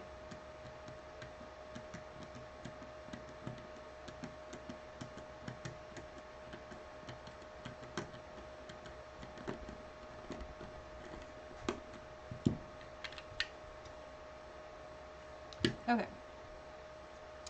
So, since I can't find that spring right now, I'm kind of at an impasse. So, I'm going to go ahead and wrap up the stream for now since I can't find the spring. I will go ahead and finish it and maybe try to leave a little note in the stream comments after the fact to let y'all know that I found it. But thank you guys so much for sticking out with me, or hanging out with me, sticking it out with me, hanging around with me, all of that jazz today while I streamed getting these items ready for WhatNot. Really appreciate it. It's really nice to get to hang out with y'all and chat and just kind of, you know, hang out with the community while I'm working. I know that, you know, I'm not necessarily your typical gamer. I like to do the behind the scenes stuff. I like to do the repairs, and I like to do, fixing the stuff. I really enjoyed that. I enjoy watching the games being played, and I really enjoy people just having a good time playing games, getting to relive childhood memories, or getting to make new memories with their kids or their friends or their families or whoever, whatever. That's what we're really about. So I really want to make sure that I'm taking the best quality care of the items that I'm preparing and providing for y'all, as well as taking the best care that I can for y'all and of y'all. So thank you guys so much again for being here. I really appreciate it. We're going to have our first WhatNot stream tomorrow at 6:30 Central, so 7:30 Eastern, 4:30 Pacific. We've got lots of stuff, so if you saw some of the stuff in here that you're interested in picking up, come and check us out tomorrow. The link is in the details. Night, Jesse. The link is in the details down below. If you sign up with our link, you get a $10 free coupon for WhatNot. Good for any streamers' items. You're welcome to use it in our store or anybody else's store. And yeah, so again, thank y'all for being here so much. I really enjoyed hanging out with